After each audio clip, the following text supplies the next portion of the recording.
Hello, everyone, and welcome to our Friday night coverage here of the Niagara Falls BullShooter tournament. My name is Nick Shira, joined by Will Stewart here. Welcome to Niagara Falls, buddy. Yeah, happy to be here. What a sight! What a sight! If you haven't been here, man, you got to attend. It's pretty cool. Yeah, it's beautiful to be able to be at a tournament, but then be able to walk 10 minutes away, and you're at a natural wonder with some wonderful people, wonderful views, and wonderful chicken wings as well here in Buffalo. Tonight, Friday night singles. I mean, we saw Mike Porterfield, Jason Barlow, Trish Grezik all go on runs here in the past.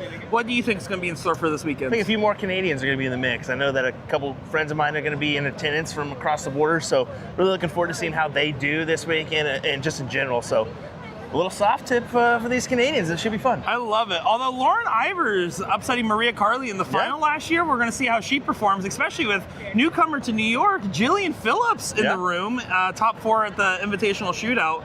I always love our Friday night singles, huh? Yeah, it's definitely a good coverage. You're going to want to tune in the rest of the day. Just keep it right here. It's going to be a fun night. Day 1 of 3 for some amazing action out here in Niagara Falls. Don't go far, folks. We're going to get right into the booth and get right to the action. Well, here we are back on the road for our 4th stop here of the BullShooter Season 40 Tour, Niagara Falls, New York, one of my personal favorites, and we are live and better than ever. Joined here by Will the Thrill Stewart. Will, it's a pleasure to have you out here with us. Yeah, looking forward to this one. This New York Regional sure is something special. We see a lot of players attend this one every year, so yeah, looking forward to a good Friday night of coverage, a good weekend of coverage. Yeah, it should be a good time. So let's talk a little bit about our format here for level 1 singles, double in, double out, split bowl, which you always love to see some mathematicians here on our dart line. Cricket, 0-1, and then 0-1 for last leg as well if needed. Race to 3 on the winner's side, race to 2 on the losers. And we got Robert breaking the law, taking on Sean, not so green Ryan for this one. Breaking the law, breaking the law. Well, here we go. We're already seeing shenanigans. Trip 20, double 5 with 3 darts in hand on 70, and that's a win for Sean Ryan in leg number 1 here. My. Not the ideal way to take that out, but boy, how about this? We're getting a little play on this board here. We're going to have to move the masses, but let me tell you, folks, this room is packed. I mean, there is no room to move here in our area of play. Even out in the hall, it's getting a little crowdy out there. Crowdy? Crowdy, you like that? Like one? Rowdy crowdy? Rowdy crowdy. Yeah. Like that? Well, I mean, when you have reasonable liquor prices out here and you have a packed room, you love to see it. $4 beers at a dart tournament. Thank you, dart gods, for the aiming fluid help. I'm sure we're going to regret that later on this evening. Yeah, the casino may appreciate that next to us later on this evening. We'll find out. But, yeah, there's a lot to offer here for this New York Regional. So if you're thinking about attending, definitely do so. Of course, you got Niagara Falls, within walking distance, 10-minute walk out of the way. And not even out of the way, let's be real. It's on the way. Yeah, and then you got the casino right next door. So if you're one that fancies that side of things, you can go have some fun after you maybe get put out, or maybe even just go have some fun after you're done, whether it be after a long run or not. Yeah, well, how many times we go to a tournament and there's nothing to do after? I don't want to clown on Michigan too much, but honestly, I'm from Ohio. Of course, I'm going to clown on Michigan. When we were in Kalamazoo and you were knocked out, you had nothing else to do. Yeah. Out here, you can go see a natural wonder, and it's really cool. It's fun when we get the tournaments of this different stops. Well, good advantage for Sean Ryan. After that first leg, he's finding success here in leg number 2.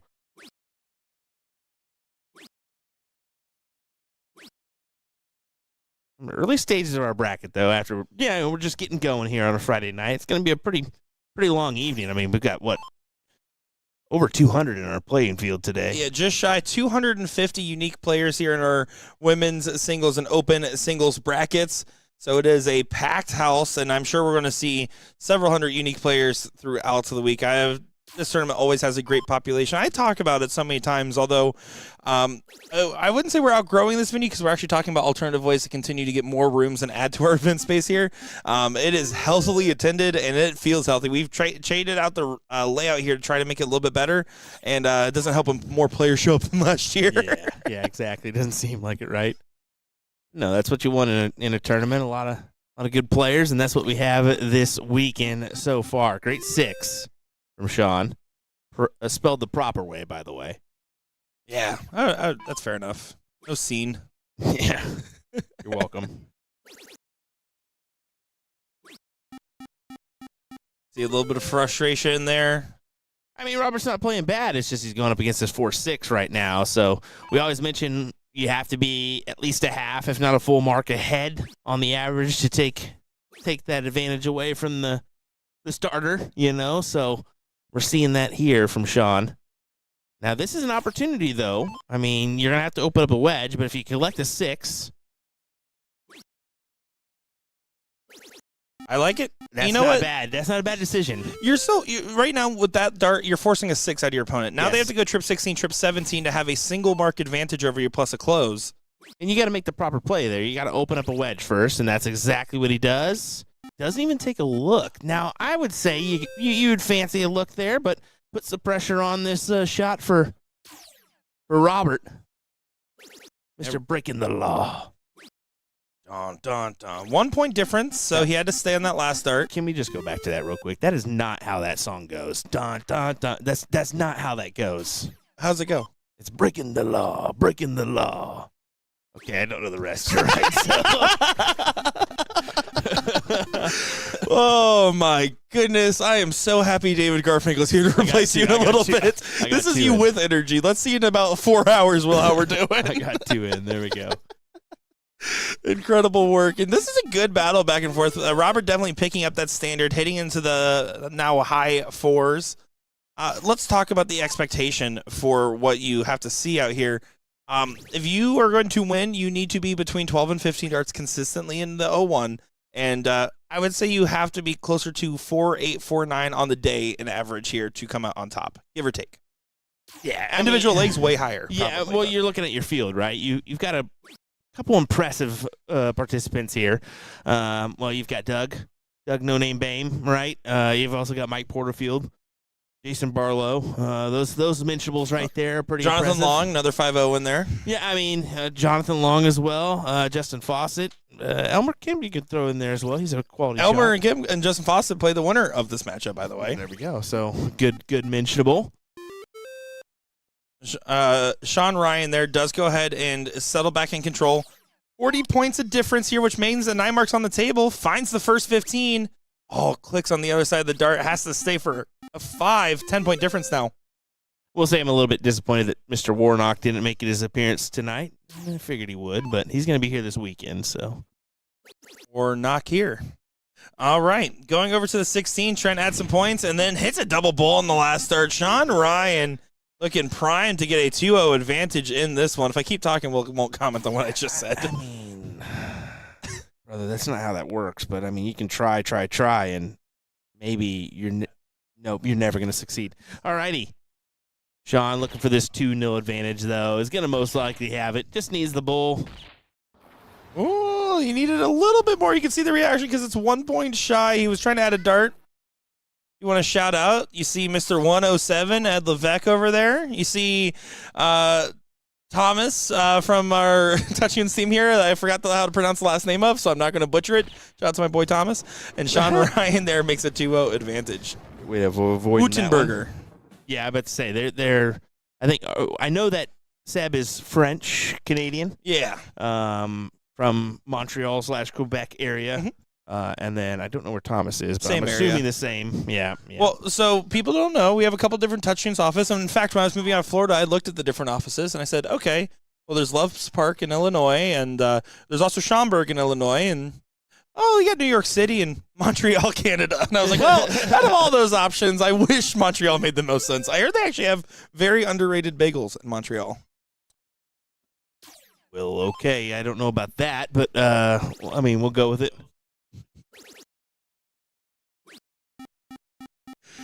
Yeah, you're gonna. There was actually a company survey that was done by our CEO that's and there was a big hot debate of Montreal versus New York City. I don't know why you even said that. You're in New York, bud. I'm not saying that Montreal's better. I've never been there. I'm just telling you what the people told me. So if you're mad at anybody, blame Thomas in the background over there. Hot take by Nick Teixeira here, ladies and gentlemen. I did not say that, by the way. Bagels in New York are definitely better. Was Joey Lanaz messing with the DPFL where when he was on the stream, I just kept listing top-rated New Jersey bagel places the whole time? Yeah, it was his mom you were picking on, and she was about to throw a conniption. Why would you even do that to Joey's saint of a mother? It's true. Nice lady. All right. John's going to have to open up a wedge here. It's going to be 17s that he eyeballs. I mean, good collection on the 7. That'll get you out in front. Forces Robert to collect on these 20s. Yeah, Kayla even says, Nick, simmer down. I agree. You guys have not watched enough of our streams to expect. This guy is 27 years young and acts like he's been around the world 17 times to experience everything there is to experience. I promise you, I do not think I've experienced everything that needs to be experienced. Brother. Listen, I'm just learning how to be a travel vlogger, okay? I'm trying real hard out here. That's it. It's tough. Yeah, it goes for the steal on the closer on the 17s. Good shot there from Robert. But it's such a close one here, and you really can't afford to make things interesting being down 2-0. Well, it's a death sentence in this format because it's 0-1 cricket 0-1. If you go up 2-0 and then you lose in the cricket, I get the start at 0-1 with match point advantage, right? That's the tough aspect of it all. But here's the good news. Robert Law, although having just a 3 mark on the turn, has absolutely picked up his pacing here. And he's doing some of the right ingredients. He's just not getting the full conversion. Big moment, though. Sean Ryan can slam the door closed. Yeah, one big triple. Yeah, what a shot there. One big triple in the 18. Takes the look when he needs it. 5.17 here. Pretty impressive. Trying to break through once again. Good first. Oh, ricochets off the dart. And he stays on it there. Listen, I understand that first start felt good, but it wasn't a little bit of a tricky spot. You need to find at least 2 singles to, at bare minimum, add a dart to the air throw. If you find a trip on dart number 2, you get the swing. You have to swing for the fences here when you're talking a 2-0 deficit. But here's the return. You will get a little bit of a favor and a little bit of a crack at the smile here from Sean Ryan.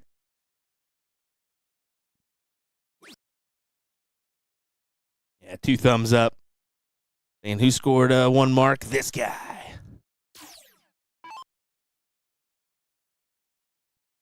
We've all been there. Nick, you were there today. Look at this swing. There's the shot at a big 8 mark, giving it some stuff, ringing the bell, and staying alive. But match shot here for Sean Ryan. Oh, just kidding. 2 numbers. No match shot available for Sean Ryan.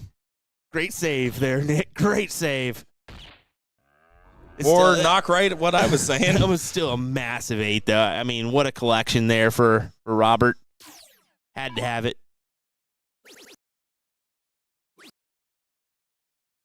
Robert, a.k.a. Bobbert.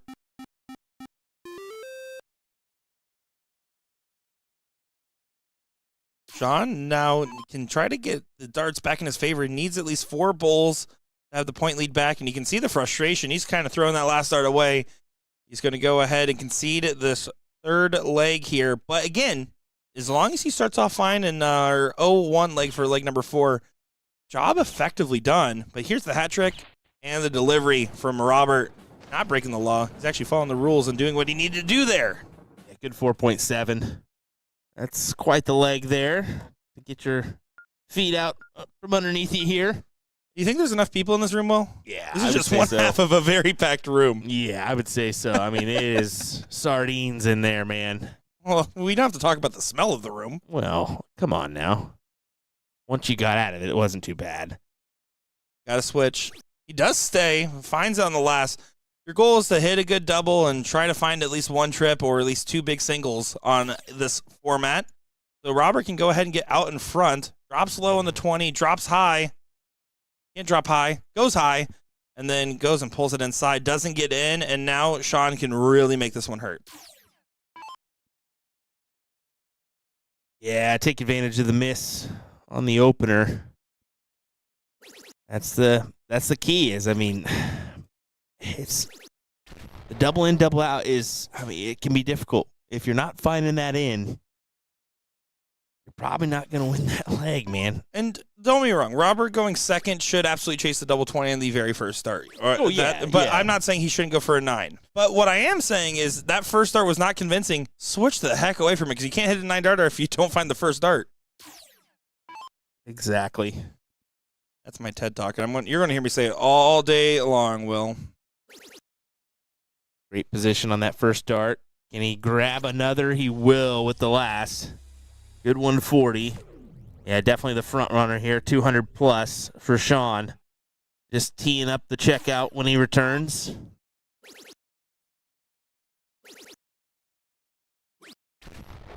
Reminder, we're bringing you 2 boards of action this weekend, and most of our stops we bring you the 2 boards. So every stop. Entertainment in its highest form here from the BullShooter Regionals. Guys, life doesn't get better than watching a BullShooter live stream. Look at this. 180. Oh, I wanted it for the 28 finish. Well, you have to hope 87 doesn't go, so you have to ask for a favor from Sean if you're Mr. Robert here. 140, 161 is basically your baseline of expectation here. Yep. You get a 180, even better. Or you can go down, but you got to convert. Ouch. That's going to hurt. 6 from 87. Guaranteed to go. Guaranteed to go. Guaranteed to go. I mean, not maybe this is but in 6, it's going to go. Well, that's a different statement. That's why I said 6 from 87, it's going to go. Trip 19 for double 15. Littler approved route, except when you go inside like that, and then wings it up to find a double 6 on the return.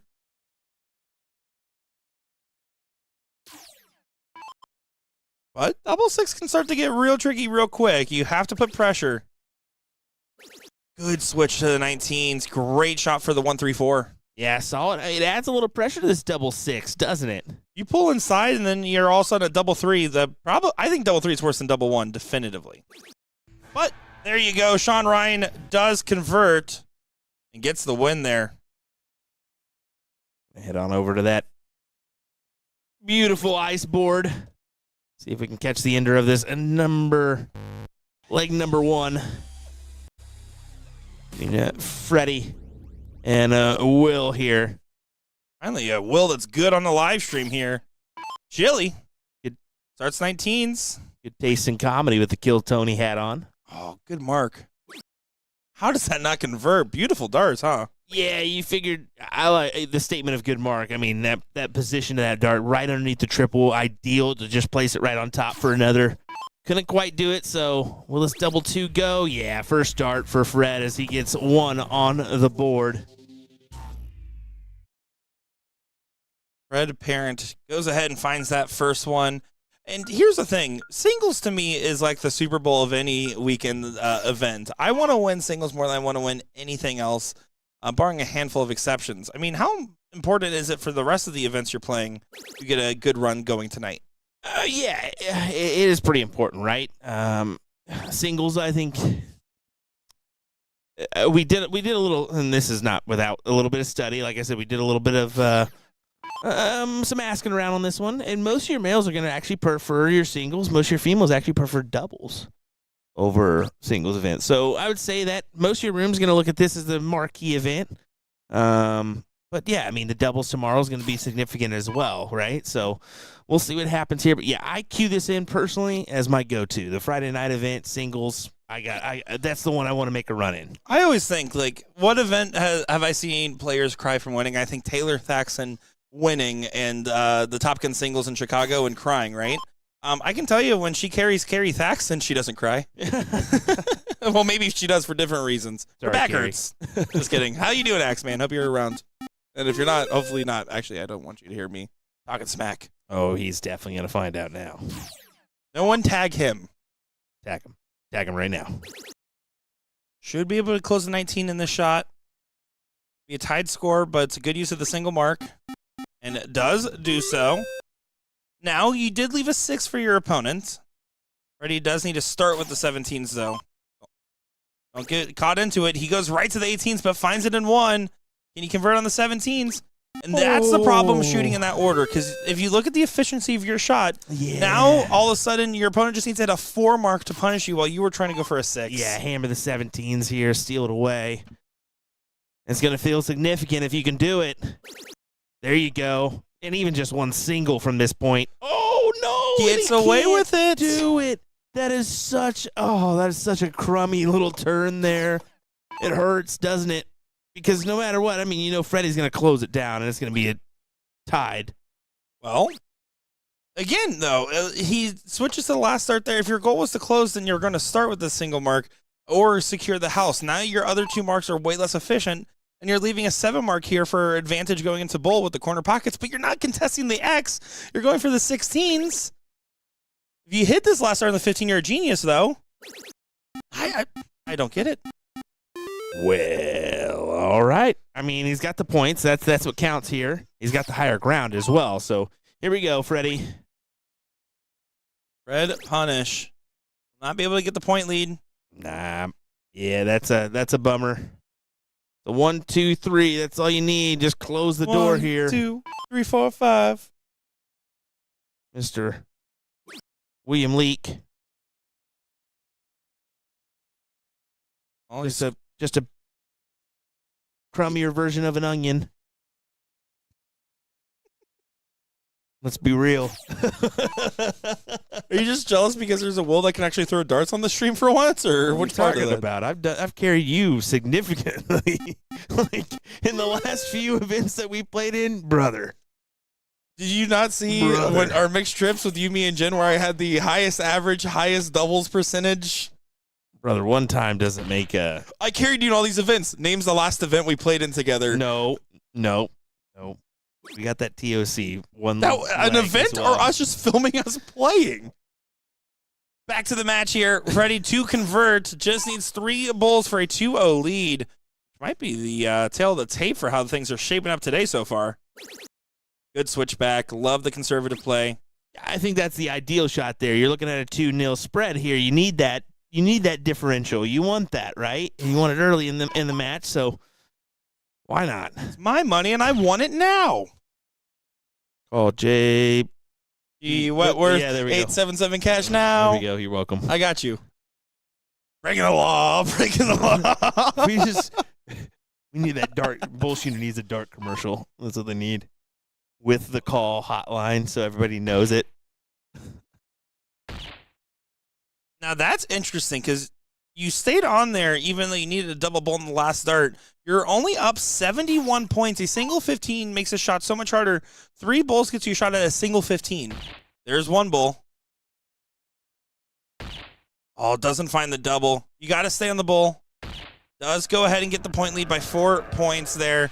But some risky play we're seeing out of our players today so far. I mean, yeah, it's dangerously close, right? I mean, usually we don't see that side of things. It makes it interesting, I will say that, but boy, I don't want to mess with things like that. I'd rather have a good point my way before I take some dangerous moves.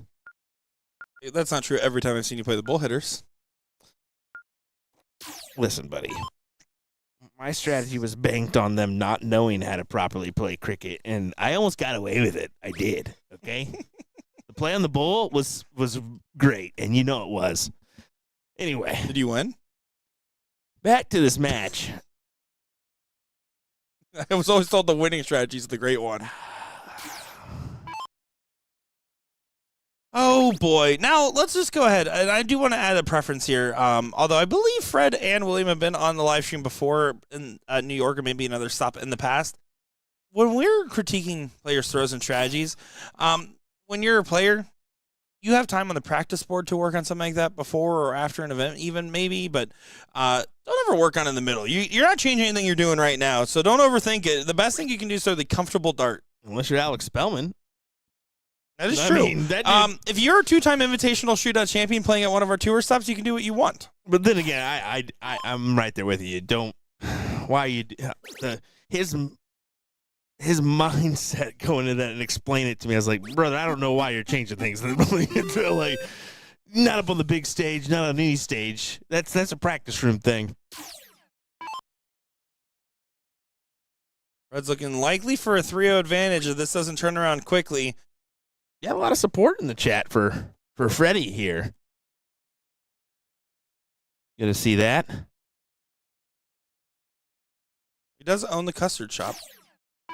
No, he doesn't. That's Freddie. Fun fact, Freddie was originated in Wichita, so I know you're lying on that, brother. And so did Freddie P. Get out of here. It's an old man that's Freddie, by the way. Like, he's plastered all over the wall. That is definitely not the same Freddie. Good burger. Good custard. Yeah, I'm not going to lie. Pretty good. That is the original steak burger for BullShooter.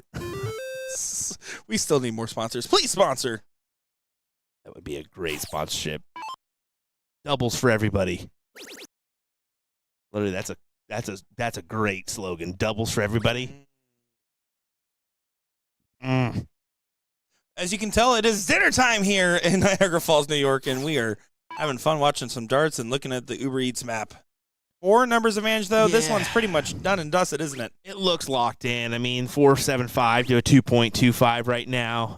Yeah, and you can tell just by the overall look of Will right now, just down and out, right? So this should go the way of Freddie, pinning disaster.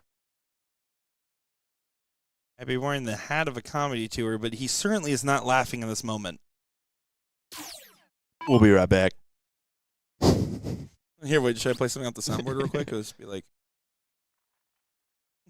That was good. That was good. Bull tapped on the last, but it might be the last dart. Fortunately, just off the wagon there. Darts leaking all over the place.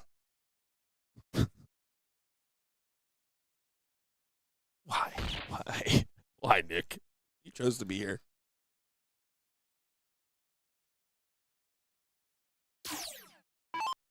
Freddie doesn't convert. So double bull, close the number is the only possible way. And here's the thing. 99 out of 100 times, no matter what player you are, you're not getting out of the situation. Yeah. But that one time out of 100 is the one you have to think about. Nick, yes, but not this time for sure. 1-2. There you go. Yeah, I mean, unfortunate for Will there. Just kind of got the better of him there. I think that was a tight-knit matchup, but yeah, that last leg, just you could tell Will just feeling down and out.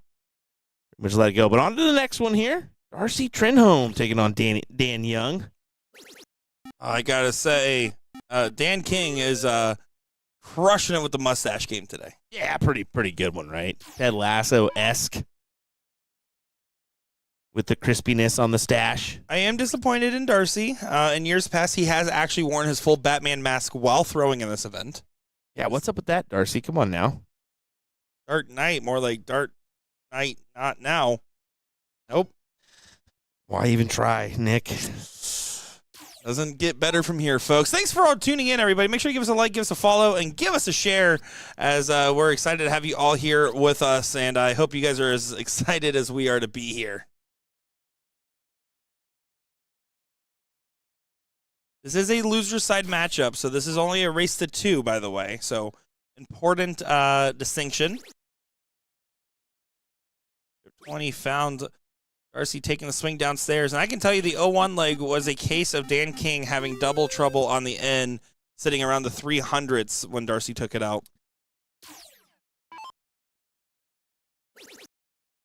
Darcy did lose to Sean Ryan in that first round matchup. 3-1. Yeah, cruising right along here in our brackets. And we will openly say that it's gonna be a pretty good night for us. We're gonna have at least 3 hours more coverage, I would say, as we kind of just get into the round number 2 on our winning side here, or winner's side. Someone we forgot to mention, a previous CSC Division II champion, Aaron Ham, in the building. Yeah, he's the forgotten champion, playing pretty well so far. Tyler Snodgrass is here, who we always joke, according to Aya, that it's a Harry Potter-sounding last name. Neville Longbottom, Tyler Snodgrass, I'm just saying. Something. Hey, there. you know what? Neville Longbottom is a dart fan. We will say that. Is that true? Oh, yeah. He's Luke Humphrey's good friend. What? Very good friend. He was in New York. He was in New York. Get at the out of US Masters. town. Are you Yeah, serious? dead serious, yeah. We're in New York. US Arts Masters. That's awesome. Yeah, he went to support Luke. I love that. Yeah, they're very good friends. So, I mean, it just goes to show you, I mean, yeah. That's awesome. I think, he's got the board, doesn't he? Yeah. So, yeah, he's got the board from the Luke Humphreys win there, so pretty cool. Speedy saying Darcy coming back from surgery. Great to see him on the stream. Well, hey, here's to a speedy recovery for the Dart Knight and a speedy win as it's looking very likely to convert. Double bull needed. So double bull found. So far, this has been one-way traffic on the stream, man. We have that effect on people. Something about the cameras out here can lead to some shenanigans, and we'll see it loosen up and get some crazy stuff going on as our day continues on. I do believe we have some other matches called up here. Coming up next, Eric Spartley and Stephen Kenny on the winner's side here for board 6 will be called up. They should be there in just a moment. And then on board 5, we have Mark Miller and Zachary Kennedy. If you guys want to follow along with the brackets, just go over to the App Store on Android or iOS. Download that BullShooter app on your phone there. Make an account. It is absolutely free. Go over to the tournament section. It's like Tournament King. Switch it from my events to all events, and you'll be able to follow along with each and every bracket across our 4 different levels here in the Open and our 2 different levels of the women. We will be getting some women's singles on the team. I want to take a quick moment here to highlight a couple of names in that field on the women's, because it's a pretty sneakily strong field out here. Val Bragg, who's had success in New York before. Jillian Phillips out here. Maria Carley is out here. Tina Russo. Olivia Wilkinson is out here, and Kalika Chris. Countless others in that level 1 there. So very strong ladies field, as I'm excited to see every bit of this. We're going to take a quick moment here. It looks like, actually, just kidding, they're ready. Zach Kennedy and Mark Miller ready to go here. I'm looking forward to seeing how this one will play out. There we go. Yeah, playing on the fantastic ice board, as you see here. Dun, dun, dun, dun, What's your favorite board? Is it the fire or the ice board? Let's hear it in the chat. Or traditional G3 Plus. No, fire or ice. There's the 2 options you get. And you're going to like it. That's it. You choose one or the other. Put the emojis in the chat. Let's hear that. Yeah, fire or ice emoji. There's an ice emoji for sure. Or snowflake, probably. That's not an emoji, actually. That doesn't count. Just kidding. She says fire. Tony saying, where's this being played at? This is at the Sheraton in Niagara Falls, New York over here. Yeah, I mean, fantastic place. Just where it's located. We walked down to the falls today. It was like 10-minute walk, and you get to see the of course, the American side of things from the falls view. You got to have your passport to go check out the Canadian side, which I'm going to try to do tomorrow. I think that's a must do if you attend here. But yeah, I mean, great hotel. I will say that. Yeah, I think that there's a lot of value here. Starbucks in-house. Come on now. Remodeled rooms. Pretty Hello. sick. Hello. A club level access for us on the floor 6, except my card doesn't work, so you're the only one with club access on our team. Yeah. There's a lot of oranges and apples in there, by the way. Looks like it's about, across our 4 different chats here, 50-50 on ice and fire. Joe Rabbit is saying, you forgot to mention the legendary Val Bragg for the women. That was actually the first name I said, so thanks for listening in, Joe. He did say Val. He did say Val. Pops I love it. Tuned in as well, of course, showing some support. Love that. Jim backing me up in the chat. Thank you, Jim. Just messing around. We appreciate all you guys watching and having fun with us. Let's go ahead and get into this matchup. This is a one-loss side losers matchup. Zachary Kennedy and Mark Miller not wanting to live up to the title of the bracket. They want to be winners today, Will. Yeah, we got Marky Mark and the Funky Bunch here, though.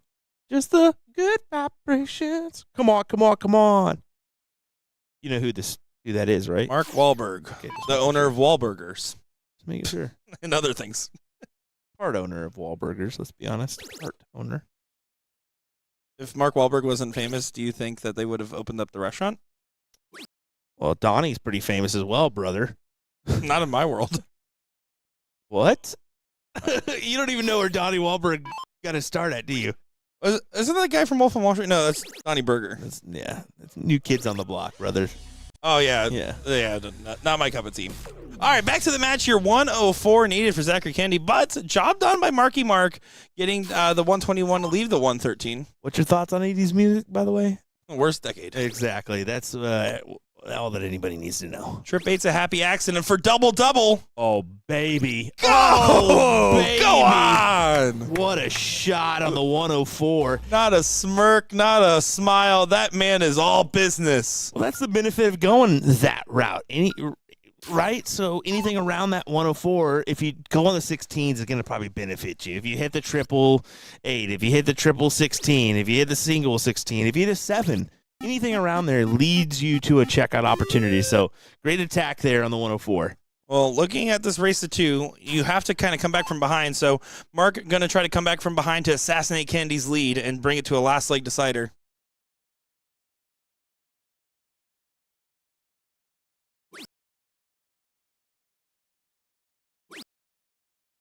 Chat, tag your player that you know is out here that you want to see on the stream, that you think is out here and how they're going to do. Tag your friends that you know might be out here or are out here.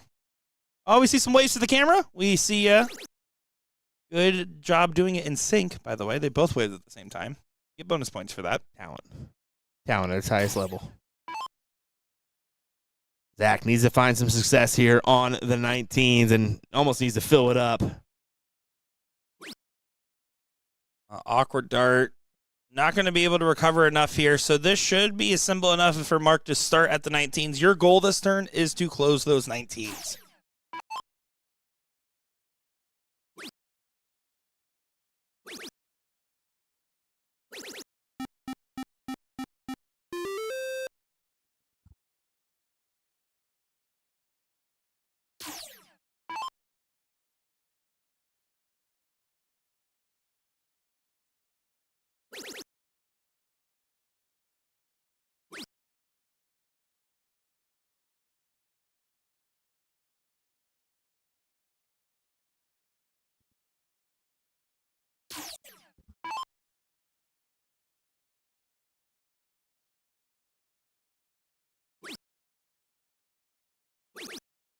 All right.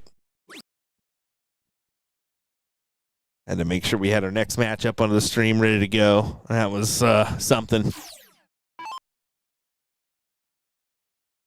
I see Donna in here tagging Zach Gardner, Justin, Nick, Kalika, Fred, all the different people you want to see the stream, and already acknowledging that Fred made it. So I'd love to see it, and love to see all our lovely faces in chat. We see Team Boom Shakalaka getting tagged there by Brian. And then Mike, of course, saying, appreciate the stream, guys. Would love to see Time Bomb Gino Florian on the stream. No. You can't do that. Nope. He's mac and cheese and syrup, baby.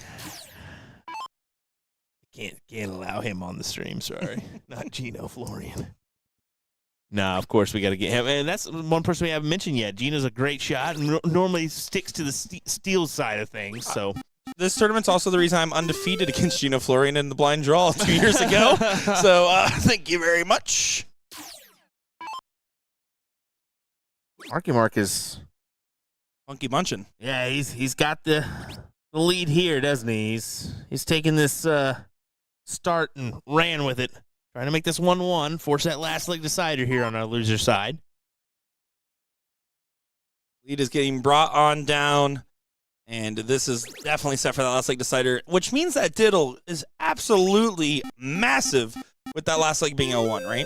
Yeah, it truly is. But I mean, you've got to collect on the start as well. That's key. I mean, that double in, double out format can be a little bit tricky on that open side. And that's why it's all about playing smart and playing good darts. I did see a tag here. Callie saying Stephen Kennedy, who you want to see on stream. Fun fact, they're actually the next on the stream going up against Eric Spartley. So there you go. Wishes do come true. And if you guys ask for someone in particular, I mean, we're probably not going to listen to you, but I'm happy that... No, I'm just kidding. Just kidding. We want to try to show off all of our friendly faces out here. As many as possible, right? That's our goal. I mean, keep you guys entertained. Keep it coming with the action. Try to have little to no downtime in between each match. That's ideal. And, of course, mix in some good players in there as well. Now, here's the question. Mike Porterfield in the 38th Tour has turned it into his own little invitational here, winning, I believe, every single event. 39th won over half the events. Do you think that that's going to be the case here? No, every tournament's different, right? You're surely not going to go back-to-back straight up and win everything. There's no way. I mean, unless your name's Luke Littler at this point, because that kid just wins everything.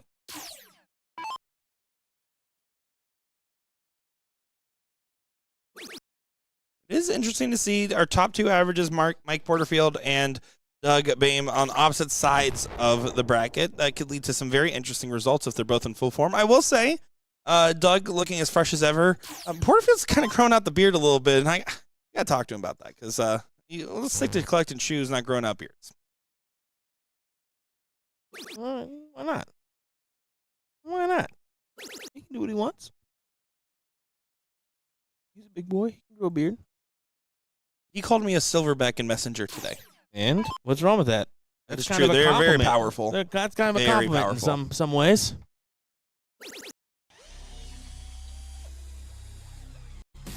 Could have called you an orangutan. That's somewhat like the smartest of the ape varieties. Thank you very much. Could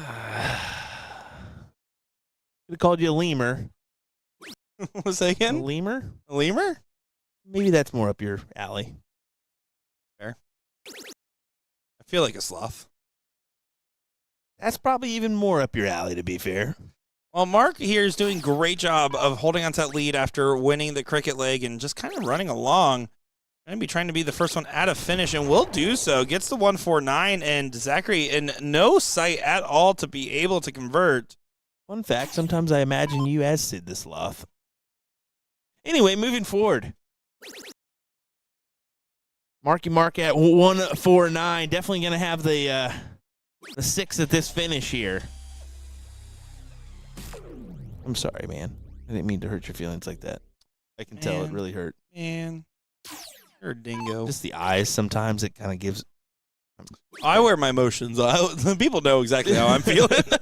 Well, that's a rut-row raggy and a round of shots. Under 10 scored. Well, especially if Zach can come up here and hit the ton, at least a ton, you like his odds here, right? You would have to think so. Oh. Got to leave a finish at this point. Got to go neighboring bed. Yeah, this is going to be. Gnarly deflection on that last. Yeah, that's 2 tough darts. I mean, right where he wanted it, but. The chance if this doesn't go. And it's not going to. Going to be set up. A little scary, the miss little there. Scary, yeah, but it's set up. A little scary indeed.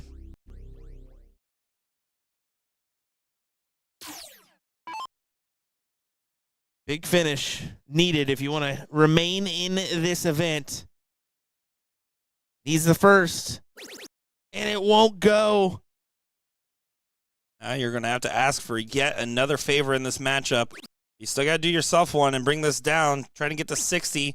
Dart slips out of his hand. You can see the reaction before it even got to the board. And this might be all but over here. Double top. Double in. That'll work. Winner, winner, chicken dinner as Marky Mark gets it done and advances on in through the losers side. We're going to advance on over to board number 6. Ojin, little to no downtime in between our matches here, folks. Stephen Kinney taking on Eric Spartley. I had to read. You had to read it. That's that, tough. Again, I was like, wait, Spratt, what? Okay. Listen. That's the Spratt to you. Now, I'm looking forward to seeing this match. Familiar with both these players at this point. I got a chance to play against Stephen Kinney in the past. Eric Spartley, of course, always doing good runs with, it's a EFT? Is that their team name? When they play doubles? I'm blanking on at the exact moment. I'm sure someone in chat will correct me. They've done some great runs here at the tournament, and I'm curious to see how they will convert this year, especially with the switch of levels as well. Yeah, the level play. What a great addition. We're seeing the success with the numbers that have come out some of our regional events here.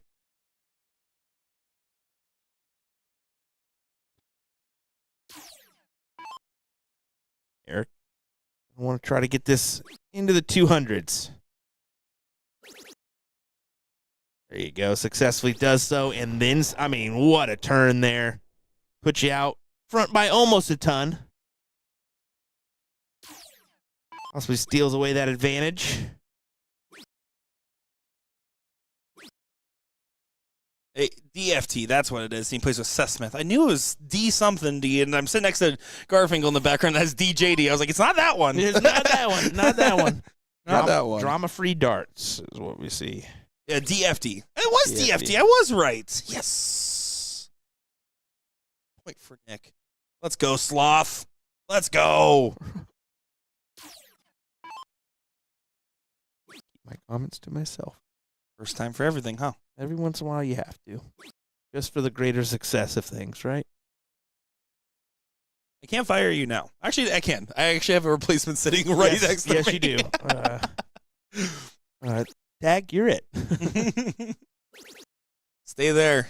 Do it for fun. No. Do it. No. Leave double two, 45, please. 45. I mean, yes. That's what he was aiming at. He was aiming at trip 7. That works as well. And that's probably the smarter step over, to be fair. It's right there. Just go ahead. And if you hit the 19, it leaves double two at the 171. I'll give it to you. Give me some. Well, that one was honestly. I just want to see some soft tip math. I love it. I love. I just so love really, it. was that soft tip math? No, that was a good shot. That one was a good shot. Strategy there.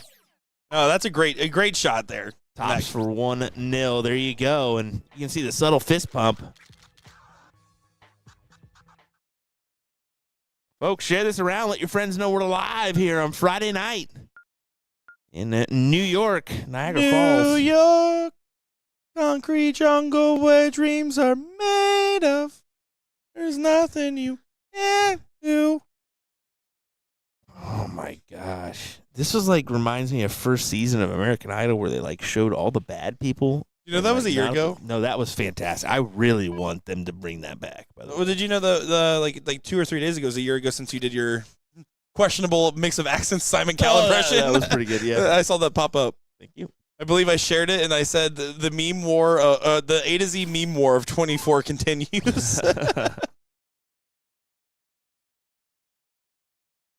Just, wow. That was terrible, brother. That was just awful. We've already covered that I didn't do a good job there. We're just going to stick with talking about that, or move on to this amazing matchup. Justin Fawcett and Wilbur Allen in the loser side of the bracket about to play. Winner will play Rob Law, who we saw earlier on. Looking at some of these winner bracket matchups here. Seth Smith, Ed Smith, Smith Affair going on the winner side. Ed Levesque, Doug Boehm on the winner side of the bracket about to go against each other. That should be a banger. Mike Porterfield, Lawrence Anderson, Aaron Ham, Devian Dunn. A few other great matchups going on. Yeah, solid turn, number 7 there. Puts him as the front runner here in this leg and trying to lock in a 2-0 advantage.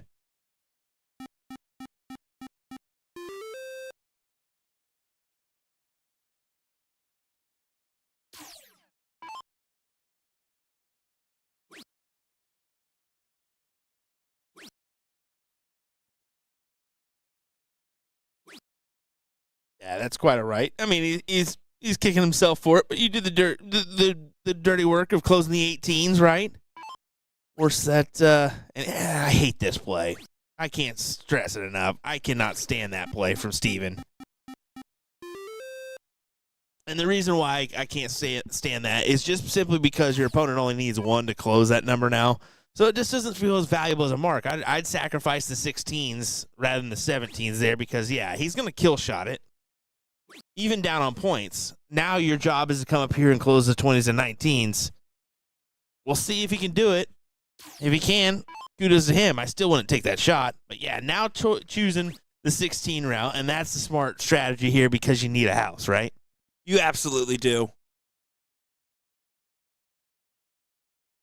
Eric's been impressive so far, dictating the pace of this matchup. And I always like the reason there's certain players I see on the stream all the time and I have trouble remembering one way or another. But Eric and Seth, they just get so fired up when they're on stream, especially together. They're one of my favorite like duos, and they always play together every year I've been out here. They get real fiery, and you see that still carrying on with Sprat's game in here. Stephen Kinney, more of a reserved player, very nice guy, but he's tired of being nice in this particular matchup and trying to really get things grooving. He's throwing the exact same flights as me, though, with those L-style blue to black gradients.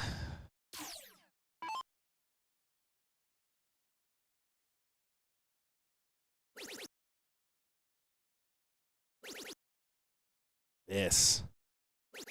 What a time. What a 9. Yeah, massive shot there to go ahead and put this in pole position for a 2-0 lead. You'll love to see it. Unless you're Steven. See the frustration, gives it a little bit of a faux pas celebration and moves along with his day.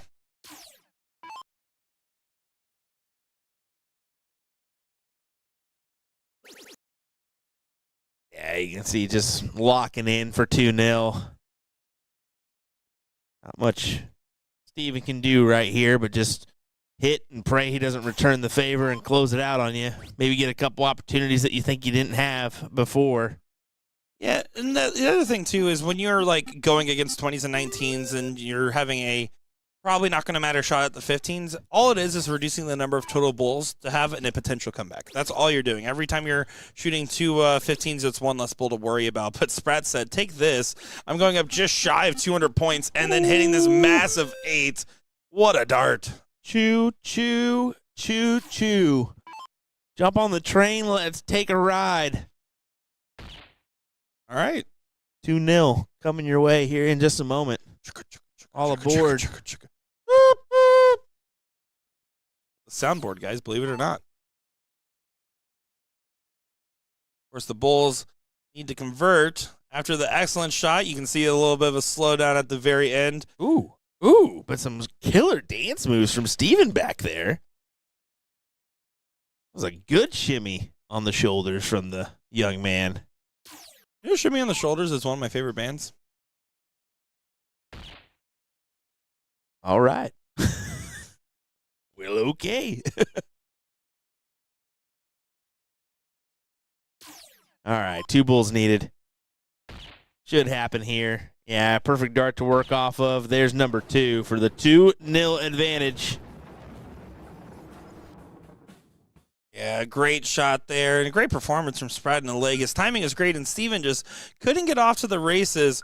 He's going to have to figure it out quick, and he's going to have to start in this cricket leg to be able to try to get things settled back into place. You see Steven there kind of saying settle down a little bit, and so much for that. You only come up with a 1 mark there, and that's probably that's gonna hurt. He sense Eric's gonna come up here and put his foot to the gas, and good position on that dart.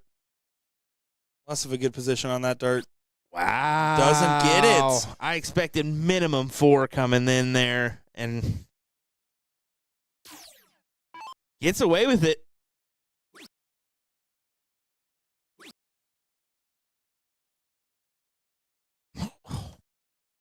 You know that there's a lot of reason here for Mr. Eric to do well, because if he wins this, he's at the same position on the winner's side of the bracket as his partner Seth Smith is on the top side. Yeah, I mean, granted, you've got Ed Levesque and Doug Boehm on the top side there. That's going to cause some issues, potentially, whoever wins this one in the next round. But, yeah, you want at least a shot, right, at potentially meeting your friend? I would say so. Tough opportunity. I mean, either way, you got Ed or Doug coming up. But here's the thing. If you're in round 4 or 5 on the winner's side of the bracket, you're going to have a name of some kind. Yeah, you should at least meet somebody good. Well, this isn't the good. Tennessee BullShooter, you know. That was a little harsh, my guy. Sorry, Chattanooga. I'm sure you guys will be great. And then Joe Chaney shows up, and then Jason Brandon shows up just to say, nah, well, never mind. Hello, everybody. We're welcome to Tennessee.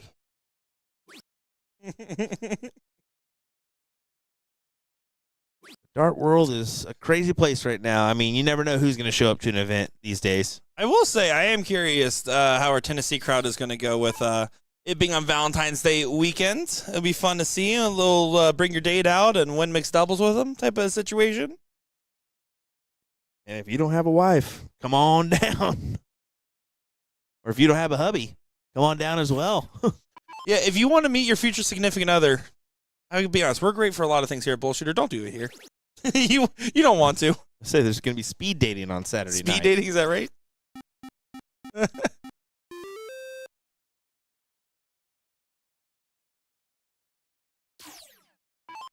Yeah, this is, despite being down, this is advantage for Eric right now. Just based on the 19s his way and the 17s, really. And there you go. Yeah, just all darts at the points there. Valuable turn.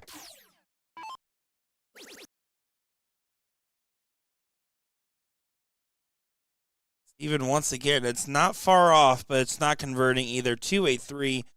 Not to his standard by any means. No, it's not. 2 to close. 1-2. No, why don't you take that shot there? Brad likes to really hammer on the points. He's one of those, I want to get right near the 150, 200-point lead in Cricket 200. In that situation, I'm sorry. Take the kill shot. I'm not saying I disagree with your analysis. I'm telling you what he's doing. Because you're playing with fire here. It enables the opponent to just kind of keep poaching it, right?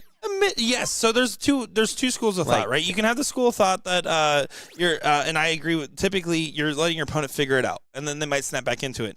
Right now, he is really just foot to the throat in this situation for this 3-0 win. Yeah, it looks like it. He said, "Don't breathe." Especially with the attack on the 15s there. I mean, that's. Yeah, you proved your point, bud. Now get rid of the 16s. I want to see at least one more trip on the points. Well, you know it's going to happen. Now you really should move 16s. There it is. Finds the double. Trip 17. Trip 19. Yeah, it takes the 100-plus lead again here, and on to the Bulls is Steven.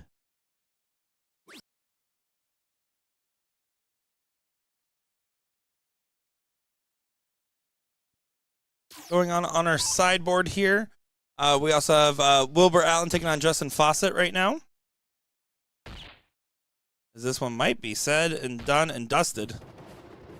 Yeah, good win there. You can see a lot of love between these guys, and they're fired up. As Doug said, okay, you guys won. It's our turn to use the board. Move along now. Move along. Ed Levesque and Dougie Boehm will be our next matchup here that we'll get full coverage of. But in the meantime, as they're going to take a quick second to get over there, we're going to look at that Justin Fawcett and Wilbert matchup. As this is currently a loser's side matchup with Wilbert in the position here to go ahead and convert. If he's able to do so, but not in this leg, and looking more likely for a last leg decider so far. Yeah, looking that way. As Justin just needs to go ahead and clean up these 16s here. Even if it takes 3 darts, that's fine. 1, 2, and 3. There you go.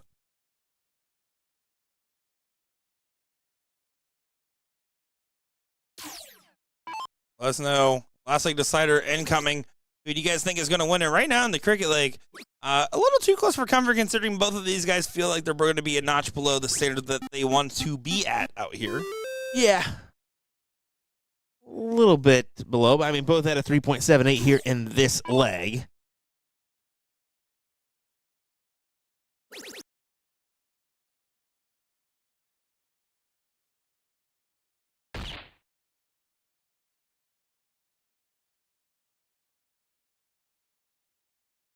Justin doing his part here, just leaving the 2 bulls needed.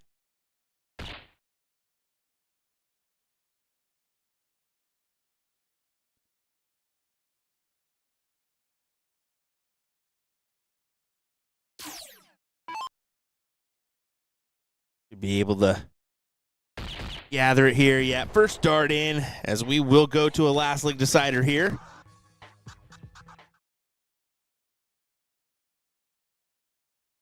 Here we go. Let us know who is going to take this one.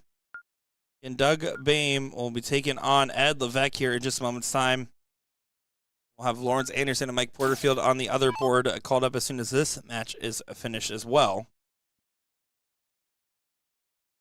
Double in, double out. Got to get in. Oh, I don't know about that dart. I don't know about that dart, brother. You can't do that. Switching to the bowl on double in. That is after the first dart misses. bold. Is shenanigans. You just gave away the diddle. You pretty much did. That's bold. Shenanigans. I don't agree with Justin's double 10 in, but I mean, I'm fine with double. Every single time I'm fine with either. It's the same as going for double 16, double 8 wire. no, it's not. Yes, it is. 40, 32, 36, 20. There's a significant difference in between those numbers. No, because your goal in double is to just get in. Well, that's it. That's in it. that circumstance, I get it. I mean, any double's fine if you go left or right. Unless you're playing for a 9, then you only have 3 options. either way, I do not agree with the switch to the pull on dart 2 there. That's the gutsy play. No. Disagree with that for the record. The double 10 was fine. That's what I'm saying. Oh, yeah, for sure. We caught that. Wow. Just a reminder, folks, we still have one more regional left before Christmas. Going to be in Phoenix, Arizona, December 5th through the 7th. Come join us down there in what should be a sunny Phoenix, Arizona, hopefully. Sunny, nice, 70 degrees. We would appreciate Definitely not it. 70. I hope it is. The desert does get cold at night, Yes, by the way. Fun yes, fact, I do especially know in that. December. Well, we're hoping for 70. Can we just hope? You can hope all you want. We kick things off again. Headed to Texas, January 9th through the 11th. Yeehaw! Should be a fun time. If you want to find out other stops on our tour, our 40th annual World Tour, over to BullShooter.com to get that information. Yeah, we will have some information and updates coming with Houston, hopefully on Monday here, as going to be a new hotel this year. It's going to be closer to the Hobby Airport, if that gives you any indication of what side we're looking at of Houston. So a little change up incoming. I mean, the Southwest fans will be appreciative on that one, I'm pretty sure. I think Hobby's a Southwest airport. Nice airport. Not sure on that one. Good job getting to a finish. Fawcett made sure to find the valve and stop the leak. 151. We'll have to collect all he can get. Won't get to a finish now.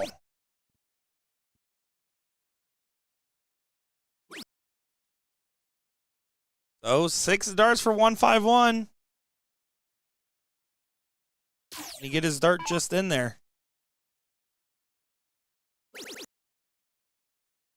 Could stay right there on the 17s if you wanted to there, just for the 102 to set up tops, but elected to switch, and really not the best leave, but with Wilbert back on the 256, most likely Boston's going to get a few at this 119.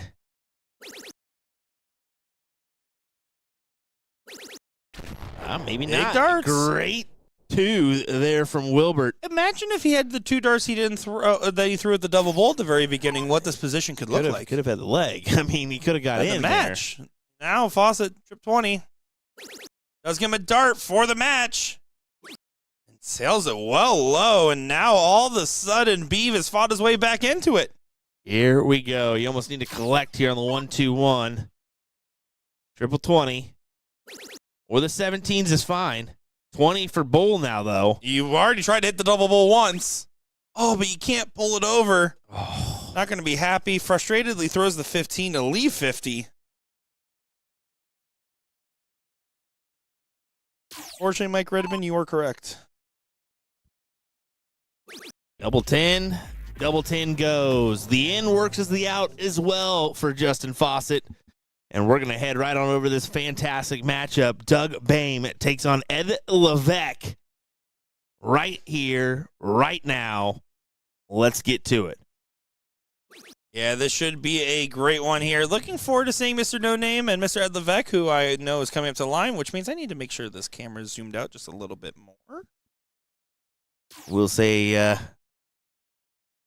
pairing up with Dougie Fresh is pretty interesting. Very interesting. The guy doesn't shut up. Let's just put it that way.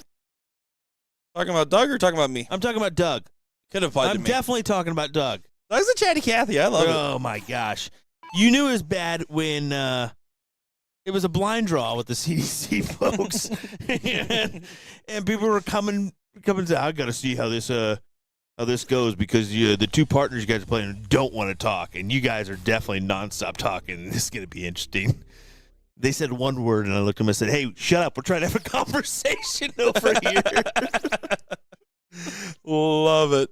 I got to say, now that you mentioned the CDC, this is actually the same hotel that they run some of their stops at. Yep. And I love that the hotel manager, Jordan, is playing every year. She plays in this tournament, and it's nice having a hotel that understands dart players' needs and wants, especially when the management has a dart player on it. It makes this in our lives a lot easier. So I'd love to see it. And I know the CDC loves being out here as well. Yeah, venues can be tough, right? It can be Yes, tough they to come upon and really get a good deal that makes sense for a tournament to be involved. So, yeah, big shout out to all our locations, man, for the regional stops. I mean, a big shout out to some American Legions out there that really host the grassroots effect, whether it be steel tip or soft tip. I mean, without them being involved, man, darts wouldn't be where it's at today. Truly the case. How about some mentionables here? Let's go into some names. We have to, just because you were here. We got this one, but the winner play is Eric, which we just saw not too long ago. Seth Smith is still on and kicking into the next. Excited to have a 2-2 scoreline between Sean Ryan and Elmer Kempt. And then we have Gino Florian charging on forward 3-0, 3-0, 3-0 to get him in position here. 3-0 against Jonathan Long, by the way, the third highest average in the group. So there you go. He potentially play Lawrence Anderson or Mike Porterfield. I believe that match we're going to have up next for you on the stream. Yeah, called at the same time, so we'll see when they get going, but we'll get partway through. Yeah, there we go. So, yeah, these brackets pretty good. Go ahead, Nick, with the remaining. Yeah. Aaron Ham taking on Devlin Dunn. Currently 1-0 in Aaron's favor. Fred Parent taking on Logan Jensen. Winner of those matches will play against each other. Still fighting. A couple names on the loser side. We saw Stephen Kinney sitting down over there. Ed Smith pretty deep into it. Mark Ricciarelli taking on Jonathan Long. And a few others, Jeremy Connell. And that's just level one. We're going to actually take a moment here as Ed Levesque does go ahead and break the throw of Doug, by the way, in this first leg. And you can see Doug not thrilled with that one, shaking his head back there. Well, he is playing Mr. 107. And you can see Ed asking if Doug's ready. It's just like number one. Where does he need to go? Where's he going?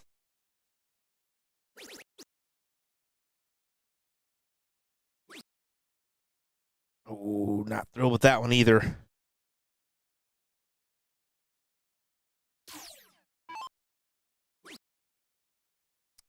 We got a call for the Stockyards in Fort Worth. I don't disagree. I mean, the Stockyards are fun. Billy Bob's is pretty entertaining if you have not been. I will say, because I actually love that comment. If you have a location in a state, like people, I was talking with Jillian Phillips about Utah, saying like, what would that actually look like if we ever considered it? We talked about like the Wyomings of the world, the Oklahomas. If you have a venue in mind that you want a BullShooter stop in your city, I mean, I can't make any promises, but send us a message, send us an email about it, because we are always looking. We're planning the 41st as we're still locking the last of the 40th here. How about coming back to Wisconsin? I mean, I'm so happy. What is it, April 17th or 18th? That weekend, Yes. We're going to be back in Wisconsin. I mean, there was some work behind the scenes to make that happen. So, yeah, happy to be back in that location, right? I am very quick to give flowers to our entire very talented team here that we work with. I can tell you from every comment that I kept seeing online, there were so many people asking for Wisconsin, and I can tell you I've never argued in any other meetings more since starting this company than begging to have the Wisconsin stop back. I know you guys have wanted it. I know I want it. I'm happy that we're out there. I really hope to see it. And then Badman saying, where do I send it? Send a DM directly to the BullShooter Facebook, or if you go over to the BullShooter website, there's a contact us page with the email tournaments@bullshooter.com. If you go ahead and either email us or send us a direct DM, I always make sure I monitor that email and the DMs, and I forward it to our tournament team as potential ideas to put on our roadmap. Now, we are adding in more dates to the 40th, but 41st is already in plan. Person saying, why can't we do an event in Las Vegas? Well, there's a restriction. You can only have 5 to 6 maximum dart events in Vegas a year, and we're already at that limit. I'm so tired of Vegas. We're there 3 or 4 times a year at this point. We're saying lacrosse would be fun. We just got our Wisconsin back, okay? We settled for tournament. We couldn't even afford Milwaukee, man. I say lacrosse ain't too bad. I love lacrosse for multiple reasons. Yeah. Great walking town. It's awesome, man. Love it. Oh, my. Over 540 people tuning in with us, by the way, as we continue to roll on. And let me tell you, these matches are flowing, and our voices will be worn out by the end of it with the flow we got going. I love it. Yeah, I'll be searching for a cup of coffee here soon. You did already have an energy drink and 2 coffees today so far. I've been keeping count. Did you drink your? Yeah, you did. Yeah. You got Celsius powders. Keep your eyes shut over there, okay? Calm down. Looking for 1-1.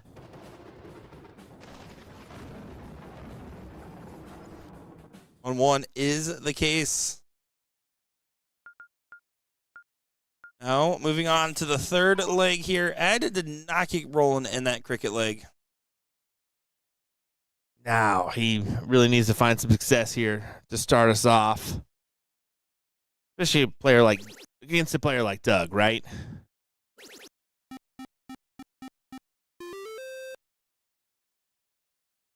Yeah, you had to just assert your position very early on.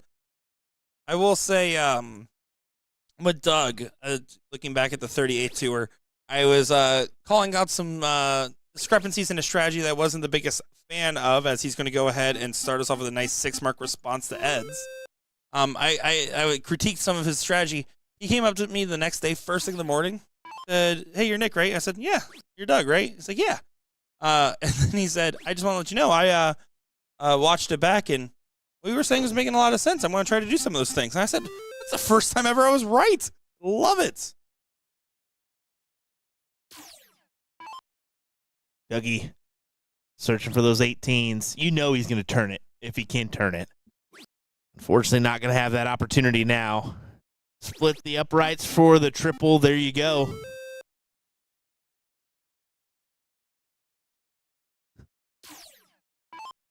Skateboarder Habs fan saying, "How does one enter this? I'm in upstate and always wanted to go or even playing something like this." Well, you can still enter this. It's on-site registration. It closes an hour before event start times, and blind draws run on-site where you can get paired up with a random partner. But no Habs fans allowed. Sorry. So if you want, go over to BullShooter.com. I'll go ahead and drop that link in chat. These are all the stops of our tour. No qualifications needed to play. Submit your stats to be put in a level. If you don't have stats, you can always play in our top level and get involved with us. We'd love to have you out here. Go ahead and find out more going to www.bullshooter.com. A minimum lead here. Wonder if Ed will take his shot to kill here or not. Moved over and, yeah, took a shot, took a swing at it. Doesn't collect as much as he wanted, though, so door's still open for Doug.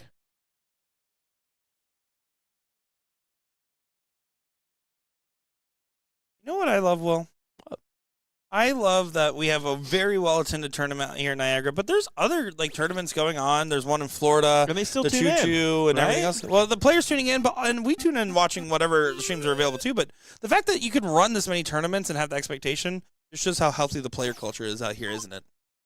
Well, I mean, yeah, there's not going to be a tournament where there's not something else going on now these days. The days of that one are old, are gone. So, yeah, I think that you're going to have multiple choices when it comes to dart tournaments wherever you're at, wherever you're located. So you can tell that's the case by how often you and I are on the road and ignoring our families. Well, jeez. Yeah, you ain't kidding. I've been ignoring the wife at home a lot lately, so it's been a big struggle for me, man. know. My wife currently hates me. So she actually texts me memes. I want you to know that. I don't know if you know that. Like, her and I send memes to each other now. Oh, I don't doubt it. She's a meme machine. Big moment, big shot. Take it. Take it. Big one for Doug Boehm as he captures the 9 here to grab the advantage away from Ed Levesque. Porterfield hits a 1-5-2 in as they're getting the first leg underway. Law Dog, take it on, Mr. Porterfield. Man, Robert Law and Law Dog, why can't we get a Law and Law match, man? I'm just saying. Bracket gods are not on our side today. Not quite. You believe in bracket luck? I believe in not looking at a bracket. That's what I believe in. That's the best way to attack a bracket. Don't even look at it.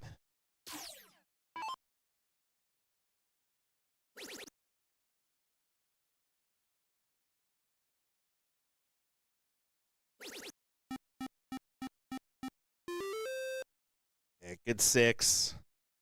But door's still open for Doug. He has that 18 to work with. And the 16s as well, so double bonus. That most likely leads to a closure on the 17s. Yep. You're going to stay there for more. I don't mind it. I think that's the proper shot there. You have the higher ground. Force Ed to collect on a biggie. Ed in the mood to collect. That first start makes it really hard. You bailed to the 15, right? Terrible first start there. Problem is one trip gets in the point lead, which is why he stayed, but you have no visibility. Shoot the 15 and hope that that mark can come back into play. Good shot. Finds the 15 on the last with the trip. Will it be enough to dissuade the man that does not have a name? You know what Doug reminds me of? And I don't know if this is crossing a line or not. But he looks like in like the 90s when you see like those movies that have like high schools and the actors look way too old to be in high school. He looks like one of those actors, man. I'm just saying. The bald spot isn't a dead giveaway on the back of his dome. Come on now. Yeah, it's 21 Jump Street, exactly.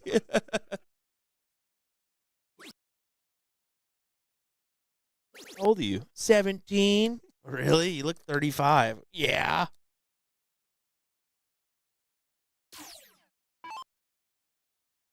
Should be able to clear it up here.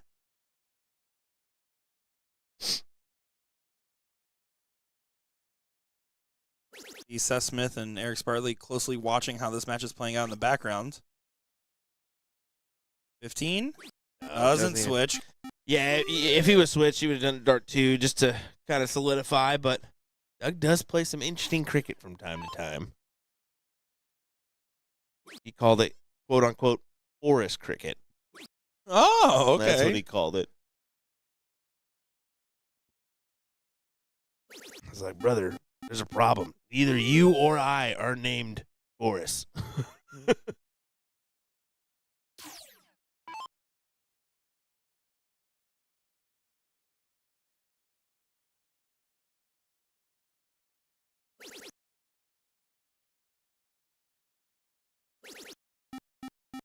stays up there for more.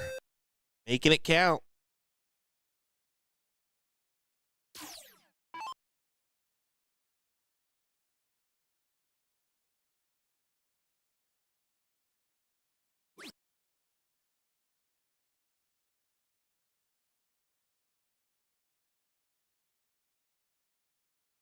Yeah, those 15 should go here. 1-2 punch. Go ahead and take them.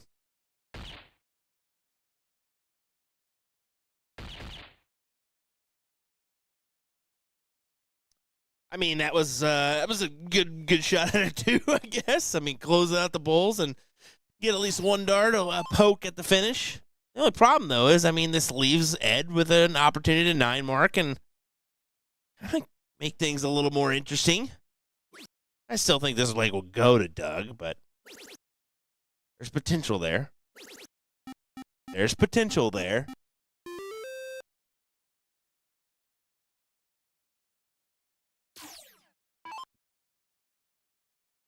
So, yeah, Doug attacks. Yeah, 15 first just to close it.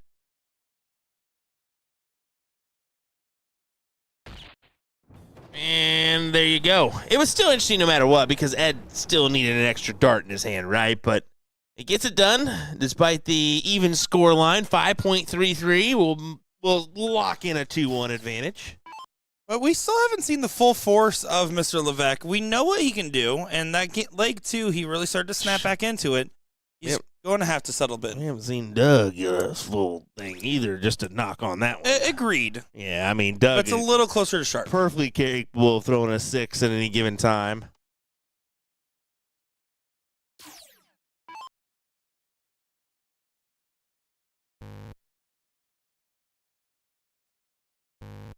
Uh-oh. Doug having some double trouble. Does find it on the last, so he's keeping things chalk. Not setting up for a big break early on with the slower start from Ed. This is a big moment here. Yeah, I would say so. Ed needs to find some distance. Another one? I'm thinking the 134 would have been great. 98, I'm so on because a big 180 here, or even a 140, is going to be significant for Doug, and this is going to be a 180.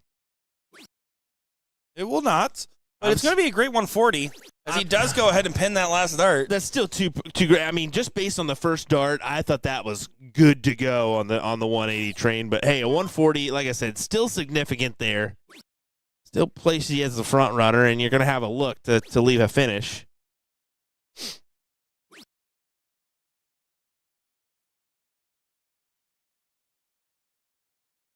That's the key. I mean, set yourself up for a finish.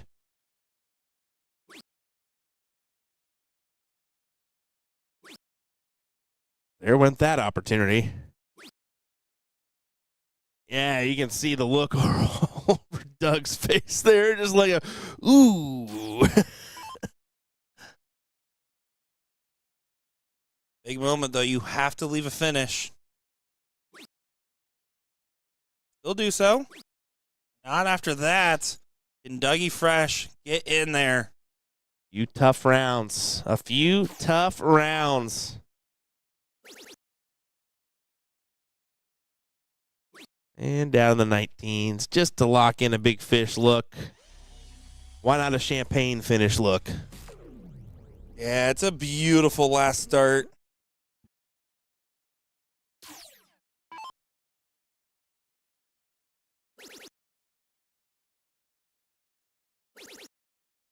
Stay on it for the 171 and leave 24. Will do so.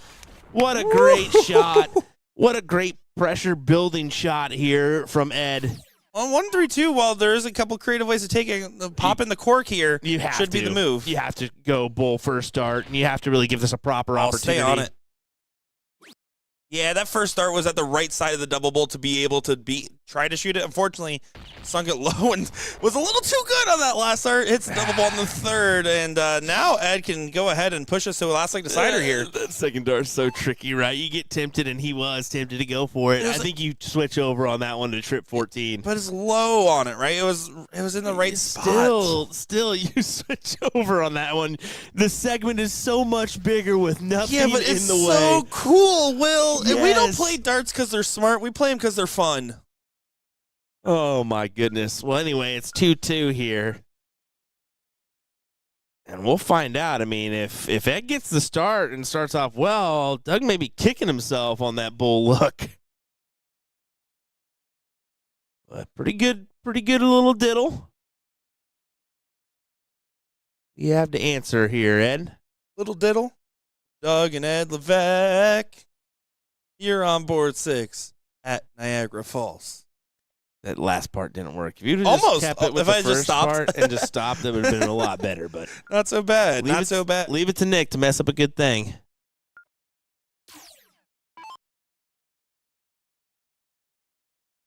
Well, Dougie Fresh gets us going. We always say the start is the big thing, and look at Dougie go. Starts off with a pretty good turn of a 112.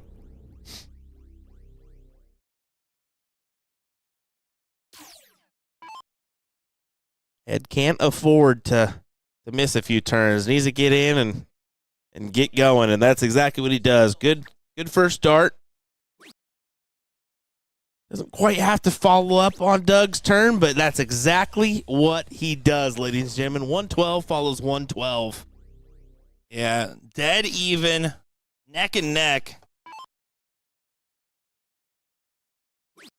Oh, Doug's not going to like that first. Going to have to switch. Finds the 19 on the cover. Yeah, another one incoming. Oh, what a crazy dart. Well off the target. I can't tell if that flight took it for a whirl there or what. I believe that's exactly what happened. But look at Ed go. How about another? He is he's taking away the advantage. He only needs one triple. Doug needs two. 1-3-3. No, gonna stay up top. Oh, what a turn. What a turn for Doug Bame. Oh, my. Right when you say advantage Ed Levesque, he throws in the 180 and keeps you guessing. Holy cow. Yeah, you just love to see it here. This is going to be the answer right back. You got to leave a finish. Does do so bare minimum, but does get to 164. 113 for Doug to go ahead and get the win here in what has been a little bit of a nail biter and too close for comfort for both these gentlemen. 54 won't go. 20 to leave double eights. Doesn't get there. And doesn't even get onto the double, so a little bit of relief. But you don't feel that much when you still have to find a perfect round here. Yeah, you've got to find, two doozies in that center bit. Come on now. And, yeah, right into the neighboring bed. And unfortunately, won't get the look at it. You can see some players on looking here at this fantastic battle. Shout out to our head of dart product development that newly promoted, Seb in the background watching along. Over at our Touch Tunes family. Double 20. Does go into, and Doug will get it done. That was an interesting one. But, yeah, it gets it done in the long run as we will keep on chugging along. Yeah, so I do want to say to all of our Porterfield fans out there, I know a couple people are trying to see that Law Dog Porterfield match. It was a very swift 3-0. That match started during the second leg of this match, and they were done. So, unfortunately, won't be able to get that one up and rolling. But I do have some good news, folks. Got some more great matches coming up, including the Level 1 Ladies Queen Seat. Erica Mardo taking on Maria Carley. Maria Carley losing in the finals last year to Lauren Ivers. Speaking of losing, Maria Carley has lost. She looks like a whole new Maria, man. She is looking fantastic out there. Good for Maria. I'm looking forward to seeing her play here in just a little bit. Yeah, and real quick, just want to highlight the remaining women's players here. Nancy Maury and Rachel Ellis currently duking it out. Winner of that will go to the fourth place match against Jillian Phillips. As it's blinking, you miss it here in our women's singles level 1. Level 2 still chugging along as well. So, folks, we'll begin that match in just a moment. Nick Teixeira and Will Stewart, don't go far. We'll be right back.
It is time for the Queen C matchup here. My name is Nick Teixeira, joined by the ghost of Will Stewart, and we have Maria Carley and Erica Mardo here, and what should be a fun matchup. I'm looking forward to seeing how the ladies will do over here on the stream board, as Maria Carley trying to go ahead and get another finals appearance in back-to-back years.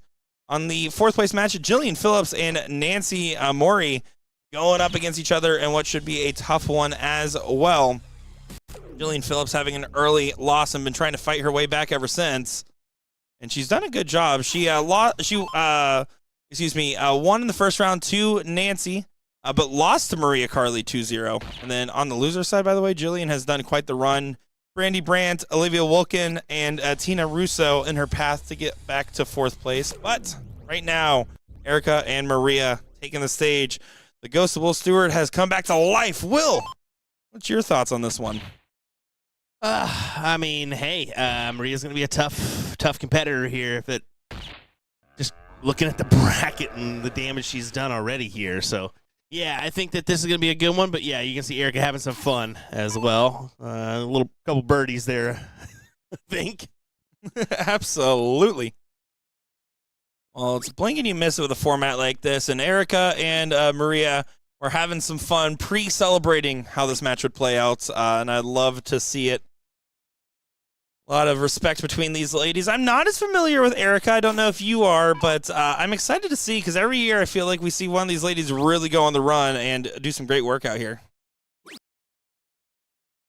Well, Maria, I mean, going to get an opportunity to play at Lakeside this year, so, I mean, anticipating her making a pretty good run here. Kind of interesting that she's chosen a little soft tip to get her ready for that one. Yeah, well, she always has come to this one reasonably close, if I'm not mistaken. Her and Barlow always coming out and visiting. And 46 is the shot here, 14 for 32, or the 10-6 wire. It is double out in this Fat Bowl format, and you can bowl out, but there you go, that will work. That pin will work, but that one won't. Gnarly slap of the dart. Yeah, look at her. She's so confused on that one. She's like, how did that hit the 11? That was nowhere near. That pretty much hit the corner pocket of the double 8. But every once in a while, that flight do some crazy things. Would you rather leave yourself at 4 or go back to 46? Because 46. I think I'm like aiming that 120 wire. 46, like, I don't even care which side it is. There's just so much you can do. I mean, 6 with 6 darts tops, as well. 10 for 36. I mean, you can hit trip again and end up with double 8.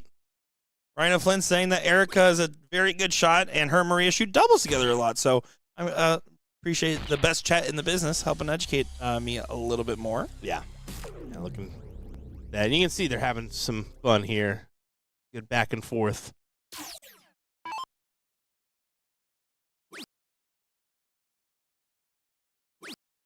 Well, you can't do that, Maria. Now you're giving her opportunities here. Yeah, you cleaned up 13 to leave double 8s. But Erica to do some shenanigans. The smiling and laughing is going to simmer down here, as this is a big moment. 16 for double 12. Or she'll go the 20 route. I mean, you can go that route too. Yeah, in a Fat Bowl, I like it. I like it in Fat Bowl. Yeah, I forget that we've been so used to the men up here, the level 1 guys. I guess I got into the flow of things there. Completely understandable. I'll allow it today, Will. But what a steal. What a steal. Maria now going to have to do some work in a cricket to make up for that first leg. And you mentioned it earlier, but Maria having some weight loss and working on herself, and you got it looking better than ever. But it's always so interesting. You see certain dart players, when their weights fluctuate, have different variances in games. Luke Humphreys lost weight and has become a top-notch, best-in-the-world class player, and stuff like that. It's crazy how much physical health really does impact your dart game. Yeah, I mean, yeah, everybody kind of has a little downgrade there, a little moment of getting used to things because you're so used to the balance that you had, and then you have that dramatic loss, and all of a sudden, things are a little bit different, right? So, yeah, good to see her in true form here. Now, going to have to collect and make this her leg. She doesn't want to lose this, right? You don't want to go to that third place position. You'd rather be locked in for a first or second place finish. I wish that last start would have been a single 20 instead of a single 19. It would have only been 1 point down. Erica, I'm not leaving unless I hit 2 trip 20s or completely blocked, which could happen, but does sneak that dart in. Stays. No, she does switch down. I don't like the switch to the 19. If it's a 17, I'm a little bit more open-minded to it. Again, I'm trying to defend my 20, defend my 1-0 advantage. Well, won't matter now. Big triple there. I was expecting maybe her to take that look and, yeah, kill it.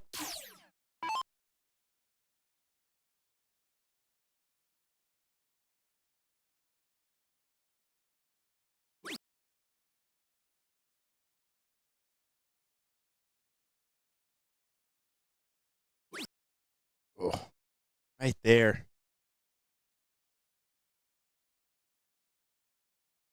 Yeah, but this is where Maria can definitely storm in and take control of the leg. Take control indeed. Now kill shot, no doubt about it, and just floats into the 5. Ouch. I just wish that dart was thrown in a different order. I think the whole goal of the turn is the 20. I almost want to start there so I can focus on just staying and getting the points, get that synergy of 2 darts in a row. It won't matter. Trip 20, you get the point lead back. Does find it in the corner on the last dart. That's a tough dart. Good hit. And 3 fats is A-okay here, though. 20s. And back to 19s.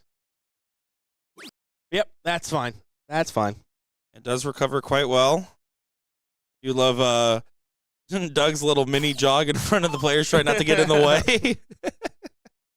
Oh, Dougie. He is one of my favorite body language, people watching to watch. He is just doing stuff, man. That guy is always up to something.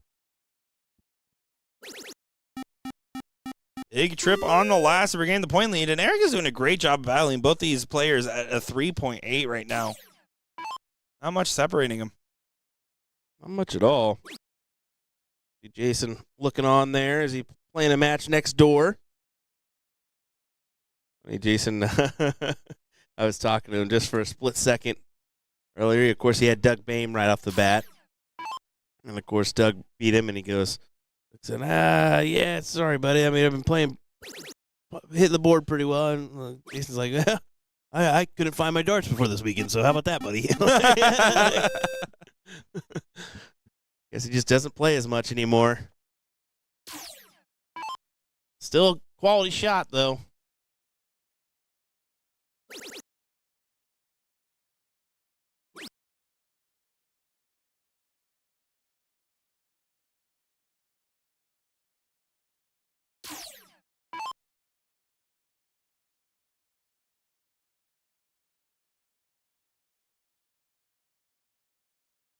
Well, Erica, choices. Unfortunately, can't collect on that first. So it doesn't give her the option to go downstairs and collect on the 1-2 punch to close out those 17s. Maria with an option to continue and try to make this 1-1. Oh, yes. Surprised she didn't take the look at the 18s there.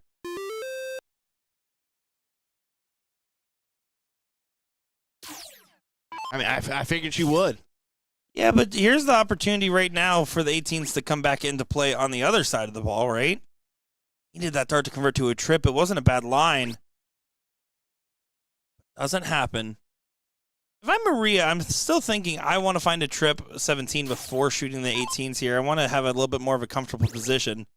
Nails that trip 17, and that's an inviting dart. Yeah, it's one of those darts that you want to stay for. Now the switch, and almost converts, hugging the wire. Maria Carly looking strong as ever. I believe, again, coming in as our highest average here in the ladies singles, if I'm not mistaken. Yep. Would not surprise me, yeah. And Erica, her partner, admittedly coming in at number 2 average. So that shows what I know, and I'm happy to be corrected and see her do well. Jillian Phillips still fighting along, like we mentioned as well. Currently in that 4th place match against Nancy Mori. Nancy coming in at the 5th highest average. So pretty much following the expected ratings here so far. Yeah, I would say so. Pretty much in line with the averages.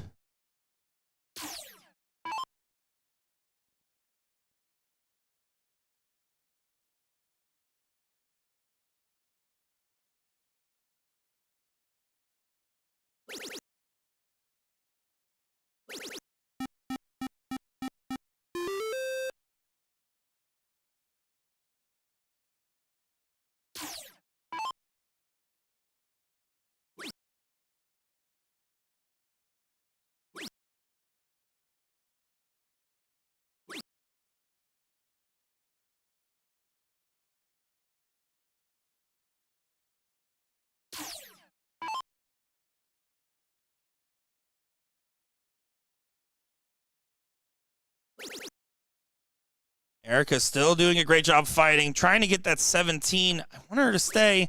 The only reason is she has that 2-house advantage, and at some point, you have to put Maria more on the outside looking in. Really, it's been back and forth of control so far, and tug of war can get exhausting on the arms after a while. Yeah, I still like this from Erica. I mean, she's put herself in position to steal this 2-0 lead. 2-0 match. And lock in a first or second place. And the hill is so valuable here. Like, 3 mark, 2 17s and an 18, 2 17s and a 16. I mean, close the door. 2 17s. Close the door. Oh, wow. Wow. She couldn't believe it. I mean, mouth wide open. Mouth on the floor, to be exact. With mouth wide open. Shout out to Creed for National Jukebox Day, by the way, 2025 for Touch Tunes. Happy to have them for our month-long celebration. Welcome to this place. Sorry. Yeah, that was a very unfortunate deflection, but no punishment in sight. It's a 40-point difference, which also means 2 18s does not get you the point lead, though, so you need to find a triple if you want to shoot. I still kill. I start 17 single, first start, then points. I still kill. I mean, it puts pressure on Maria, right? But she hasn't been really collecting so far. She's still 369. What a shot, though. What a shot from Erica. Yeah, absolutely a smart decision, though. She starts with the 17 because, again, you have to ask yourself, what's the goal of this turn? You found the goal and executed on it. Maria not going to be able to punish fully, and now 3 15s, and all of a sudden you're looking at a 2-0 win. I just want you to know, it's not Erica, it's Erica from now on. Erica. Because she's how she put it in? Baller status right here. Shot caller. 20-inch blades on the Impaler. Here we go. 15. Can't find the bull. Should move back to points and does do so. And 32-point difference here means this one's looking real rough for Maria Carley, who did a great job battling back and forth. Erica just holding true. This falls a little short here. But she's going to have to adjust quickly. I mean, she's got a third-place battle coming up pretty quick between either Jillian or Nancy.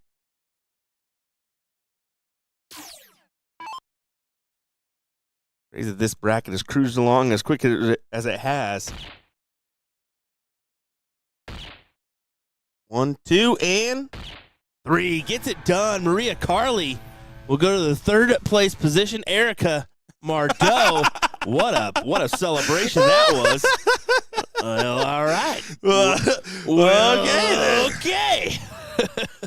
Well, Logan Jensen to get a 3-1 win over Fred needs double 20, and there's that match for you on the other side of the bracket as Logan Jensen is now moving on to play Aaron Ham. So both of our boards finishing up at the same time.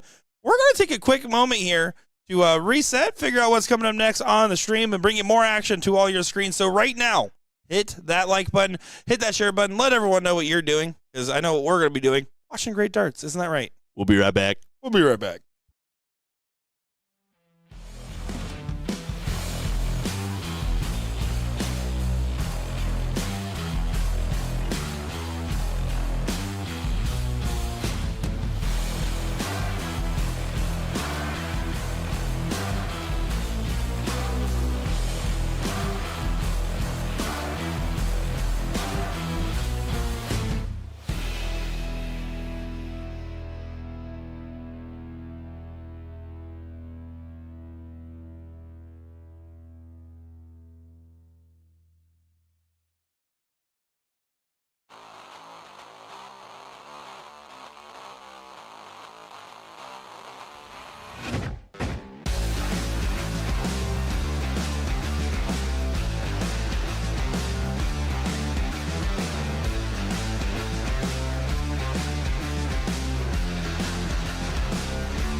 Well, it is time for another great matchup here in our level 1 open singles. And how about this one?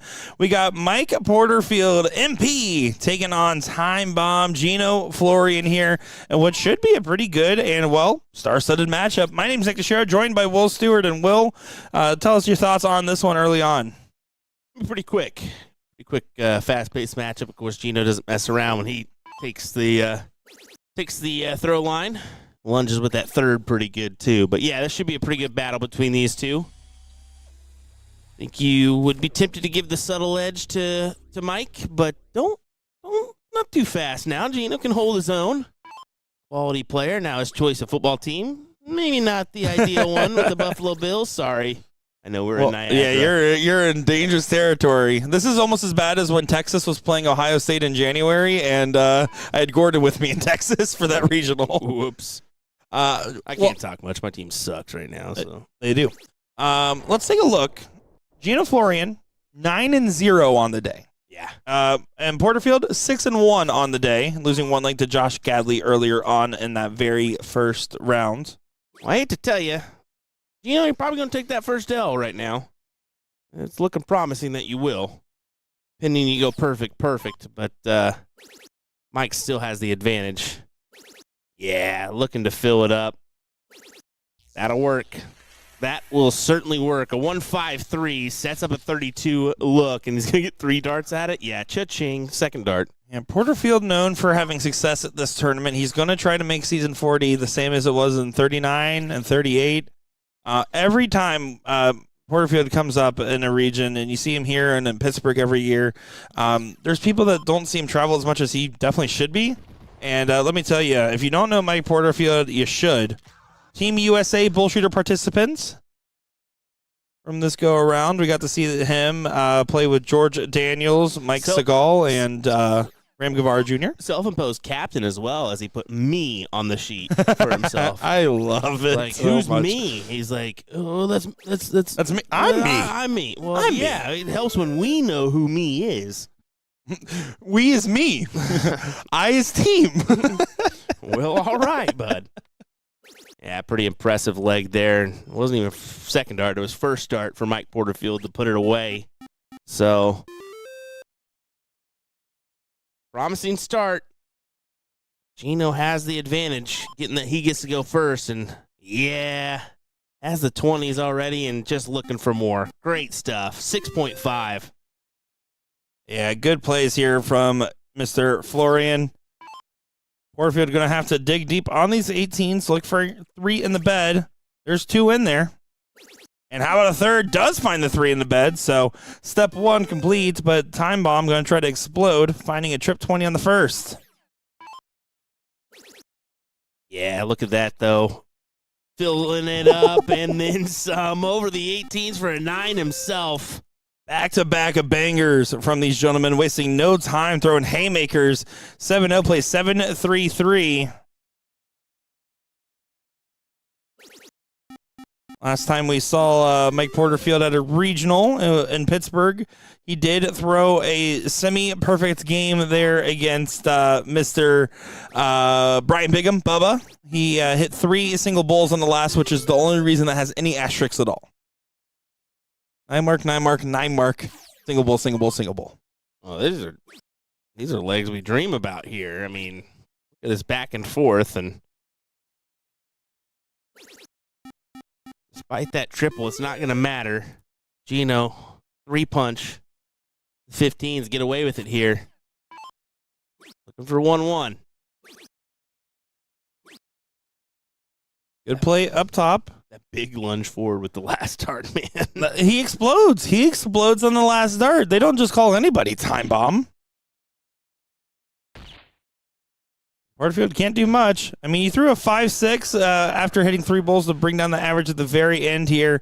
It's hard to do a break when your opponent going first is throwing a 6-4 for the leg so far. Oh, hello. Well, we might not have a board camera much longer, but we do have a leg win there for Gino Florian. That was an impressive kick by somebody. That was a mule kick. That was intense. Top 5 perks in Call of Duty Zombies. Mule kick. I didn't know where you were going with that one for a minute. I was like, what are you were strapped in. You were like, let's see what's going to happen here. Never heard that reference before. Anyway, Porterfield, only 4 openers, so could be a detrimental opener here. Especially against somebody like Gino. And only 1 for Gino, and you can see the disappointment.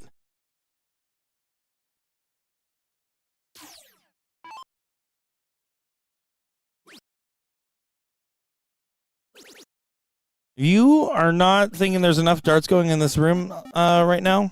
They're calling for a blind draw. So you love to see it. Wow. Stay here for a second. I'll be right back. Well, you want to go 2 and out real quick? We won't be in the finals by the time you come back. My favorite was last year signing up for a blind draw and putting my name in as Mike Porterfield. And Mike Porterfield signed up and put his name in as Nick Teixeira. And someone's like, oh, I got Nick. And then they saw Mike Porterfield. He's like, actually, I'm going to be Nick tonight. As Mike goes ahead and hits a 9. They're like, oh, that's way better. And I got a partner. And they're like, I got Mike Porterfield. Are you Mike? Like, brand new dart player. Didn't know who it was. No. So the entire night he's calling me Mike. And then we get to the seat match against Mike Porterfield. And I was like, I got to be honest. That's actually Mike Porterfield. And I'm Nick Teixeira. You got the wrong end of the stick here, buddy. Sorry. This is definitely one-way traffic, but not with both players being competitive. Gino falling off the wagon here a little bit. With a loser start format, it's not going to be end of the world by any means, but you're going to feel a little frustrated at how much this is in the control of Porterfield. Well, I mean, Porterfield, he played well in the last leg, too. I mean, he was right there, right behind Gino. Of course, Gino threw an impressive leg, but kind of a stinker leg for Gino here. So you're going to have to right the wrongs pretty quickly here in order to try to make this 2-2 rather than missing out on your opportunity to keep on this winner's side.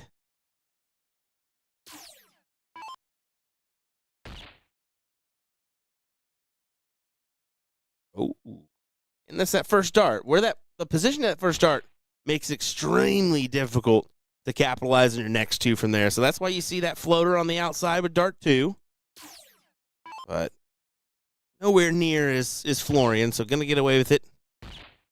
Porterfield could probably close his eyes and capitalize here. Yeah, you expect and downright demand the conversion here.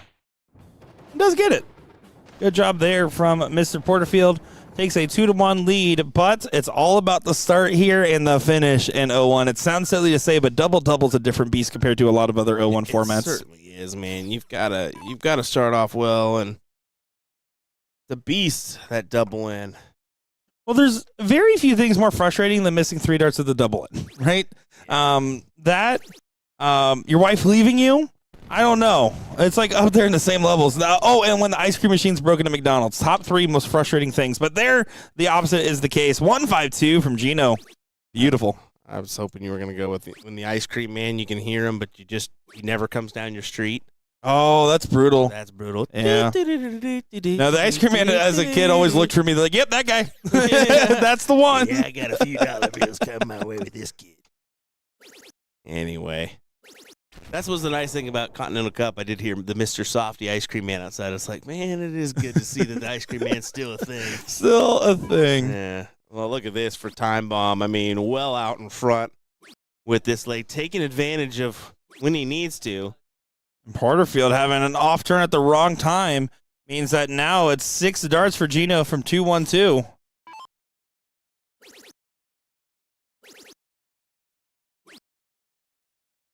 Does enough, gets to the little fish. Yeah, I mean, that's fine. Look at where Porterfield's at, 241 behind. Okay.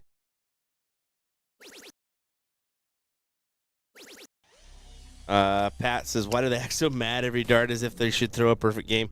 You need to see my face when I throw. I look like I'm angry at the whole entire world, and that's just, I guess, how I look when I throw. You guys should see him when he commentates, too. True. It's not much different. Actually, I believe only the Wingnuts signature sauce is the only thing that's made him smile this trip so far. Such a good sauce. Definitely take advantage of Wing Nuts if you're in the area. Such a fantastic chicken wing restaurant. Shout out to Part of My Take for that one. 20 for Bull. Yeah, you have to. No, you can't go trip 10 with Porterfield and 152, in case. This is an just easier in case. out for some, and I think this could go. Oh, no. Oh, what a slap in the face it'd be. Oh, no. You can see Ed trying to tell Gino, hey, take a breath. Oh. And he will be back, so no punishment in sight. And Porterfield not even finding a meaningful triple, so not much pressure either on the 59. 5'9", feeling fine. He's kind of messed around with these last few rounds, though. Can't afford to mess around here. There you go. Does correct quite well. So it's 2-2. We will be going to the diddle here in this last leg decider. A very important moment. Indeed. I mean, this could be it.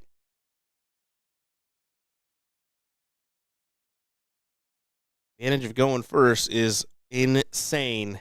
And the membrane. Got no brain, going insane. You can see one hole out the double, but Gino not able to stack on top of the dart. The frustrations continue. But listen, when we talk about frustrations, Gino is that's how he plays. That is it. He plays with everything. He is going to be mad, and he's going to be even madder when he's hitting. It's how he plays. Get the some backing for the Wing Nuts in the chat. You see that? Oh, yeah. There you go. Quality. Yeah, I guess they were formerly out of a Knights of Columbus and then just made it work. I love that Stuff. Oh, all right. Not and there's Porterfield showing some emotion, too. Not the biggest of turns. Of course, he got in for a start, but Gino, if you can capitalize on a big trip 20, there you go. Not quite the distance needed, but it's enough. It's enough on the start. On the start, that's enough because you'll have another opportunity. It might be right here already. Yeah, this is not normal for Porterfield. 81 feels like 20. I mean, come on here, Gino. If you want to get it done, now's your opportunity. Hello. Big 180 from Gino Florian. Foot to the Florian. He's going forward fast. Stop it, Nick. Stop it right now. But that's a decent answer from Porterfield. The advantage has been taken away. Gino, you have 6 starts to finish. Have the form. You have the momentum. But you need to get to a finish. And he fails to do so. Squandered his own lead. And you can't do that. He messed around in the last leg and almost found out. He's going to mess around and potentially find out here. Oh, my goodness. Gino. It's a 170 to leave 45. That is 180 to leave 16. Not quite. Let's leave it at 56. 2 darts at a double is at max what Porterfield's going to get here. I still think he missed the opportunity that he needed to have to leave a check out. Porterfield 13 for 32. Yeah, I mean, what a big win. Gino's not going to be happy at all. That one round cost him there. Yeah, unfortunately, just that's the way it can go. He had the moment, he capitalized on the moment, and then the next moment got away from him here.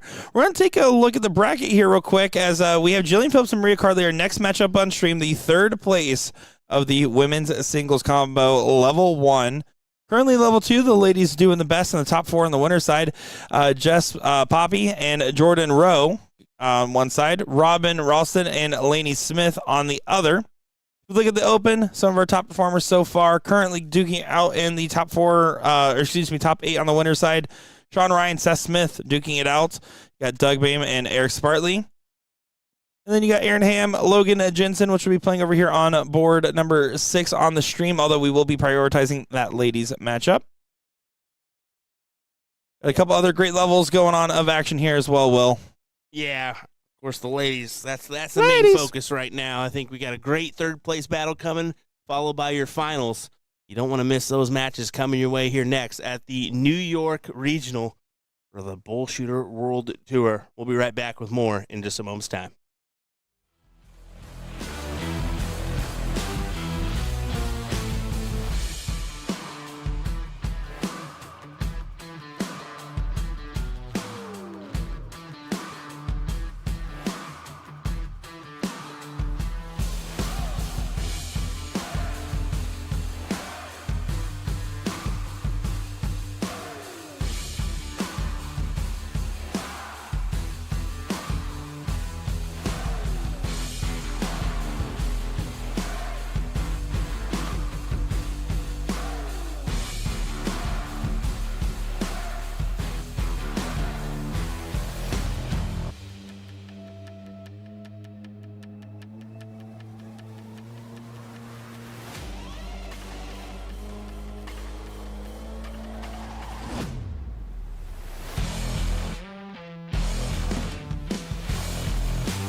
Here we are. It is the ladies' third place match in level 1. And this is a match that is to be expected. The top 3 averages are all that's left in this bracket. Maria Carly, number 1. Jillian Phillips, number 3 in average. Duking it out over here. I'm looking forward to seeing who will come out on top. Nick Teixeira and David Garfinkel on the mic. David, how you doing? Yeah, this is Will. This isn't David. No! Anyway, that was hello, the bit. everybody. Good to be here once again. No! That's not it. Anyway, good to be here for this fantastic matchup. Jillian, she really did well in that Orlando shoot for that invitational third place shoot. So, yeah. Looking forward to seeing this matchup between her and Maria. I mean, Jillian's the kind of player, as you can see, if she gets in the right mindset here, she can be a really dominant player. And you can see, eyes on the ground, jamming out to music, enjoying herself. I think she was doing some shaking, some shimmying up there is what I saw. So this kind of Jillian is true scary, right? Yeah, it's her at her best self. Got glitter on the face and darts on the mind. Here comes the Jillian Fancy Pants Phillips. Maria Carly did qualify for the invitational shootout event with her performance here last year. Fortunately, did not actually make it out. Was at another event that weekend. But a tough competitor trying to get their right back. And top 4 in ladies level 1 does qualify you. So congratulations. Job done. You're into the next invitational shootout. Hey. Jillian already qualified from her top 4 finish in the last one. Love that.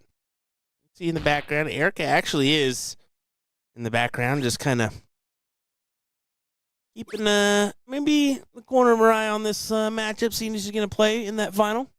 And that's very unfortunate. Jillian falls out to a 20, leaving 163. Is absolutely a bogey. It's up to Maria to punish.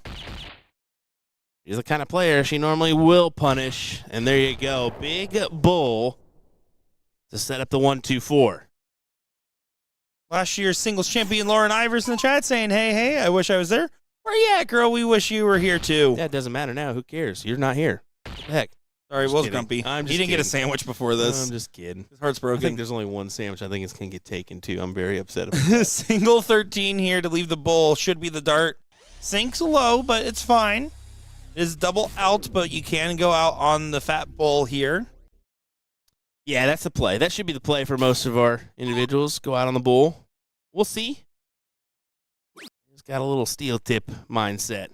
You'll go bull for 57. Oh, I mean, you can't do that. It's double out, yep. That did not going to work. As soon as it came out of my mouth, I was like, that's not going to work, Will. Garfinkel, you're off your game today. Yeah, that's David Garfinkel here. My apologies. 7 for bull or 17 for top should be the dart. Now, this play, I would take 17. 19 for double 19 is not the dart. No, that is not, because if you miss inside, well, whoopsies. The benefit of going the 17s, if you miss inside the double 20, Ooh. You've got to look at double 10, right? If you miss. Jillian's nodding her head and talking to somebody there as she acknowledges the win. 1-0 in her favor. This is my first time in commentating Fancy Pants Phillips where Jessica Melton's not joining her. No cream puff. You didn't commentate on her at the invitation? Jessica Melton was there. But she wasn't her doubles partner.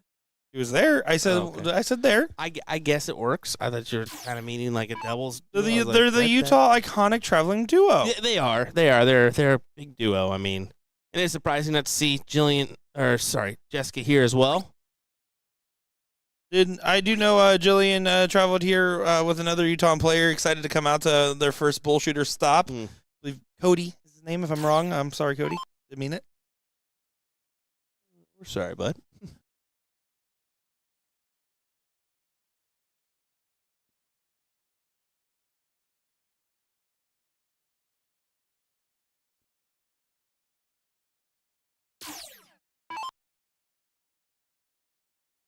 Low rut-row, both sides. Yeah. But Maria doesn't get this going after 6 on the 20s. Difficult start here. I love when Jillian recomposes herself. You saw that. That first start was not anywhere near where it should be for her. and she resets herself and drills the trip to punish Maria's unfortunate first 6. Yeah, big time play there. Maria's got to jump on the ball and jump on it quick here if she wants to counter. Just falling a little bit short. Now, I mean, admittedly, I have not seen Maria in a little while, right? But you kind of think that maybe the inconsistencies are because of the weight loss, right? It can happen. We actually do see that a lot with players, too. I think that could very well be a factor here, as the balance is very much an issue when you lose, I mean, upwards of 50 pounds. Yeah, I mean, we see it in high-level play. Other players, it affects everyone differently. We see people get a lot more stamina because of it, and it helps them out significantly. Again, like the Luke Humphreys of the world. But for every one of those cases, there's players on the other end of the spectrum that will say, like, actually, it's different. It makes you handle your aiming fluid differently and everything else. Mm-hmm. It just changes a little bit of the physique. But I don't think that's the case for her right now. I think that she was getting going earlier and has found some fatigue here towards the latter half, if I had to guess. Okay. Still kind of early in the night. I mean, 11:30. That is true. Ladies' bracket is moving compared to the rest right now. These ladies are not messing around. Let's say, do you feel like you have an advantage now because you're Central Time instead of Eastern? With like late nights? Yeah. I don't know, man. My brain's going to be so messed up. I'm thinking about it. You're going to be going through the same struggles as me. We're literally going to both be in Phoenix. We're going to go home for like 3 days and then immediately go back to Pacific time. Phoenix is only an hour behind, though, because they don't do daylight savings time. Oh, I was just thinking because I thought There Pacific go, into Central into Pacific. Yeah. With our little travel coming There up here. you go. So, yeah. No one in chat cares about what we're talking about right now, though. Central Time is secretly the advantage because wherever you go, it's kind of manageable. Like, if you go Eastern to Pacific, it doesn't work. If you go Pacific to Eastern, it's tough. Like Jillian, she goes Utah time Mountain to time here, where this is actually feels like what time for her? 8 o'clock? 2 hours different. Well, Pacific, right? Not Mountain. It's Pacific. I think she's Pacific. For time. sure, it's Mountain time. Okay, well, I don't know Utah time, so whatever. Either way, it's 2 or 3 hours difference, right? So it's 8 or 9 o'clock for her. It's Mountain time. Okay, there we go. Sweet. I'm glad to know. I didn't know. I honestly didn't know. How dare you? You're the time zone guy. You brought it up. Yeah. It's okay. We forgive you, David.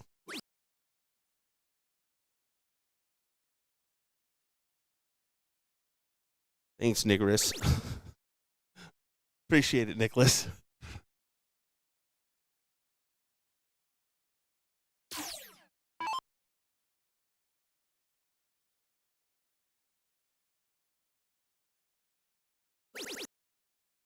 Look at Maria here. I mean, that's a pretty good shot, buddy. 56-point advantage, 57-point advantage. Yeah, here's the fight back. Got to get that trip 20 to get the 3-point lead at minimum. Does find a 4. Good shot from Fancy Pants. Maria now going to be going into the mix. Fighting along once again, trying to get the conversion. Up to the 20. Nails the big swing with a double. Dude, that's a significant play here now. I mean, what you're looking at, potentially a 2-0 for Jillian is now going to be 1-1. And now, I mean, things get a little interesting. And the reason I say that, yes, I mean, this like isn't over per se. But you think Maria's going to go ahead and maybe not too fast. She is playing the 15s. There you go. Okay, I was thinking, you think she's going to go ahead and close the 18s, right?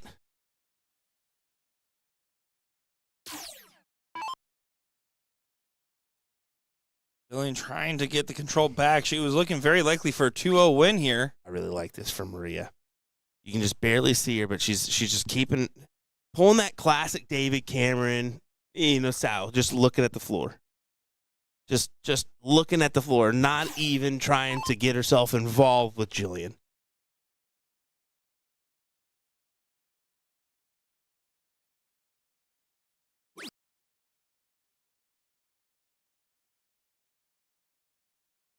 You're thinking of that, don't you? You're thinking of that question being thrown at you right If a now. train leaves New York at 3 p.m. and a train leaves AZ at 7 p.m., what time do they meet in Texas? Depends on how many stops. Final answer.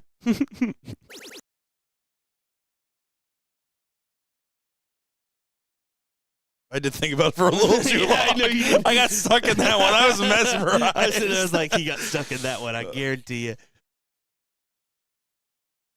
No swing on the 16s. I would have loved the swing on the second dart. Now you're giving Jillian an opportunity to get back in here, fishing for a 7 on the 16s. Reducing deficit going into the bulls is still the goal, even if she can't get full control. Trip 16 would help. Nails a 5, and it's a pretty one. 30-point difference.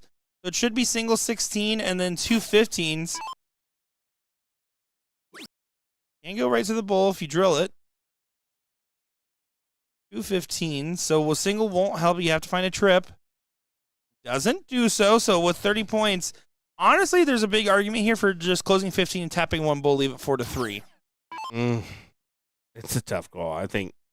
You pick which one you want to close more. Yeah. 15s was the choice. 30 points, so would still need to hit 3 bulls to close, plus the additional 2 to get up. Need to hit at least 1 here. Double isn't a factor. Good shot from Jillian. That's a good shot. That puts the pressure on, right? She needs 3 to 3-3. lock in 1-1. If not, most likely going to go to Jillian. There's 1. Plenty of space to work with. Oh, I was about to say, I don't really like to play. Now, there's a lot less room to work with on dart number 2. Speaking of 2, Jillian needs 3. Amazing work there, David. 3 bulls needed. Needs to work up and find a double now. Not going to happen. Fancy Pants not pulling out any fancy moves.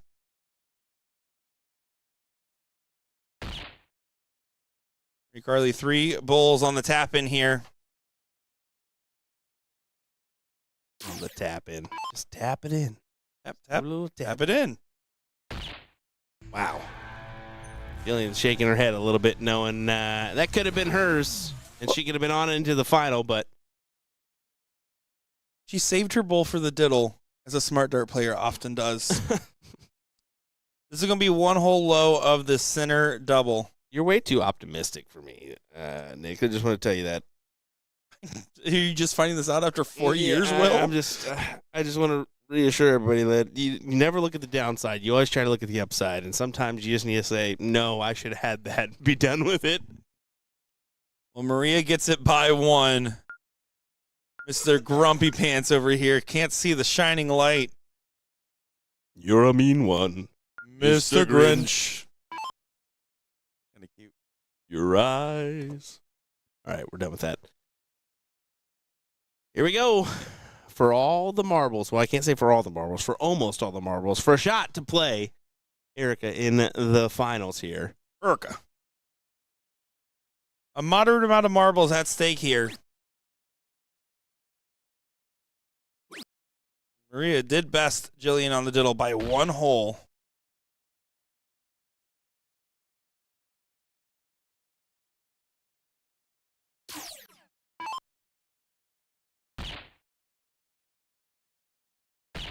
Perfect time for a hat trick.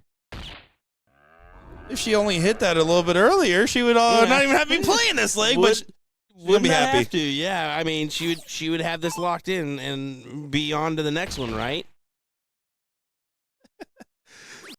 Kaylee Beard saying, I know, tell Maria to smile a little. That comes from someone with a great RBF. I love it. Shout out Kaylee Beard.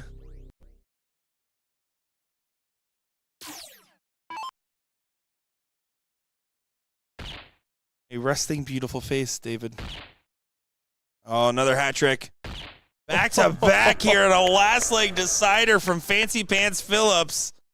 On for a 10 dart leg. And Ryan saying, I never met Jillian, but I have to say I love her style. Who doesn't? It's Fancy Pants Phillips. You can't just be called Fancy Pants. Yeah, she's got a unique style, and it works for her, man. She definitely flaunts it, doesn't she? But sets herself up for success. Can she continue just to hammer home here? It's looking likely. Now, no matter what, would have had to take the third dart at the 51 segment, but not going to now.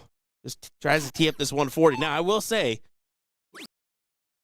this could still be done by Maria.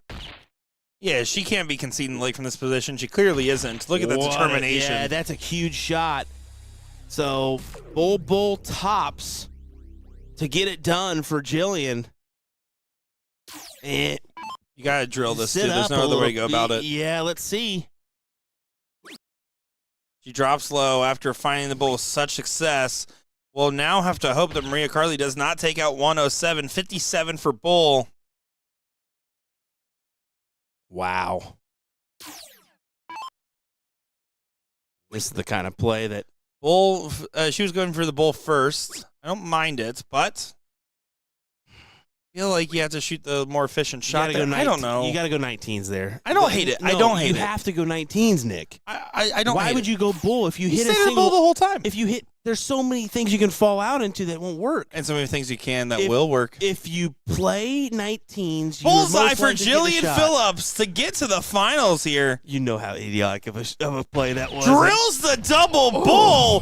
What a good dart there, and unfortunate for Maria Carly will not be moving on to play her partner in the finals. Fancy Pants instead will do so, and Will is left speechless at the great darts we just witnessed. Or at the call you just made, but whatever. I mean, hey, it gets the job done for Jillian. Congrats to her and Maria. Yeah, third place finish for her. Congrats on a good run. She's going to be back for more tomorrow, of course, as we are on to our finals, folks. Jillian Phillips, Erica Mardeau. I'm going to defend myself for a second now that the match is over. Nope, you cannot defend yourself. Yes, whatever you say here is you're gonna be wrong. I'm not saying that the best shot isn't 57 for bull. It is. That is the best shot. But there is a legitimate argument and a must-hit need to find a double. The bull that you're aiming at the entire time to start there and get another dart at a double instead. Because if you go to the 19 and drop low, then you have to switch back up to the bull. Just saying. Okay, so I'm just saying. So 107. I'm just saying. 107. Let's say you fall into the 4. What do you do from then?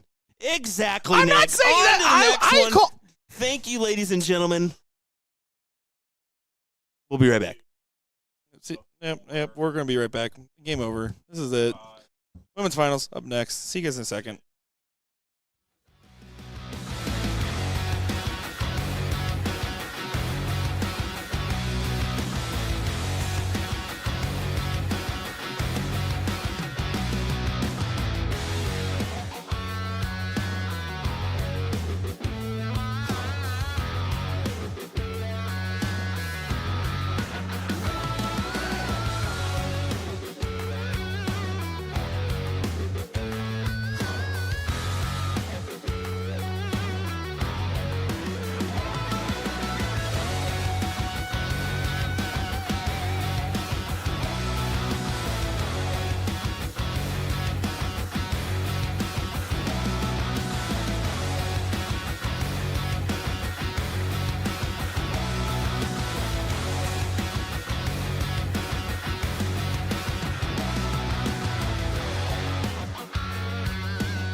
Here we go to Jillian Phillips, Fancy Pants, taking on Erica Mardo in the finals here of Level 1 Women's Singles. My name is Nick Teixeira, joined by Will Stewart here, and that was a dramatic third-place matchup that we saw with a heartbreak end, and I'm looking forward to seeing how this one will play out here. Yeah, one problem, though. You said it wrong. It's Erica, not Erica. Erica. Here we go, ladies and gentlemen. Hope you're ready. This should be a doozy of a back-and-forth battle. Jillian coming out on top of a tough battle with Maria Carley, righting the wrongs of her previous matchup with her, where she suffered a 2-0 loss, actually, in the early stages of this bracket. Getting it done in the third-place position to meet Erica here in our final. Looking forward to this. Yeah, this would be a very fun matchup on multiple different levels. I think Erica is very impressive in her play. Again, coming in the second highest average, there's going to be a little expectation of performance, don't get me wrong. But Jillian, the out-of-towner, trying to play some spoilers to our Northern New Yorkers and our Southern Canadianers. Yeah, I mean, whatever you said on that last back in there, but Canadianers. All right. Yep. Professional darts commentator Nick Teixeira, happy to be here, joined by semi-professional darts commentator Will Stewart. There's some bad stuff in my day, but that one's pretty good. Oh, yeah, no, that was definitely not one of my better ones. Anyway, yeah, still lots of action coming your way here, folks. Yeah, I mean, at least, yeah, we're just looking at brackets. Yeah, we still got a few to go, so keep this on your big screen TV on YouTube. Best way to view this great matchup. And look at Jillian just trucking along here. Yeah, good 105 find, but 279 can be the first look at a finish.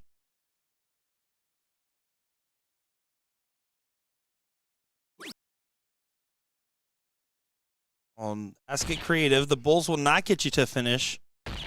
And does go ahead and just opt to tee up instead. That could be punished. I think you have to go for the 2-trip-20s to try to get to the 156. Now Jillian, if she hits a hat trick, or even just a low ton, or even just the bull, could put it in a different position. No, barely gets to a finish at 167. Well, in that position, she probably should have went 19s to set up the 160 potential. But, I mean, got lucky, left to 167 as we get a big old kick of the camera. Sorry about that, folks. Well, stop kicking the camera. I mean, a big toe, it's just so big. I mean,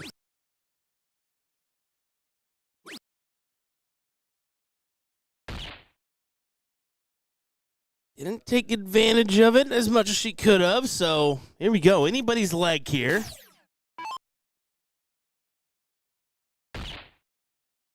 Can't take it out that way, Jillian. You certainly cannot. I was interested in that one, too. I was like, well, if you're going to attack, I mean, yeah, you have to go to the 2019. Now, she probably plays a lot more open or master than I think she does fat pull double out.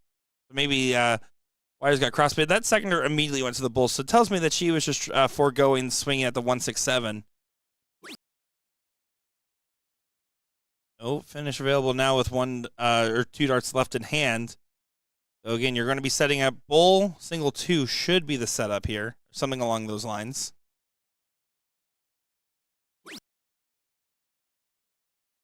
A request for more Christmas carols later. What, you and I? Just me. Just you? Mainly Mr. Will, as it says, not Nick. Please, Mr. Will, more Christmas carols. Your choir classes did not pay off back in the day. Really. Yeah, well, I'm tone deaf. That single 7 doesn't do any favors either. No way to shoot at the finish, as we just talked about. And now Erica gets the chance to break through here. Yeah, and this is big, too, because it locks in a 1-0 advantage, and she has a 1-0 advantage. Kind of feels like it already, right? Because she has the hill spot. Exactly right. She does go ahead and get to match point here. And Jillian Phillips shows that she will be ruthless throughout the entirety of the match with how she plays.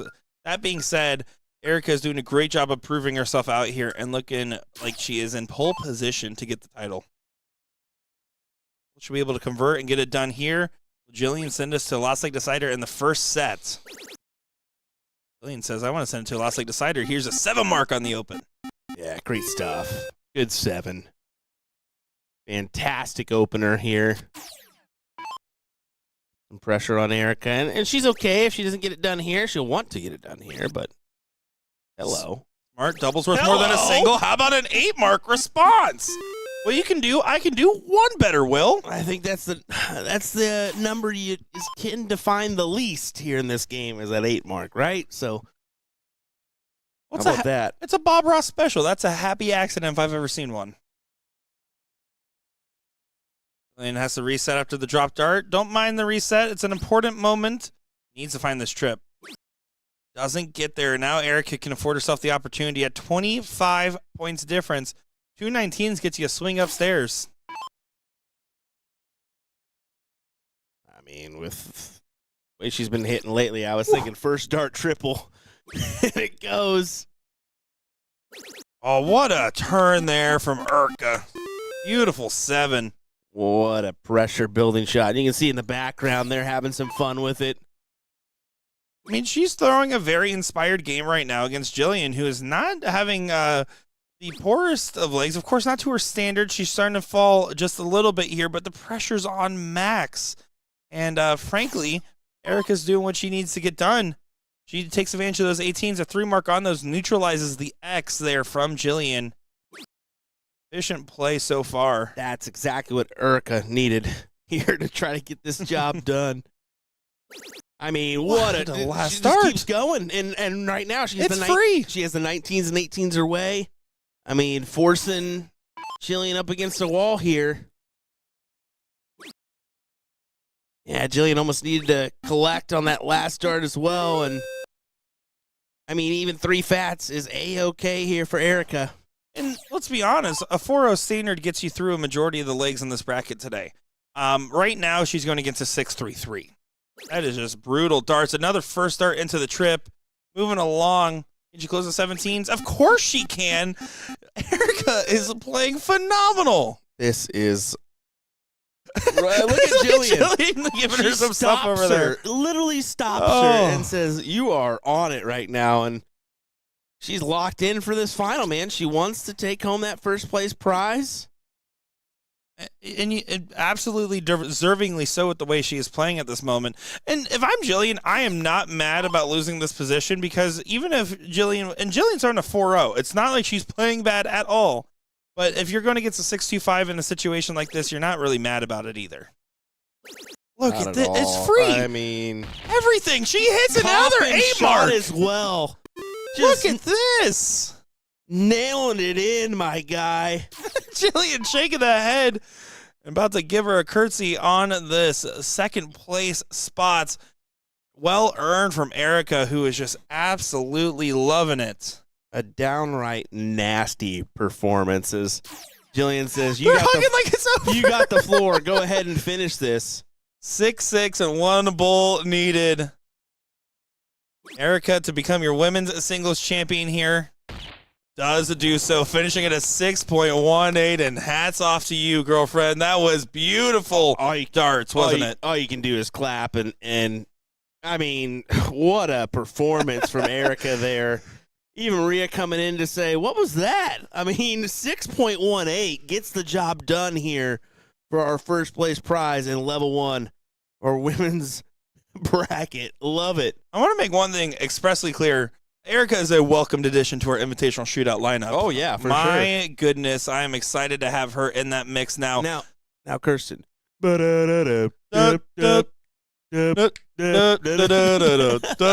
that? Is that what we're doing here? Well, she wanted a Christmas carol, so I was going to... Is that Christmas? Yeah.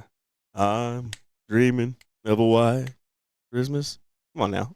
All right, guys, never heard of a better time to go to an ad break than right here. So thank you all for supporting us here at the BullShooter World Tour. We'll be back with our top 4 winner-side matchups in Level 1. We have Seth Smith taking on Doug Mayhem, and then we also have Mike Porterfield taking on Logan Jensen. My name's Nick Shera, joined by Will Stewart. Don't go far. We'll be caroling in your ears in just another moment.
Well, we'll get it together. It's the top 4 matchup here on the level 1 singles. Hope you guys didn't go too far because we got a good one here. We got Seth Smith taking on Doug Bame and what should be a good matchup here. I'm looking forward to every bit of it. Will, let us know. What are you thinking about? Coming down to the nitty-gritty parts of our bracket, right? So, got to continue to win if you want to find some success here and lift some prize money, maybe a plaque at the end of this bracket. So, these guys definitely have the best chance of them all. Well, other than 2 other names down there in the bottom, Logan and Mike. Yeah, they do love their gourmet firewood, and they're going to be fighting hard for it out here. Well, we kind of potentially already queued in the Doug Mike king seat match, right? We kind of already looked at brackets, and we're kind of looking at that and like circling the names like, okay, these 2 are definitely the favorites going into this. But could they be stopped? I mean, Seth has the capabilities to do so. Logan as well. A little bit of a newer player, but has the capabilities of doing so. Well, and right now, we're seeing Seth Smith going to be particularly inspired because Doug beat out his doubles partner, Eric Spartley, in the round before 3-0. So this is a case of let's get some revenge in here for Mr. Seth Smith. Yeah. Do you ever just back me up once? Just one time. One time. Building up a storyline here, Will. Yeah, the storyline is good guy, bad guy, and I'll hate to be the bad guy here, but yeah, he stands no chance. Sorry, just sorry to burst that bubble. I believe that every player has a chance. Here we go, back to the match. Seth Smith feeling frustrated, and Doug out in front can go ahead and be the first one at a finish. Would need to find a 10+ to do so. First one good, inviting dart on that 20. You can see exactly what that dart does. Follow it right up. Finds a 180 from Dougie Fresh. Yeah, big-time collection to leave 93. Ryan, interesting statement here. Says the Doug Bame fist bump might be the worst thing I've ever seen. Buddy, there's just a seen lot. How do the Dougie. There's a lot worse. I mean, have you ever seen Nick try to dance? Way worse than what Doug's doing. Pretty bad. So Seth needed that 180 to leave the 150. He was trying to dig deep there. But even still, the 150 isn't an easy take. Yeah, you fancy it over like a 167 or even a 151 or a 153. 150 definitively easier than 207 to take out. True.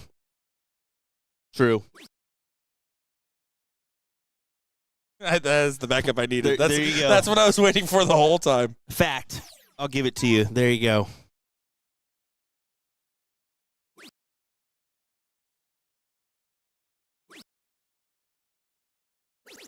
Good last switch on the 19s to leave the 110. But 40 is looking likely for leg number 1. It's back to that race to 3 format that we were seeing earlier.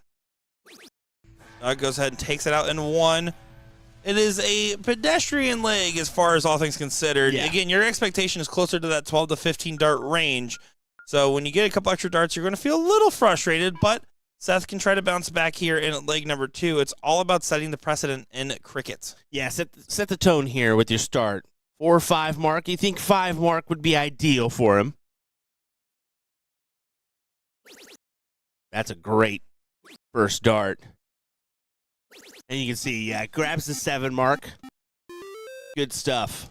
Yeah, great shot there from the drama-free darter. DFD. I was going to answer back in the 19s. Perfect spot on that first. You can stack right on top of it. It literally makes your darts like magnets. Beautiful 7 in response. I'm a little surprised he didn't actually come back with the 9. I felt like there was plenty of room there for him. But, hey, great answer. 7 answers 7. Dart's hanging a little bit low, but does find it. Going to stay. It's a 140. At some point, going to have to drive the boat. I would have liked that dart probably down to the 19. I don't mind it. I think points is a good one. A 9 mark sets the tone there, and Doug's not able to come back. But yeah, you see, he now you kind of get the option. What do you do here? You should start 19. Your goal of this turn should be close to 19. Hope you get an extra credit dart at the 20. 1 dart minimum has to go at the 19. Now you have to bail. He blocked up that 20 a little bit, and he stays down. It's high risk, but gets the reward. He takes it, man. Yeah, I mean, good collection. It's a must hit if you're going to do it, right? Yeah, exactly.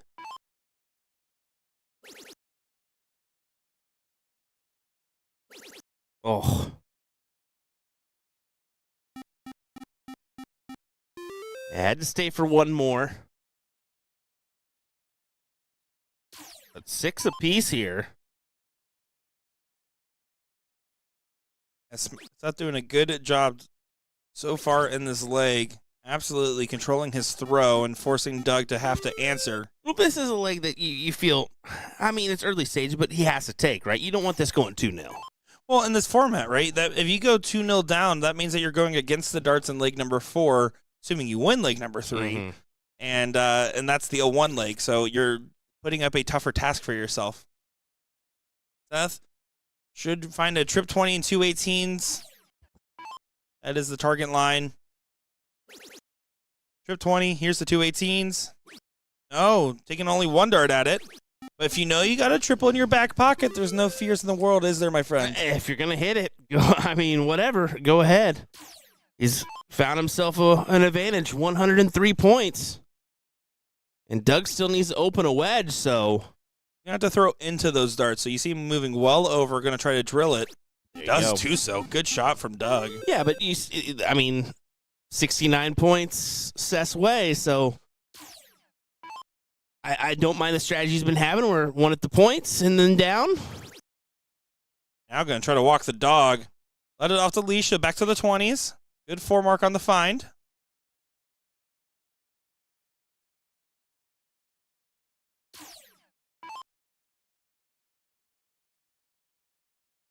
Three in the bed for Doug. They're no name Bane. One of North America's secret treasures of top-level darts. Look at that. Takes the play at the 20s to close it. A big 9. It does at least ask a question. Seth needs to fish for the 6, right?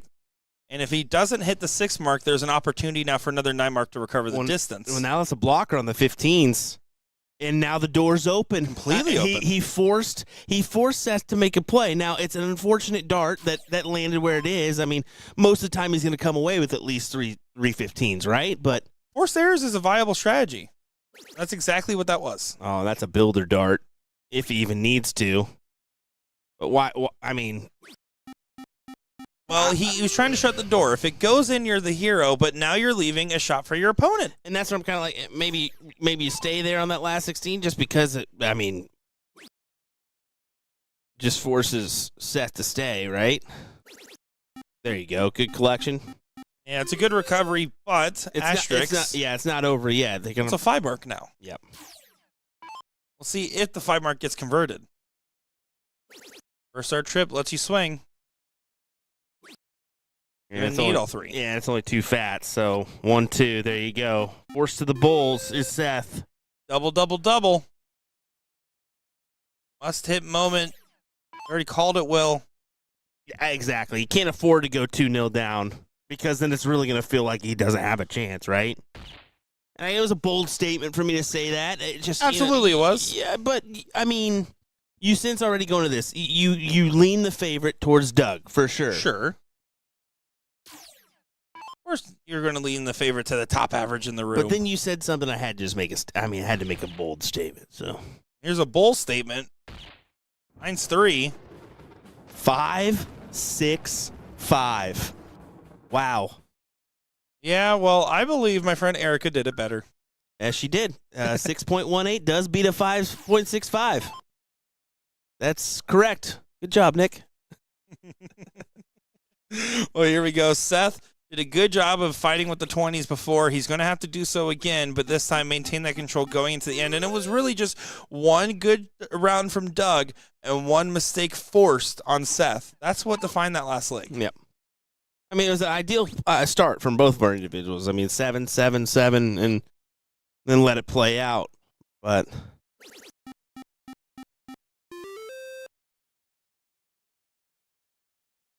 a new leg, the new story,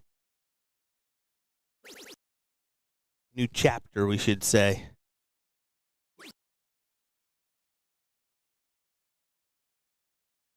Job done. Got the number closed.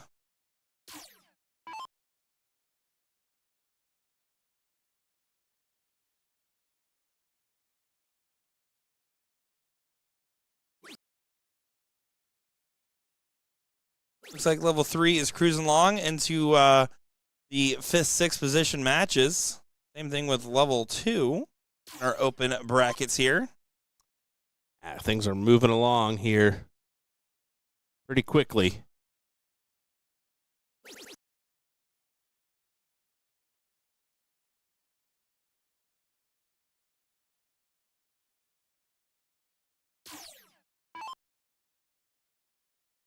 Doug's going to try to find a 9 mark on the 18s. 3 in the bed will get you control. Going to play for a 7. Will, can you please stop throwing stuff? I'm trying to work here. Way to put that blame on me, my guy. Big last star on the 18, despite Will trying to break my concentration. You son of a gun. This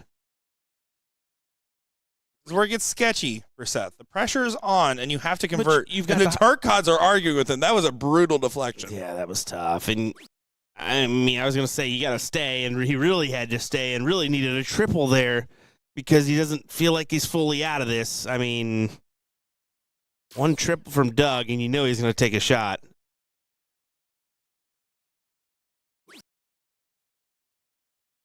I'm thrilled with the position of that dart, and you can see why. But you get to swing the 20 now, so don't worry about it. And, of course, he's going to find it. Big hit. The reason I say that is your goal is to get rid of the 20. At this point, Doug gets to play whatever strategy he wants because you're up 2-0. So unfortunate for Seth. I mean, missing or that dart number 2, not registering, right? Yeah, it was a gnarly deflection is what it was.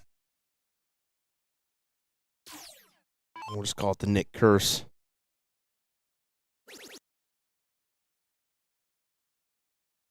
Look at this, 18s showing up in a lot of them. Dynamite gone. Showed up a lot of them. Coming in droves is what I was trying to say. Showed up in droves, but here we go. The 3s, unfortunately, not the friend you want to make on the shot there for Seth Smith. So Doug should be able to get a free swing and potentially a 3-0 win getting locked in if he hits this white horse. Starts with 16s. I don't like the. I said you can play whatever strategy you want when you're up 2-0. Don't get too tricky with it now. Maybe that one's not the ideal play. There you go. Close out the 17s.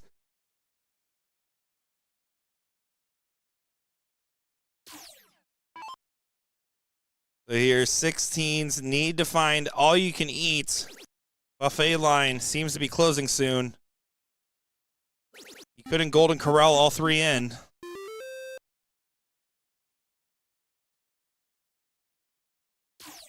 Yeah, just pull out the dollar now, buddy. That was not the best pun you've had of the night. Over to the 16s. No name. Does find a bull on the last 2 away. He locks it in for 3-0 here.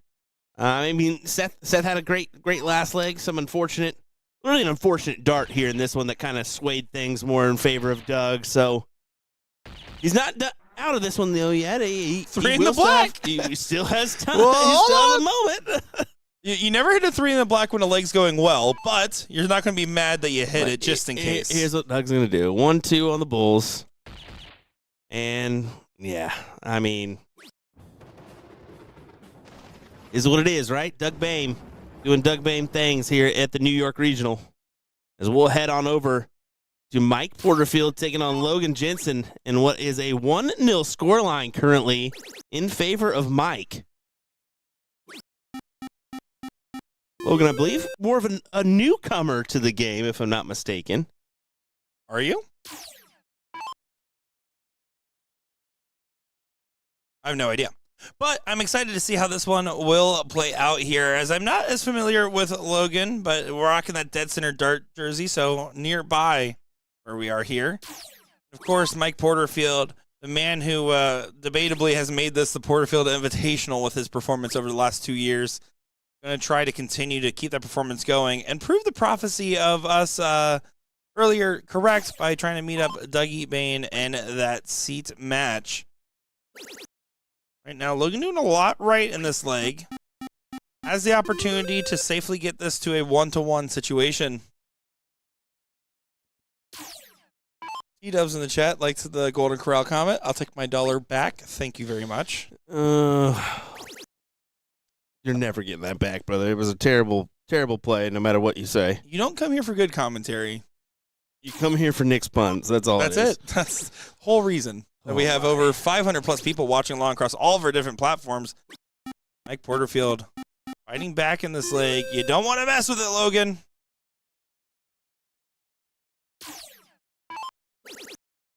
Yeah, take hold of this leg as quick as possible. Great play. Going back up to the 20s. Just trying to secure that no matter what, you're going to come back with at least an option to gather that lead again or take his number. And it's looking more likely that he'll be able to take his number here. And yeah, 1-2 punch right off the rip. Go ahead and get it, Logan. Pull the Band-Aid off, sir. Big old single. I think that dart was destined for the triple, and so is that one. But, again, job done. That was the only thing you needed to do in that turn. Although, of course, you want to do more.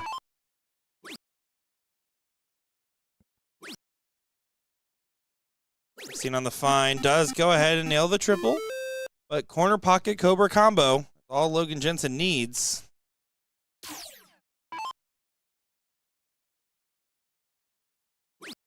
That's a big double clutch.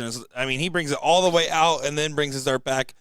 People will do that to help try to actuate the muscle when they have trouble releasing the dart. That's usually the subconscious reason why something like that can develop. And clearly, I mean, he drills it into the dartboard. Yeah. Works for him. Porterfield just goes ahead and asks a slight question. Would still need to hit a 3 in the black. We did just see Seth Smith hit. Of course, Logan just needs to hit 3. He should be able to get this. Come on now. That's a commentator's curse. And he does not. So, can the 3 in the black go to steal this one and truly would be a steal? It will not happen. Logan just needs to stay cool, calm, and collected. It's almost happened. It was 5. That's enough to make you get a little... Don't sweat it. Twitch in your arm there. One good dart. Don't sweat it, sir. Like I said, that's enough. Needs to find this last bull. Pressure dart. Oh. Woo. Take a deep breath, sir.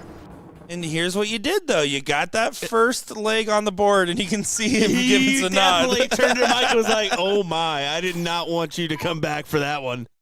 He certainly did not. And Mike Porterfield coming at the second highest average of the bunch today, just behind Doug Boehm, who is waiting on the winner of this matchup. Good start. Porterfield with the 7.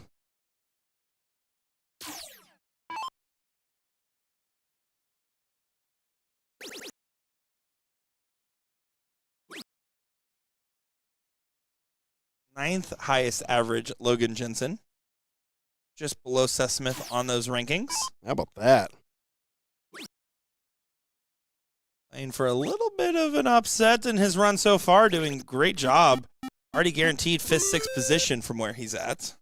Lock it in. Exceeding his seeding, if there was such a thing here.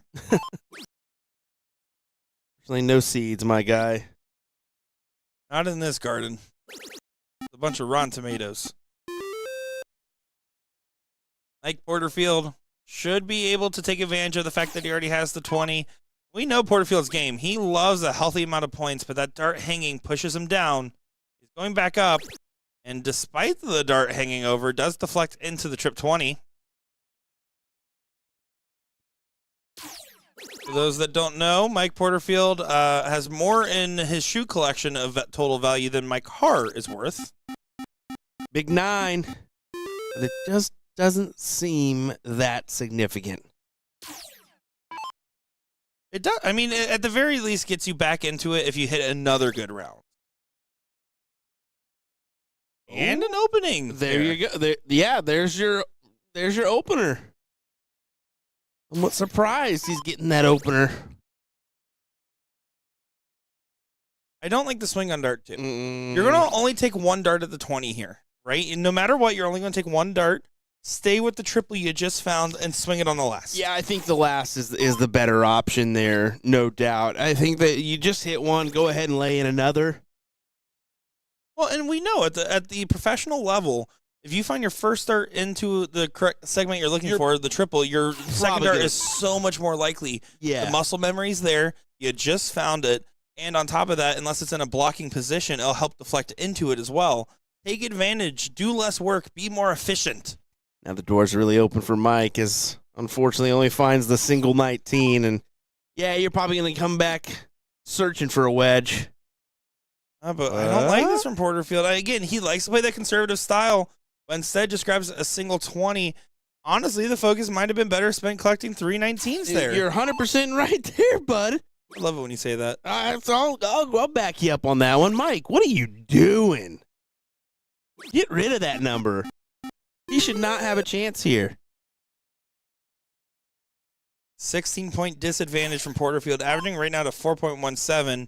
Normally his off legs feel like they should be a 5.17. Here's a snap back to reality. Again, last start probably could have swung. At some point, you need to change the momentum up here a little bit. But I think right now he's taking advantage of the time that he's getting to figure out what's going on. He's trying to wait for that ideal play where he knows Logan's not going to have an opportunity. But, I mean, the kid's not bad. He's not bad. And I call him a kid. He very well could be 30, but he looks like he's a deceiving like 23. Chat, how old, and fun facts about Logan Jensen. What do you got for us here? Not as familiar, and I would love to know more, as he's doing a good job battling here against Mr. Porterfield. And Porterfield played on Team USA this year in Chicago. They got that first place prize. All hitting that big 180 to guarantee that there was no freeze. And then right back where Ram took out that finish in the finals against Team Spain. You can see even the 9. Only a 3-point lead. This has surely got to be the time. Play for the 5 mark. Porterfield, okay, well, you know, if you're going to hit the 9, at least that's the only other acceptable reason. You have to assume and know that you're going to hit a 9. Round number 9, ladies and gentlemen. 880. Now 722. Now surely this is the time he says, all right, I'm taking my play here. And he needs 2 to kill, so there you go. 1, 2. You can't predict the unpredictable. I mean, you really can't. This is just... Silly is the word you're looking for. Silly or stupid. I don't know what to call it. Well, okay, you got the second house online. Mike Porterfield, he's successful, but I mean... Here's the thing. I think, and I really do believe this, and again, Porterfield already plays a very conservative dart game. I think he's banking on the mentality of, I'm struggling early on here, and I'm trying to find some consistency, so I'm dragging it out. Here's the problem, though, is Logan's doing enough stuff right at the moment. Looks like Porterfield is having an equipment issue. He's off over at the table here fixing his barrel real quick. Yeah, and Logan doing the right thing here, just making sure to stop and allow him the time to fix everything. Yeah, I would hope so, right? I mean, to be fair, you could just play off the timer. But here we go. Getting right back into it. Porterfield said, thank you. Quick fist bump there from Logan. I really do think Porterfield elongating this game, though, is also helping Logan just get more and more comfortable. Again, not as familiar with him, but you're coming at the 9th highest average against the first and performing quite well, considering. That's more like it. Will, are you happy now that Porterfield finally got that 19? Yes. Okay, good. Good. I was beginning to question everything I know about the game of darts. Admittedly, not as much as you would think after multiple years of you streaming it. True.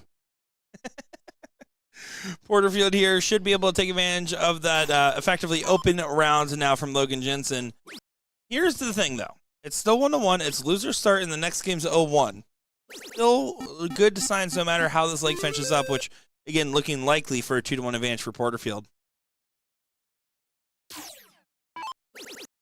Shout out to Lainey Smith, by the way, the queen seat holder in women's level 2.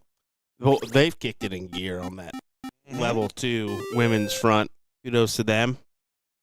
Looking a little bit staggered for a bit, but hey, they found the way to the end here. I mean, kudos to everybody. I mean, of course, we have a pretty big bracket on all fronts. I mean, close to 250 players here tonight to participate in our Friday singles event. How many boards? 50? Yes. Yeah. So I mean, do the math. That's it's pretty tough. So You do the math, Will. kudos. Kudos, everybody. I didn't want to do the math myself. I can tell you that much. There you go. We are pretty much set for the 0-1 legs here. 125 first-round matches. I did that in my head, if you believe it or not.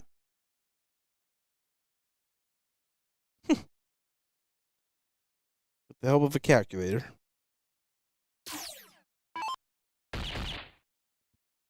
And there you go.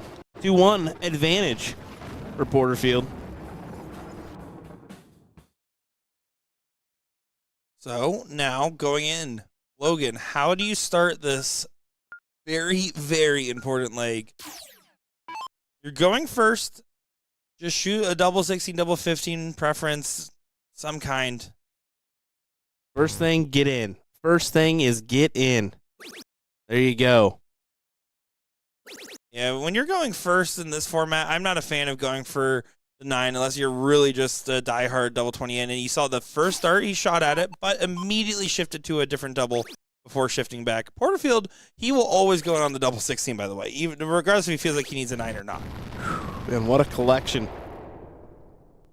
Logan's like, what do I got to do here? Well, you gotta hit everything, man.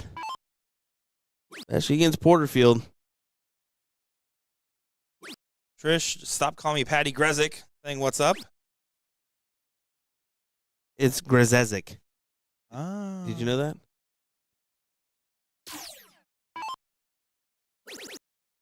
Oh, Porterfield trying to back up the 152. Doesn't get as much as he wanted.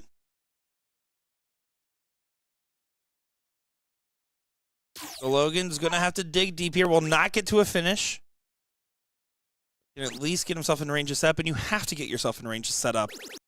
That might be all she wrote for Logan Jensen, who has done a good job fighting, but Porterfield might be too much to handle.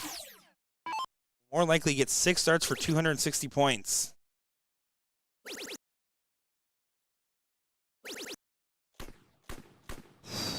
That'll play. That will definitely play. I mean, leave yourself on 80 after 9? Come on. This is looking to lock in a matchup. Doug Boehm versus Mike Porterfield for the hill. Which, oh boy, that's going to be interesting. Yeah, I'm looking forward to all sorts of shenanigans in that matchup. Double 20 for the match. And just barely doesn't collect. That dart looked like it was good. Not quite. But he will be back. And again, I got to give props here, though. Logan Jensen playing pretty inspired overall. Great battle in that 1,000-plus point leg of cricket. And going to be a threat here on the bottom side of the bracket where he's going to go up against either Sean Ryan, Lawrence Anderson, or Eric Spartley. This will leave 50 here, but yeah, I mean, with 3 darts, tops, you fancy Mike. There you go. Well, folks, coming up next will be the seat match here of this level 1 bracket, and then we'll finish out with whatever is left. So don't go far, folks. Nick Teixeira and Will Stewart will be back in just a moment's time with more coverage here. The Niagara Falls, New York regional tournament here for BullShooter's 40th season. BullShooter XL. Be right back.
Well, it is now time for the seat match here in level 1 for the open singles combo at Niagara Falls, New York at the Sheraton, Niagara Falls. My name is Nick Teixeira, joined by Will Stewart. And Will, we got another good one, don't we? Yeah, we certainly do. And, I mean, it's kind of, we mentioned it earlier, a couple names we circled at the very beginning, and we're seeing them play it out for the hill here in our level 1 open singles bracket. Here we go. Doug Bain, Mike Porterfield.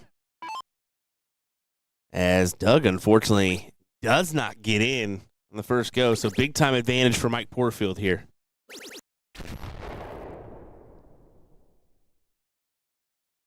Yeah, and you can see Porterfield not going to be given that advantage back by any means. Just drilling away here at the dartboard. Doug tries to go for a double bull on the first start here of the second round. Yeah, you can sense he knows this leg's already over. So you might as well do something cool, right? Might as well have some fun with it, essentially. There's no way to describe Doug having darts in any other way than he's having fun. Admittedly, that guy's always having a good time. True, he is always high spirits. Making sure everyone's entertained. He's still going for the ball and then switching. But Porterfield here will have 9 darts at 164.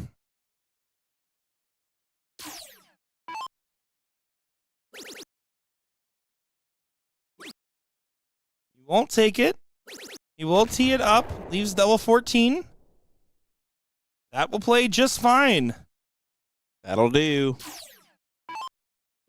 Say what you will about some of the shot selection in Porterfield's cricket, but he does do quite well in that DP pit, and so that means he plays a lot of split double, right? Yeah. And a stat sheet superlative 180 there for Mr. Doug Bain. You see just Mike and him having a laugh there, knowing, coulda, shoulda, woulda. Oh, shouldn't matter. It may matter. 14, if you go inside in that first, can get real funky real fast. If Doug comes back in this leg, this is a clip right here. Yeah, it certainly would be interesting. You expect Porterfield to clean this up 8 times out of 10, maybe 9 times out of 10. He's just trying to make it a little interesting. That's all he was doing. See, he was just trying to make it interesting. Just for the fans at home to make sure they're not clicking off. You can see Doug kicking the sand off the mound there. That's like a baseball thing, right? Yeah, exactly, yeah. Getting off the mound, just kicking the dirt. Here we go. Doug going to go ahead and seek some redemption. No double in needed for our cricket leg. Be cricket for the next 2. And Doug to go ahead and start off with a 9 mark. Beautiful darts there from No Name Bain. Yeah, that's a huge start there of a 9. Room's finally, by the way, starting to thin up here. And I say that, I mean, admittedly, like, I've been at this tournament a couple years ago under some previous leadership, and this tournament had run significantly longer. Yes, did not get started quite on time today, but they've made up the ground quite well. Yeah, I would say so. I mean, this is pretty good stuff from our tournament staff to push this one along, especially with how many players have been involved in numerous brackets. Again, a very healthy attendance, almost 250 unique players. Definitely more than that if you count the spectators that have come out as well. Yeah, you can't go wrong with those numbers, man. You just can't go wrong with those numbers. Doug trying to make this 1-1, though. We'll try to close down those 19s. You sense fairly quickly, like right now. He's just jumping around having fun. Yeah, that's Dougie for you. Porterfield has decided to leave the building for this leg, though. Not going in his direction. Doug should be able to go ahead and quickly make this a 1-1 affair and said, no pointing shenanigans from you, Mr. Porterfield.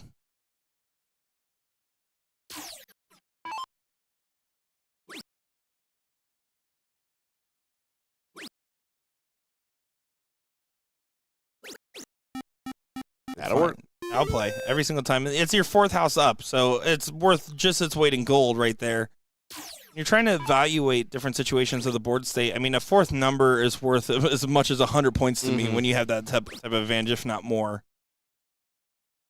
Those marks do, people forget that like closing those extra numbers do have some value of hidden points, so to speak. I love Doug's semi-thermonuclear play style on this leg. Just jumping all the way around and drills it there. 6.6 will absolutely be just fine. Forrest Mickey Mouse strategy, as he calls it. Good stuff. As we'll go to another cricket leg. Mike to lead us off this time. See, this match has definitely brought on a little bit of a crowd here. Finally, some of the matches are clearing up so they can have spectators. And that's a big-time miss here. And if Doug can, I mean, even a trip 19 with his first 2 darts will give him an option here. Yeah, he loves every bit of something like this. He's going to swing it now. Going back down. I had to after that, because you can't afford for Mike to go down in there and close the 19s on you, and then your start is nullified. You know, it's just it's not as valuable. So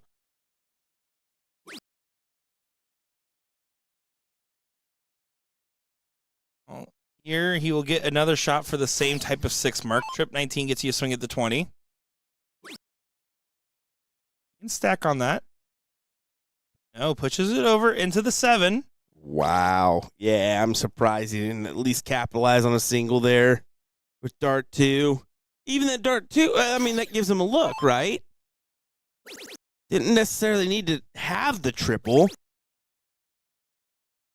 Porterfield was not considering a move at all. You can tell that there's something not 100% right in his game today by his reactions. It's 9 mark or very questionable 3s in between. Not the same level of consistency of which we know him to have.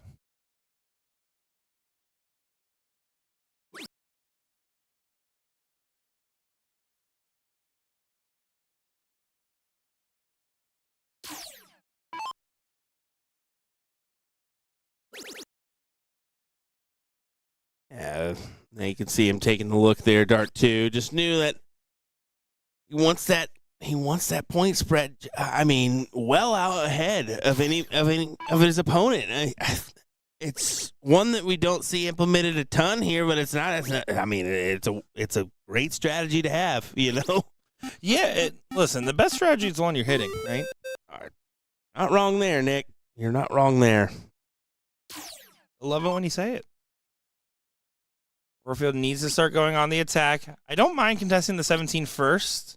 A little bit of the safer of the options. It gets you value no matter what your first couple darts do. If they are not triples, I should say. And it makes Doug now have to focus on a bed. He has to stop going around the board. Exactly what he's going to do. Needs a 3 in the bed. Finds a 3 in the bed. What a collection. That will work.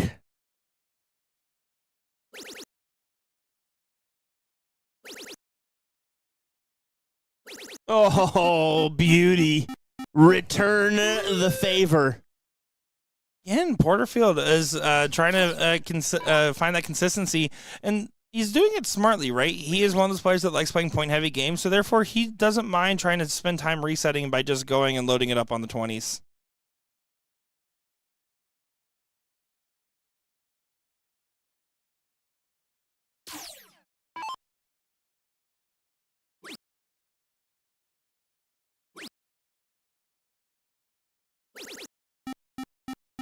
Jumping around for inspiration. Not taking control of these numbers from Doug. I think the reason why is he feels like he can hold his own on these 17s and 20s for a little bit. He knows how valuable that 20 segment is, right? So surprised. Yes, no, he absolutely does. Again, a point-heavy player knows that, but I'm surprised that Doug didn't switch to the 18s after the way those flights crossed in the 19s. And getting a little too creative, though. I don't like to start at the 18 and just a throwaway turn. Now Doug can go back to his shenanigans. He can go more traditional, go for 619s for a 20. He can go a trip 19 and then try to grab another house. I mean, there's a couple different things I can expect Doug here to do. Here's the swing. Told you shenanigans ensued. Good find there from Doug. It'll work. Good 7. It's a 1-point advantage for Doug. But it feels so valuable.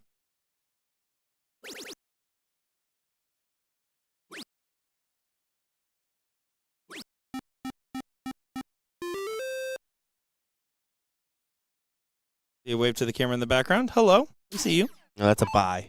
Oh, bye-bye. See you later.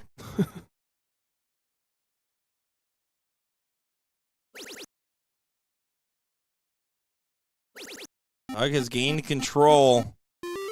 Porterfield, and just a couple of turns where you feel like you have the control and you're playing with comfort more than playing with a strategy.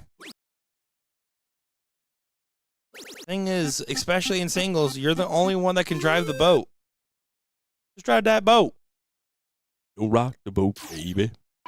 I'm on a boat.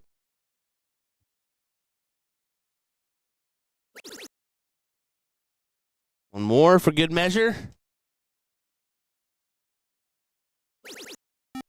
There you go.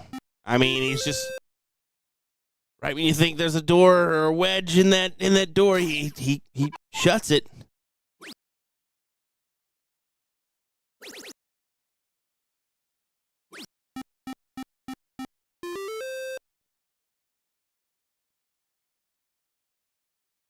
If this is the moment here, we'll sway back to Porterfield. Yeah, there's a collection on the triple. One single gives him a play on the 17s, and he stayed for all 3. I mean, hammer home the 9. Why not? Well, with the second house, that means that even if Porterfield does go up here and find trip, he won't have the point lead, and even if he wanted to close from behind, he can't. He can't afford to take that shot, so it's a strategic play that's going to pay off for Doug here. Now 2 17s and a trip 19, all of a sudden you're looking at a match point advantage for Doug Bain.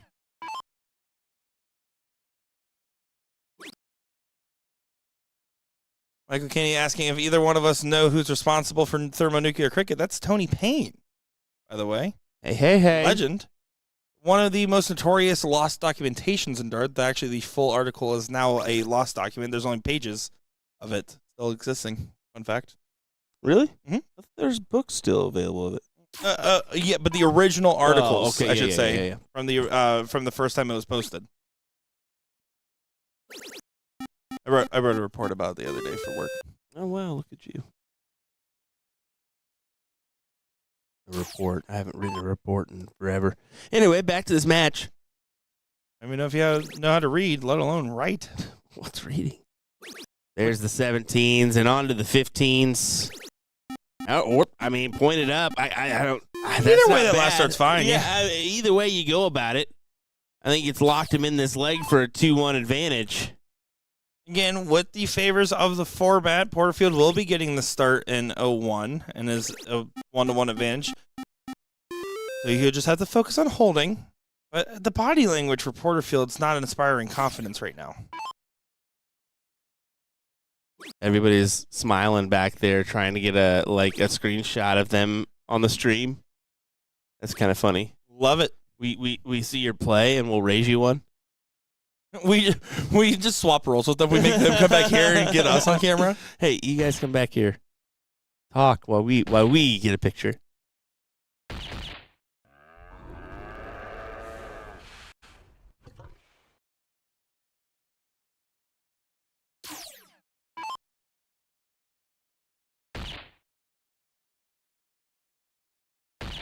Here we go. One more bowl needed. Needs to get under those darts. And does do so. Breaks the throw for 2-1 advantage. First one at match point. Yeah, what a great back and forth. Round 15 is where that one ended up at.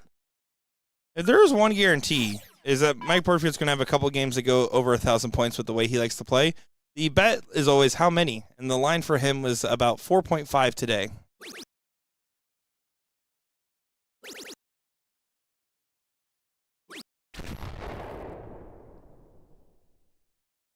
Good in. Anytime you get in on that first dart.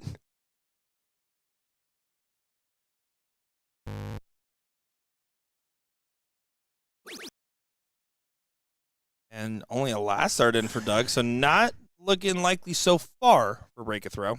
And, well, that was the trouble with the first leg too, right? He was just unable to find success there for most of the leg until he finally got in with the third round. So I'm not messing around too much with it. Got in on the third dart, but it just still feels like you're a little bit out of this leg, right? Well, if he hits a 180, he makes it chalk, and that's exactly what he does. That's a great collection. That will work just fine here. And if Mike doesn't capitalize on 2 triples, you're getting a look for 2 triples to leave yourself a finish. But it's Mike Porterfield. Come on, you know he's going to collect it, and it's a massive 177. Beautiful darts, huh? I mean, to leave the 112, come on now. Doug's going to have to hit another excellent round to get a what-if option. What if you get an opportunity? Now you need 2 trips to do it. Another one. Good dart. Not going to find it. So Porterfield has 6 for 112, and we're set for a last leg decider. And Michael's saying, I could probably get you all an interview with if you're interested. Well, hey, if you have any connections, and especially something like a legend like that, send a message over to USA Darts over on Facebook or BullShooter over on Facebook. And we're always looking for cool opportunities, especially for someone like that. So here we go. 2-2. Doug to show first.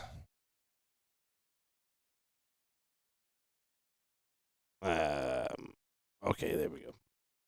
Confused for a second. I was like, I don't want to spoil the results of the diddle, obviously. Those kicks have killed us so far today. They have. No, we can't blame anybody, folks. It is a tight room here, and we're already planning maybe some adjustments for years to come if we make our way back here, and probably will, let's be honest. But yeah, always got to make adjustments. Porterfield did best Doug's diddle. I think the unfortunate thing for Doug is that he sees this as 501 ahead of him, because it's been 2 legs in favor of Doug on cricket, 2 legs in favor of Mike on 01, and we'll see. It all just comes down to a good start, and Porterfield's been excellent at starts, and we've been seeing some struggles here from Doug. I mean, Mike hasn't been good. He's been excellent on starts. I mean, it's just been downright nasty. Getting in that first start and finding at least a triple as well. And Doug, again, and give it to Mike. Unfortunately, it's pretty much set when something like that happens. As long as Mike Porterfield doesn't hit a triple-less turn here, it's looking very scary for Doug. And that's so unfortunate for it to end pretty much like that.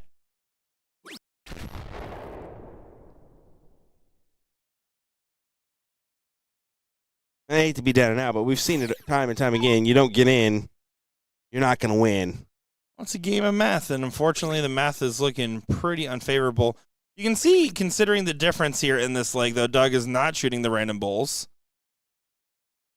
Just trying his best to recollect. It doesn't go, and Porterfield, again, will have 9 darts from the 200s. These 6 darts for 110. Good shot there from MP. Mike, sometimes Nick to share a Porterfield. Good.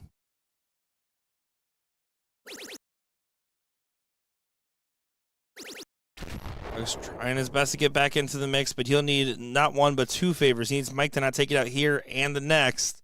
A lot of favors for a man that doesn't seem to be in the mood to give one. Double 18 for the match does go to Porterfield.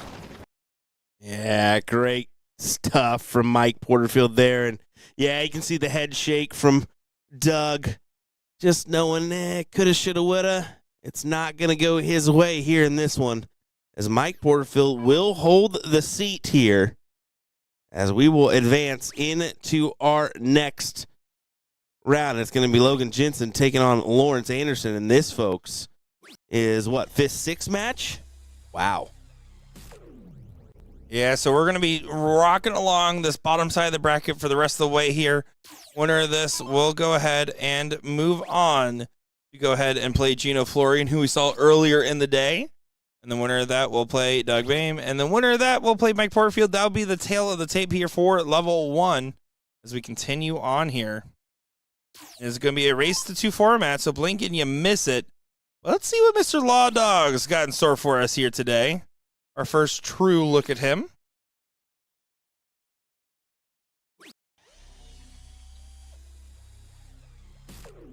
Yeah, I think that I remember seeing him in the past. Great player. Let's see what he can do here today, especially against Logan. Logan showed pretty good effort. I mean, honestly, from what I saw to Logan, I'm pegging him to get all the way back to at least a third-place match. I'm taking him over Law Dog and Gino here just because he looked really good, man. There was a lot of, yes, there were some shaky spots towards the end, but overall, I'm impressed.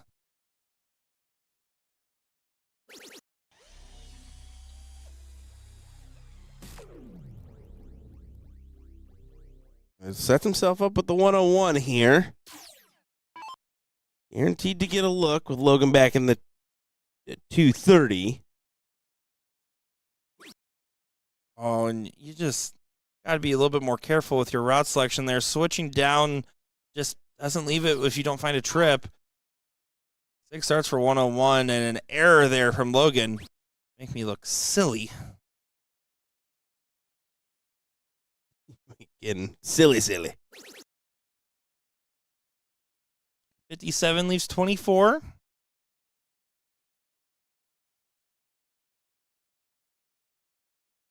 No matter what, again, you'll be back. 51 is crazy with that dart hanging over top. Already leaving a non-ideal double, let alone trying to hit a block segment and successfully doing so. I love nothing more in CDC podcast clip history than the What's Grinding Gordon's Gears segment where he talks about this whole generation of double 15 and double 10 excuses getting set up. Yeah, can you help it when, I mean, Luke Littler's taking out double 15 for 9 dart legs? Like, if you're Luke Littler, good for you. I'm not telling Luke Littler to stop, for the record. He's a multimillionaire. Yeah, still not the ideal play, but whatever. You can talk ideal or not. If you're world number 1, you get to do what you want while you have world number 1 status. Just saying. He has done more in the last 2 years of his career than James Wade will ever do in his. Wow, that's a reality statement right there. Sorry, James. It's a harsh reality. Sorry, James. Any of my Wade fans in here, I apologize. Hashtag sorry, not sorry.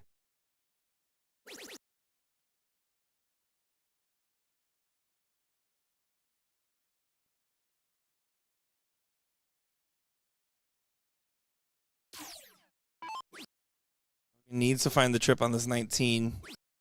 Doesn't get in. Those darts are such ugly deflectors. And yeah, you saw it there.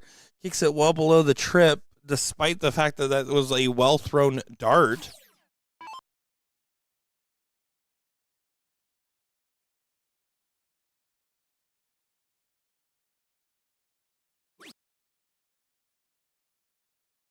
You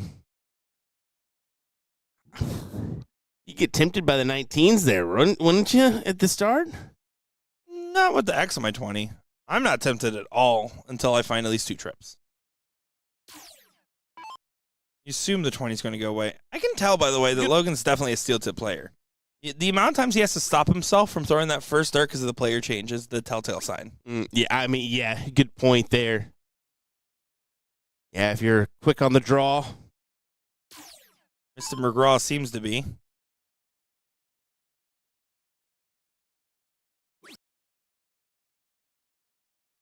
Will just doesn't even hear him anymore. No, I'm gonna be honest. I just look over him. I'm just like, well, that was dumb. All right, on to the next one. Fascinating my aspirations of making more puns.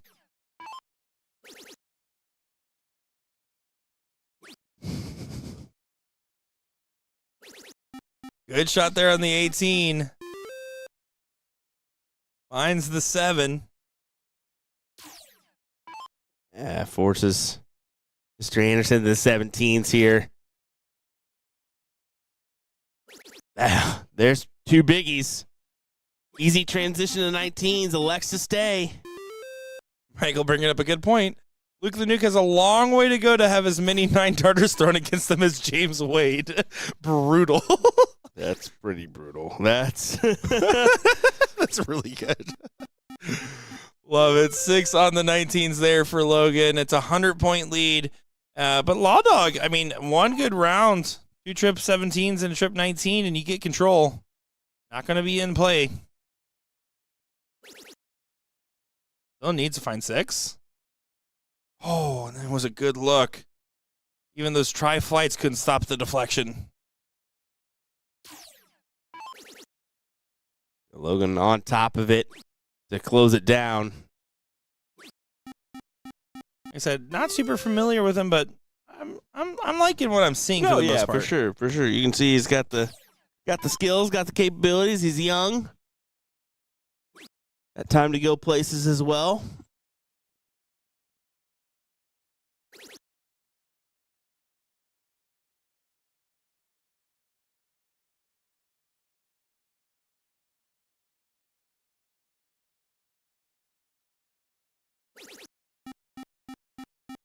Find on the 19 on the last.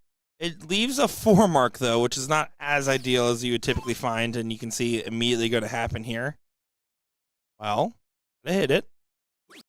Does get it on the last. 33-point difference. 5 bulls needed.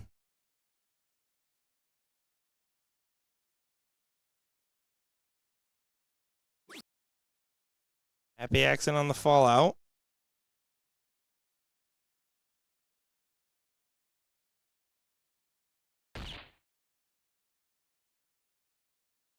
Just 1 bull. Not ideal.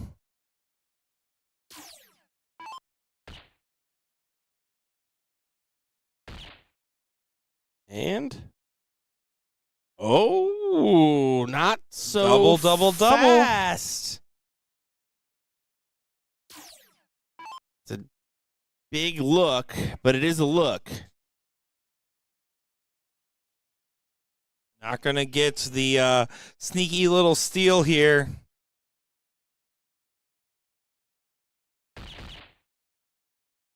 He will not. And yeah, just need the 1. This should go for Logan. Could close his eyes, you feel? Yeah, right into the heart. As we will go another leg here. 1 leg to rule them all. Who gets to start in this last leg decider of 0-1?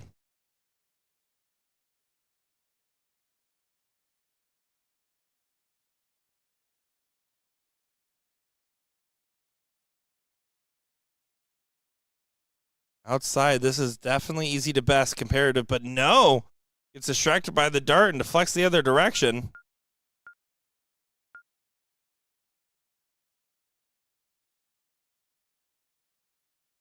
Here we go.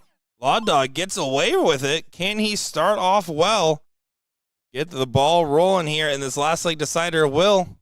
Who's taking it? Another one of those big moments here. You got to get in.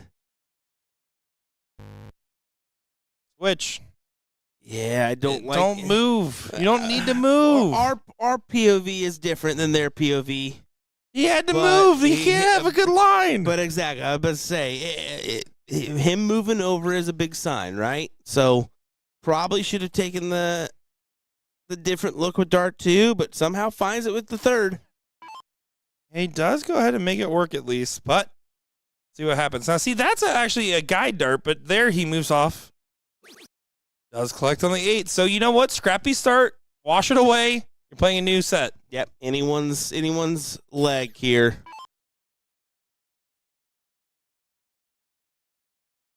Feel like these next 2 rounds are big.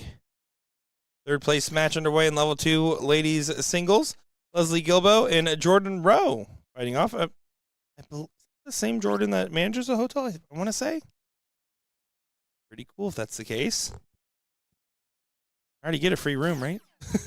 Heyo. Maybe we can get some bonus in the continental breakfast tomorrow. Yeah, there's only one Jordan lady single, so yep, that has to be the one. Shout out to her. Good stuff, yeah. I did play against her in the 38 2 we're in the blind draw. Because she came to me, she's like, did you play with me before? I was like, no, I played against you, and I won. She just laughed. Wow. Classic Nick statement. Well, Law Dog left the door open here for Logan. Level 2 in the third place match. 1-0 up lead for Donnie Niebert taking on Fred Johnson. Niebert, whatever. And level 3, you know it's bad when Will's correcting my pronunciations. Bob Platt's taking on Chuck P. And then level 4 in the also third place match, by the way. I was about to say, yeah, this one is definitely the Brian Hughes and Cody Pittman. the one that's taking a little bit of time from the group. Yeah, this one dragging behind just a little bit here. Every other bracket, 2, 3, 4, and level 2 women's all in third place matches right now. Killer stuff, though, on the other brackets. Good stuff from all of our players. Good stuff from our tournament staff. Once again, folks, we still have one big event left in the 2025 season. It's going to be in Phoenix, Arizona, December 5th through the 7th. Join us down there at BullShooters if you would. And if you're interested in joining us next year, 2026, we kick off our tour down in Houston, Texas. Second weekend of January? It's January 9th through the 11th? All right, yes, there we go. We do get New Year's off. There you go, folks. So come and join us there. And if you want to know more tour dates, go over to BullShooter.com. That's the best place to find out where you can play. Or you can DM Will Stewart. Now, if you do that, I can almost 100% promise you I will probably not message you back because I am absolutely horrible at that these days. Sorry, everybody. I don't even mess with my wife sometimes. I'm bad. Sorry. He is not. Big shot there. Leaves 55. And with Logan at 125, let's see here. Has to start on Bull. Oh, boy. Do you get tempted to stay there? Surely not. Surely not. That would be pretty cool. No, smart man. Smart man. The glasses aren't just for show. You can tell he thought about it for a second. He's like, well, do I? Hot dog to come out on top. Should get 2 darts at a double. He found the double 20 earlier on in this very leg. Drilled the 15. A little bit of a reset, deep breath. I actually like this a lot right here. He's not the type to overamp himself. He is a steady player like this. Double 20. Move on. Now to the double 10. Oh, now it's pressure, though. Now it's nerves. Yeah, steps off. We'll see how this one works out for him. Drills it. Drills it. Huge shot. Law Dog continues on here, and we'll head to the 4th place match. We will not quite yet, because we're actually going to get the level 2 finals, as it just got called up. Paul Facey taking on Donnie Niebert. We will have the level 1 4th place match, as you mentioned, on our side here, other streaming board, to try to get whatever is remaining. But we are going to try to show that final here for a bit. So, don't go far, folks. My name is Nick Teixeira, joined by Squill Stewart. We'll be right back.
I hope you didn't go far. It is now a time to see this great third place. Let me try that again. Now it is time to see this great final match here in our level 2 bracket. We're starting off with a 180 there from Paul. My goodness, I am looking forward to seeing how this one's going to shape up. That's the type of stuff we're going to see. And no way. Almost gets a 180 right back there, as I don't even have time to introduce this matchup. Paul Facey taking on Donnie Nybert, and what should be a good one here, and so far is shaping up to be a great one with the way that these guys are playing.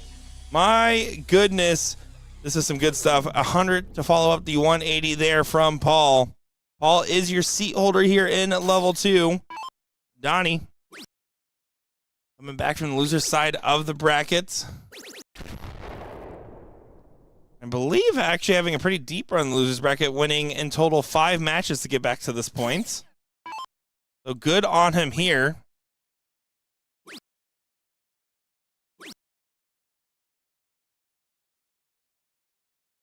And you can see some frustrations there. Paul slows down despite being one of the best dressed in the room. The darts did not match the outfits. And Donnie, go ahead and get in front. Does actually fall into the trip 5, which is actually better than hitting a single 20 because it would have left a bogey in this double out split format. So it's a great shot. Another trip 19 there does go ahead and get down to 84. Donnie needs to find the 167 from down range. Ooh, they started quick, man. Oh my goodness. Not only did they start quick, 180 and then trip 20, trip 5 to start off this. So blink and you miss it with the way that these guys are playing in this open end double out split bull format. Hello. Double for the seat holder, Paul, to go ahead and make this 1-0. My goodness. That's one way to take it out. Well, again, if you have 2 darts in hand and 80 points, you have to hit what you're aiming at one way or another, I guess. Works for me. It's getting popular, and it was a good execution.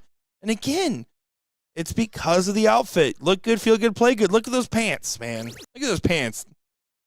Those are some fancy pants. Oh, Jillian's somewhere else right now.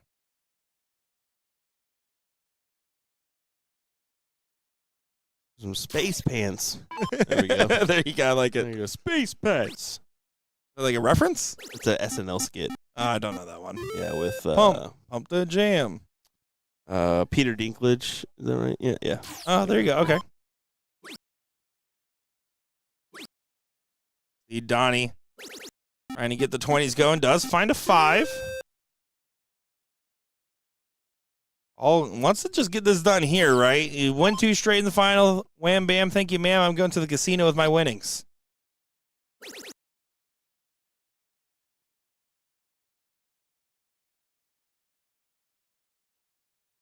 Did I just say something? Did I do something that time? The back end didn't really make sense, but I mean, whatever. As long as it involves a casino, and I'm down. You heard your trigger word. You're like, yes, 1 casino for me, please. Oh, yes, that is across the street. My bad. Like 1 table at the casino, please. Look at this level 2 standard, though. These guys are playing quite strong darts, aren't they? Yeah, I would say so. It's pretty impressive, huh? I mean, comes down to it. You want to put your best effort forward when it counts the most. Well, you expect the players that are finishing out. It's the same thing even in the old system, right? When you had the pro and the amateur. The best amateurs are playing at the pro level. That's how you graduate, right? Correct. And look at that collection there. Paul trying to make it a 2-0 win here for the final. Yeah, if he hits the 6 mark on the corner pockets, it's all set in stone. And what is world record speeds style match here, it seems, from these guys. Quick one. I said, "Oh, you're going to let us on the stream? We won't make it long. Don't worry." Is Paul's nickname Big Tires? Because that's what it says on the back of the jersey. I mean, it's either a really good sponsor or his name. Yeah, you know, you got No Name Bane, you got Time Bomb Gino Florian, and Big Tires Paul Facey.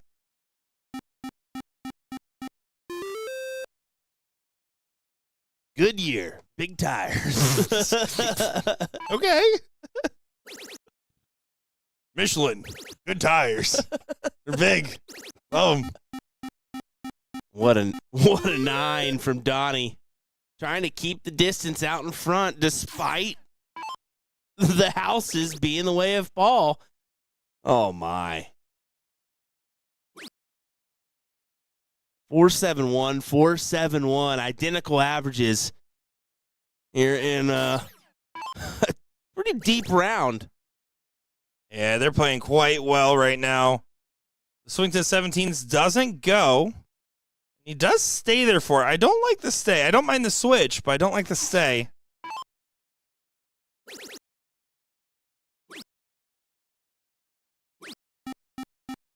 Ten-point lead regained for Paul, but with the two houses, it does feel more impactful than that. Donnie, with at least a single on this first start, can swing once again if he so chooses. Doesn't find the single, so he's going to be stuck to the 16s. I don't like that last start there. At the 17, you're down 1-0, and you don't have the seat as a cushion here. Aggression from Paul needs to find a trip. What a dart. Oh, big last indeed. Oh, my. Donnie, your back's up against it. You need to find a hefty amount on these 15s. Can't afford to deviate. I don't. You had the other guy's 18s. You're leaving a 4 mark. A terrible play right there, Nick. The tunnel vision on the 17s is very concerning. Doesn't matter.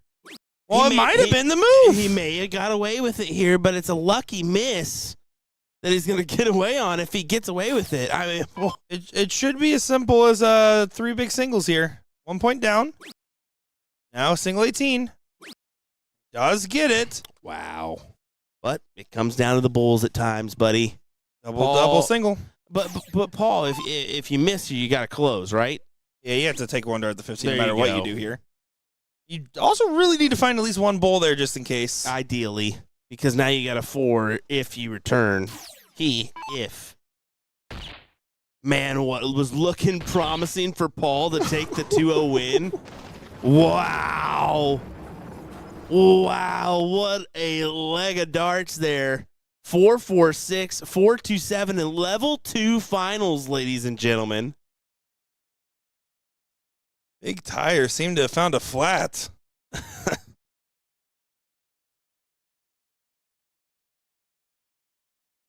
And the PSI keeps lowering. Doesn't find the bull in the diddle.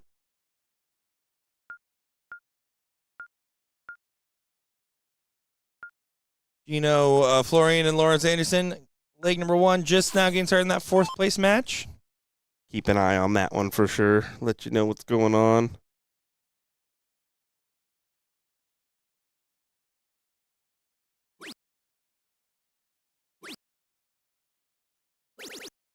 Oh, and Donnie does not take advantage of start 28 on the open.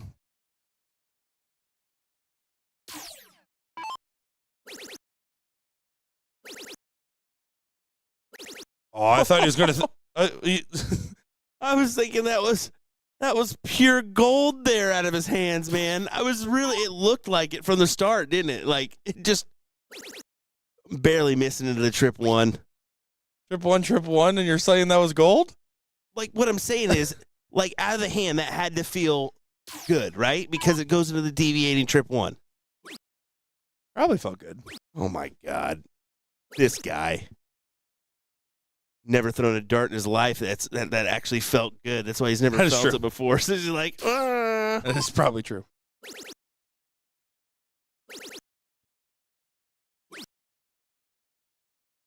Donnie leaves himself at 309. Definitely the better, favorable turn than 350, but a 180 does leave the 170 finish here. Yeah, it's definitely what he was trying to envision. Unfortunately, it's not what he's getting. He's trying hard to break. I mean, he's gained 19 points of ground, which is effectively scratch. So now it's up to Donnie to take advantage. 140 does not leave you an out.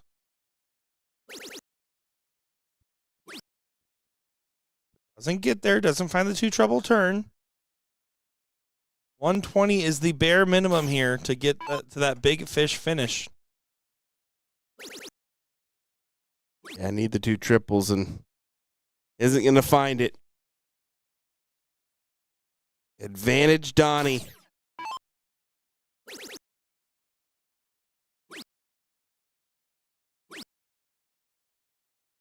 First start was good and does get to a finish, so effectively job done. Wanted a little bit more. Oh, what a time. Good shot. Good collection on the 140.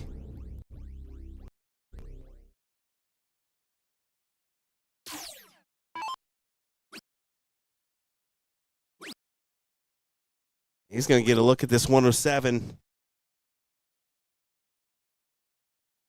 You start downstairs here. Missing the 7, still have an opportunity. Double bull, 7, double bull. All back from earlier. I don't like the 18 switch on the last. No, I mean, You probably just stay 20 for there. double 4. You stay there to leave double 4. But it's a moot point. You have to fade this dart. Trip 19 for double 19 is now the swing for Donnie. That's a collect. What? And he went 45 for 50, Nick. And now Paul gets 3 darts for the match. Wow. Unfortunate. He just threw up his hands like it may not even matter. Well, it does go in for Paul, who gets it done in dramatic fashion and some quick throwing darts here into that final, huh? I mean, good back and forth battle, gentlemen. I mean, that could have went either way in all those legs, to be fair. So, congrats to Paul on pulling off the win here in level number 2. Number 2. Yeah, is that right? We're going to advance on over. I'll be back to level 1 again. We'll find out here in just a second from our main man, Nick Teixeira. Sorry, some of us are actually doing work for once. Actually, I'm just kidding. I'm not doing anything. Don't mind me. Yeah, it looks like Gino Florian and the Law, a.k.a. the Law. This is game number 2. Gino stole first one, it looks like. 1-0. That is correct, and it's looking likely to go to a last leg decider. Law Dog started off just fine, but all of a sudden getting a little tight here. Single 8, single 8. Just move away. Don't have to overcommit. Don't like it. If you're not feeling it to that level, just go back, throw some more points, or even go for the 15. Grab that extra shot there.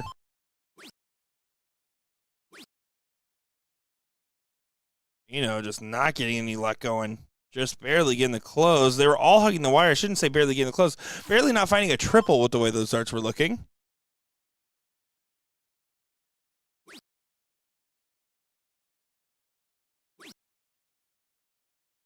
Trip 15. Doesn't go.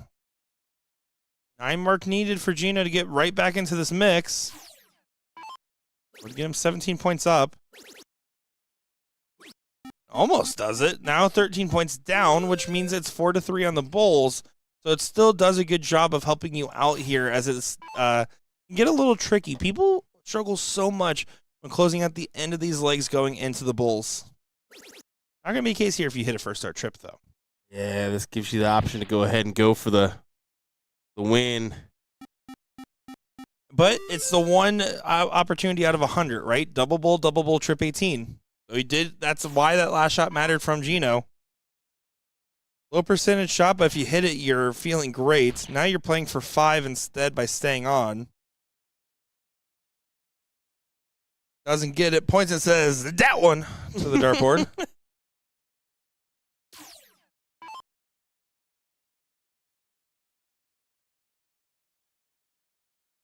Yeah, there you go. Grabs it. 1-1.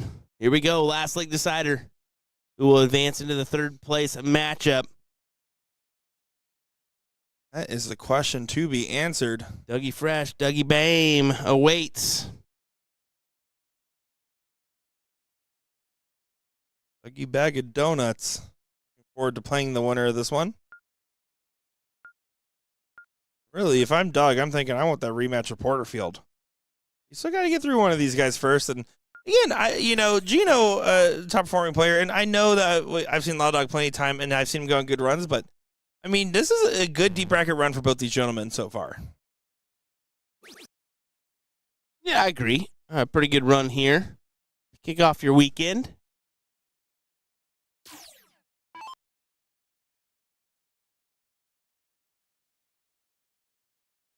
We are far from done, folks. We've got coverage tomorrow as well as Sunday.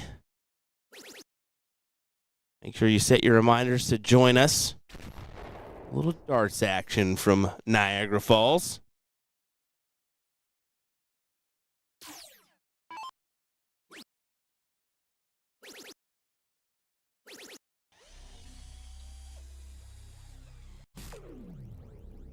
Coming up on our other stream board here, Lainey Smith and Leslie Gilbo for the level 2 ladies final. Which will be our last final. We'll be able to get coverage on the stream other than level 1, of course, which we are covering. Michael Taggart and Brian Hughes playing the level 4 finals, so best of luck to both of those competitors. Level 3 finals just got caught up as well. Brian Short and Chuck P in that final. Love to see it.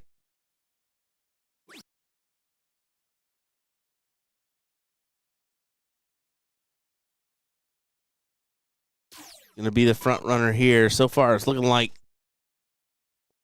Law Dog has it.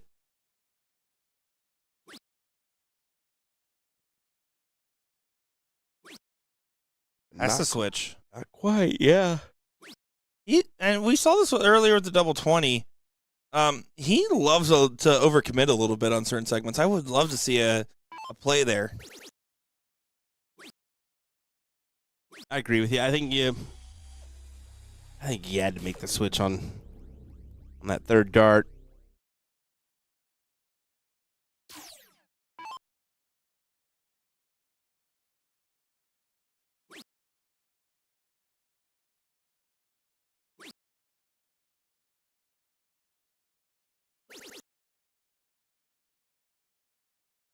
Wow, both players leaving themselves just outside of a checkout look here. Tense moments. Big darts. Yeah, that's exactly what we're seeing right now.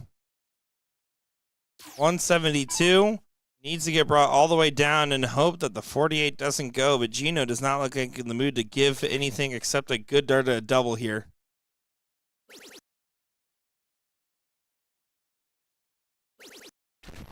Wow, 48 and 49. Come on.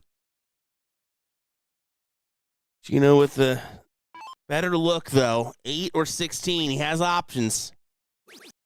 And it won't even matter. Yeah, great stuff from Gino Florian to take the win. Well, guys, we'll be back in just a moment. We got the ladies level 2 final coming up here in just a second. My name's Nick DeShow, joined by BullShooter. Don't go far.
Well, we were trying to get that level 2 ladies final, but we'll check back in on it. Unfortunately, just not getting underway here before our third place match. So here we are. It is the third place match of level 1 in the open singles. It should be a good one here. We got Gino, Florian, Time Bomb taking on No Name. What's his name? Doug Bain. All right. I'm having a great time here, Will. How are you doing? I was great until that. Welcome back, everybody. Here we go. Looking forward to this battle, though. I mean, Doug, probably not pleased with the overall performance in the 0-1 legs against Mike Porterfield, so we'll see here. But, I mean, not the best of starts here. So if Gino can just start off hot, start off with a sprint, it would be ideal. And there you go. Big collection on a 137.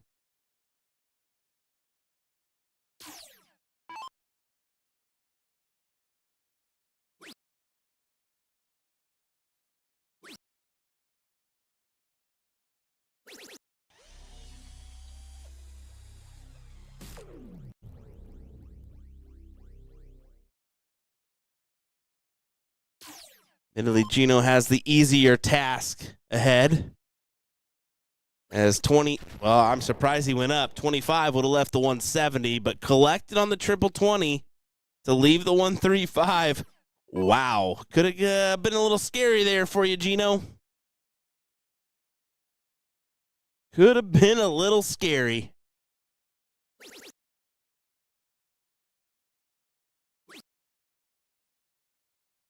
On 135 is the swing here needed.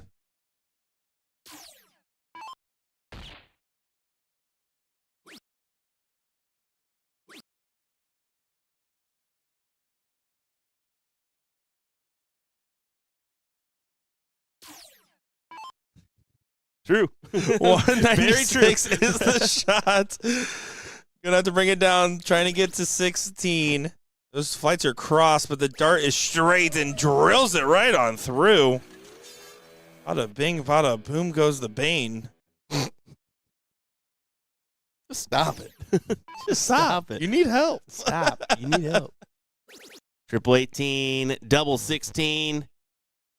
Doug thought it was going to be in there. Instead, he's getting another look at this double 8.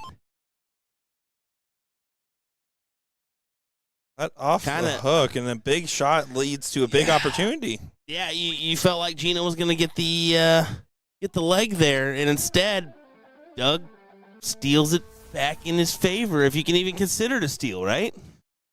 Yeah, I mean, he gave up the advantage and then earned it back. That's exactly how it played out. True.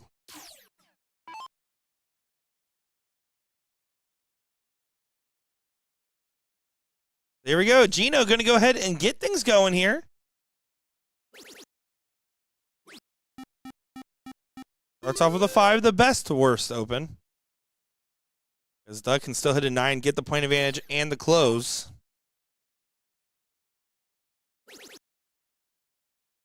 Yep. Oh. Stay. Doesn't even look up. That's a fair response. Here again, I think the optimal dart is to go for that 20, but when you have 2 darts, especially low side triple 19 like that at this level, again, you're playing the percentage shot of following into the triple. There, it was a very wise move. You see Gino does not regain the point lead.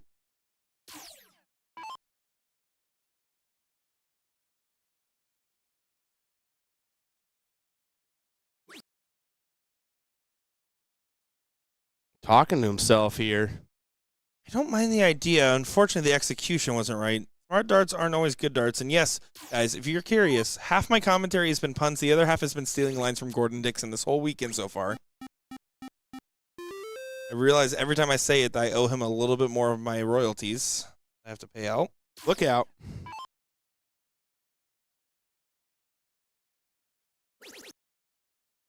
Here's one more dart up. Nope. I'm going to stay. Once again,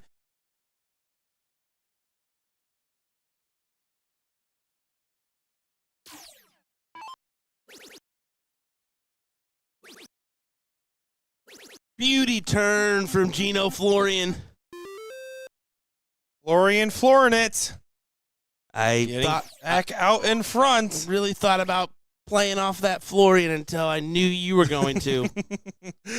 Oh, Doug Bain going to go ahead and load up the 17s, his second 9 mark of this leg. And Gino said, yep, well, that's what Doug does. And you can see Logan in the background doing a Superman celebration.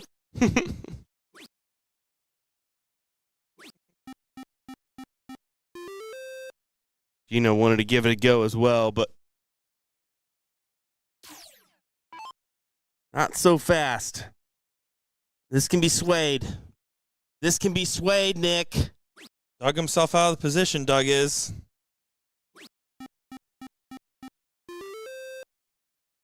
Not quite. Needed just a little bit more. The conversion on the second or third dart doesn't quite get there. Oh, Nick. Here is Doug, downright dubious, approaching the line. 2 20s and a trip 18. Starts with the 20s. It's the shift. Now this is the push off. What a shot. What a shot indeed.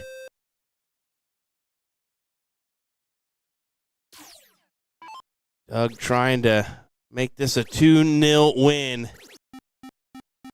Gino's not playing far off. Finds a 9 of his own, but 2 9 marks and an 8 mark from Doug has been a lot of firepower in his direction, especially concentrated firepower at that.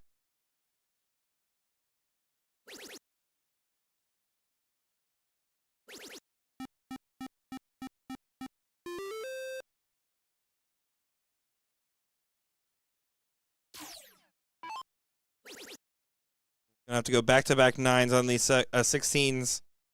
Instead, hits 4.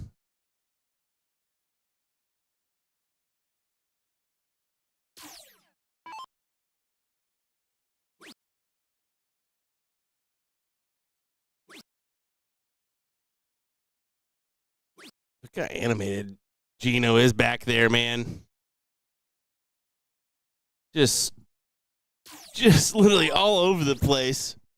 Telling you, when his fuse is lit, he's going to keep going. And almost walks the dog all the way over. Misses the 15 on the last. Doug wanted it. Doug wanted it. Doug also wants to take advantage of his own opportunity. You know he certainly does, and he will take advantage. What a shot. Dougie fresh. 3 9 marks and an 8. I think that will do. Despite Gino's very inspired effort to thwart the attempt from Doug. Not.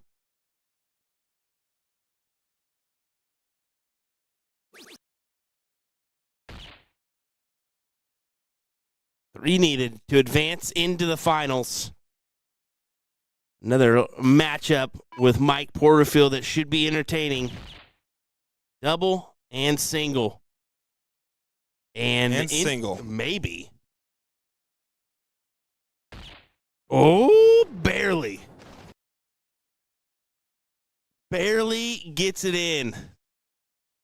So coming up next will be the finals of the Level 1 Open Singles. It is going to be a rematch of our seat with Mike Porterfield and Doug Bayham. And let's be completely honest, that cricket performance from Doug, it makes me think that we're going to be in for another interesting round of can he pick up his 0-1 or not? That's why we saw it played last time. In the meantime, we have the Level 2 Ladies Final, Leg number 1. Lainey Smith, Leslie Gilbo, and Lainey has the seat. She will have an opportunity at 1-2-6. It is going to be 501 open in, double out, by the way. The ladies actually play the same format in Level 1 and Level 2. Out here.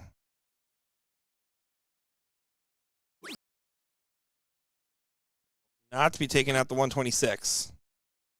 No, she will not. And Leslie.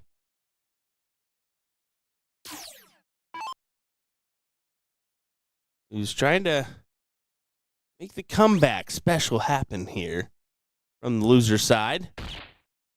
Gets a look at double 15.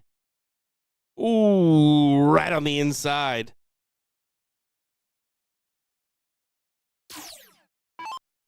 Correct, Mark Bond. We do not want to watch the Level 1 finals, so I'm not going to put it on the stream. Ridiculous statement, Mark. Come on now. You know better than that. Good find on the bull. Leaves 28 just in case. And again, double out in level 2 is no guarantee. You can see exactly what happens there. Tried to go for 3 for double 6, and it doesn't go. And double 14, well, Laney Smith to get a 1-0 advantage. Yeah, let's see if she can grab this here. Well, double 5. Got to swing it. She'll take it for the 1-0 advantage her way. I love that. She was about to celebrate the adrenaline and kind of calmed herself down a little bit. Gets a 1-0 advantage in this seat match, or in this final match with her seat advantage, excuse me. Yeah, that's big.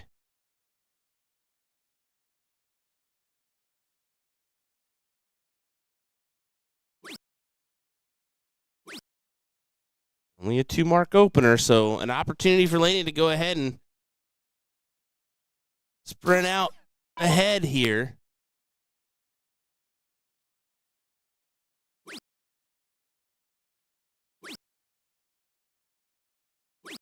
Solid. Again, you're in level 2. The expectations do shuffle a little bit. About consistency. Remark on the close, massive. Yeah, it's probably not. And that, yeah, I was gonna say that's probably not a bad strategy for Leslie to go ahead and close out that 20 right off the bat, so it keeps her from pointing on it. Yeah, so 18s or 17s, she elects for the 19s. It's all about efficiency of how you're using your marks, right? So that single 20 to start and then switching to 19s makes sense because okay, if you're in level 2, ladies, you're more likely right around a 2.5 or less MPR. You're not expected to hit 3 every single time. Play around what's the best use of 2.5 marks. Best use there was the close. Mm-hmm. Good shot selection.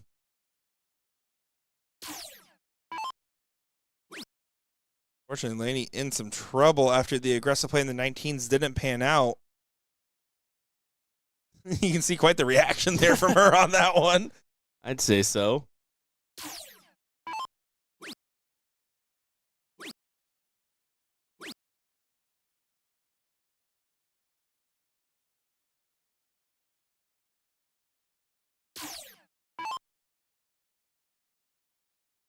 Try to make a stand here.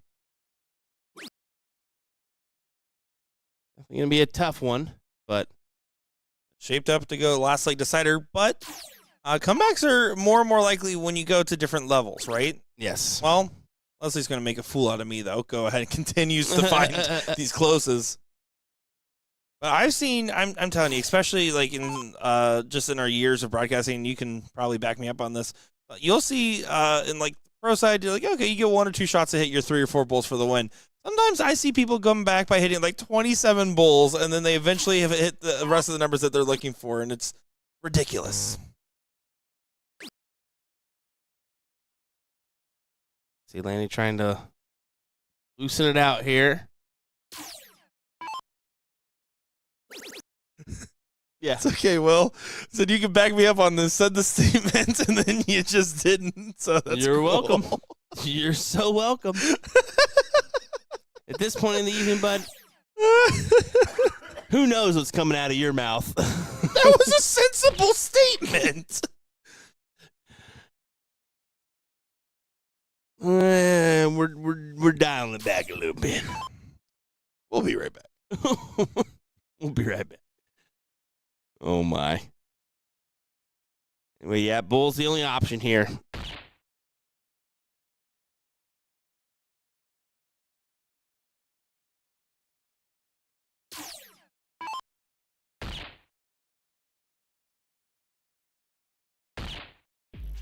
Let's keep on going. Yeah, Leslie does go ahead and make this a 1-to-1 affair. So it will come down to the finishing in 0-1, which, again, a double out format in this does make it so much more interesting on how it can finish up. It's not as much about how you start, about how you finish. That's always the case, but especially true. And a very good bull find there on the diddle. Oh, go on. Another round. Well, normally, You'd have Lainey then throw the next star at the diddle, but they said, this order's fine, and here we go. All right. Works for me. Whatever gets it done. Oh, that one got a little too nervy at the end, though.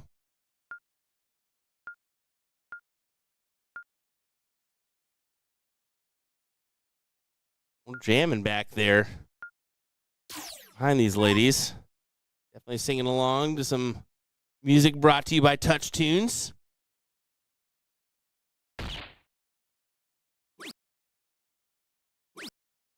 Not you. I appreciate the ad read for our company. You're welcome. I was like, did I do something wrong? No, was I not supposed to say that? For a little too much transparency, I was setting up the scoreboard for the level 1 finals, and I kept saying, I spelled Doug's name wrong, but I don't know what I did. I put Boehn instead of M, and I was stuck there for a hot minute.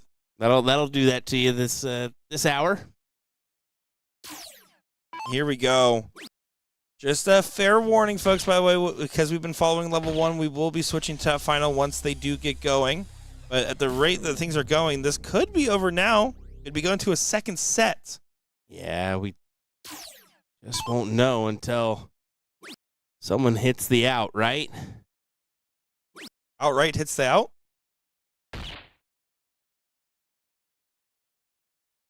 All right. He said outright.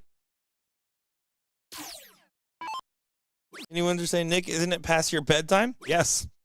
I actually go to bed at like 10 or 11 and wake up at 8 a.m. now. I've become an adult and I hate it. He's a normal human being now. I've almost considered paying my taxes too now. It's bad.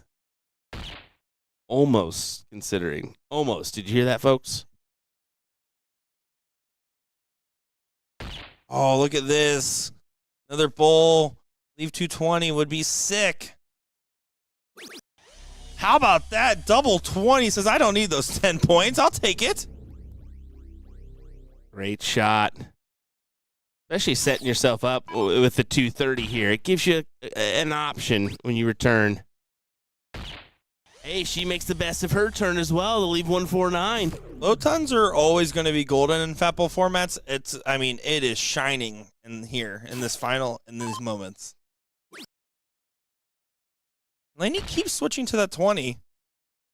It does well enough on the switchback. Again, so with this format, it would be bull 54 bull if she gets a return. Not go bull first in this format, though, on 149. Certainly cannot. That'll leave you in a bogey. So, bull 54 bull.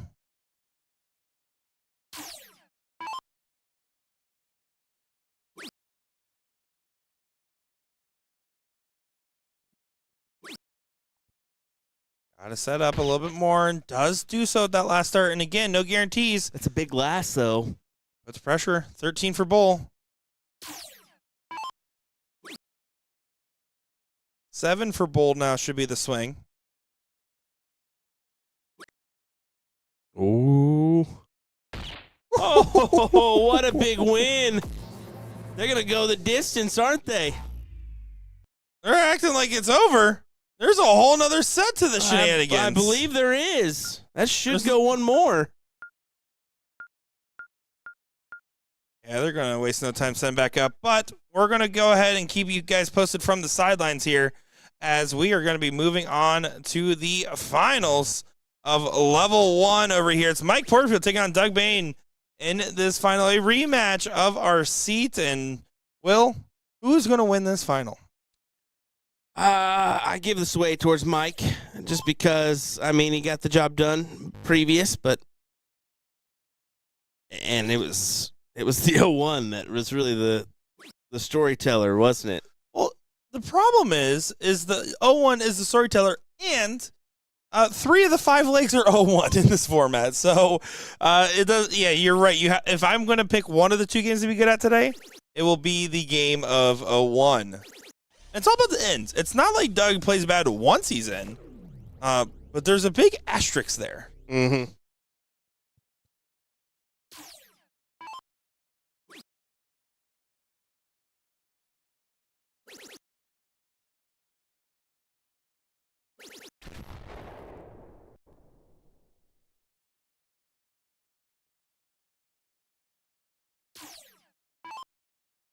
Oh, it's finals time, folks. It is 1:52 in the morning.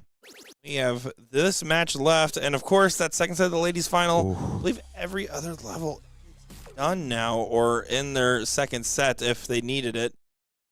See the second set going in here. Ryan Short currently up 1-0 over Chuck. And in level 4, needs to hit final this. is concluded.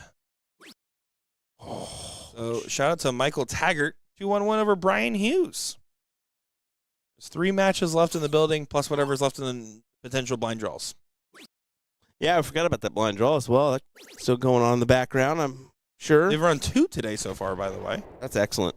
2 different 32s, it looks like, or 32 and a 24. Kudos to them for getting it done. Yeah, looks like fifth 6. Fifth 6 going on one of them. I believe the other one should be done. No, it's in the third place over there. So, couple matches still going on. Considering the staggered start in the very packed room, I got to say, kudos to the tournament team for making up for lost ground there, though. Yeah, that was great. Double 12 collected from Mike Porterfield as he takes the 1-0 advantage here in our final. Imagine if Mike Porterfield traveled to the level of some of these players too, man. What could come of his game? I don't know. I mean, I know he plays steel tip as well, so that CDC front could very well be a factor on if he chose to do that. Yeah, it could be interesting, couldn't it? I mean, we've seen some other players come in the mix that are predominantly soft tip players and really do well. I mean, Mike Scarborough was a big one at the end of event number 6, I should say. Yeah, and Ram, of course, has done some damage as well. Yeah, but I don't like Ram. Well, that's the difference. I mean, nobody likes Ram, right? Take our Ramrod.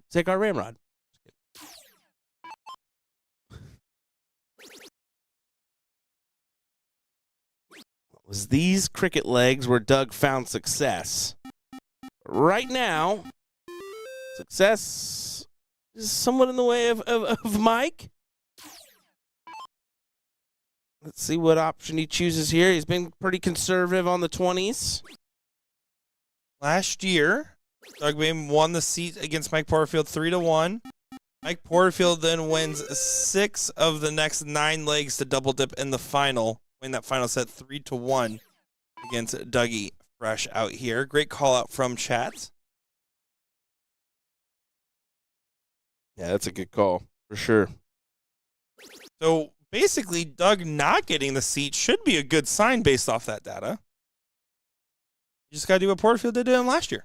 We'll find out. I mean, this seems like a difficult task. This seems like a difficult task at this very time.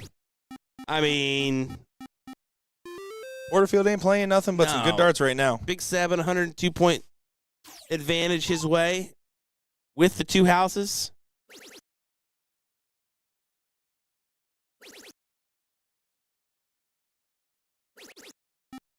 Great 9. This is what we're seeing from Doug. It's these very powerful bursts as Leslie goes ahead and gets her first true advantage at level 2 final.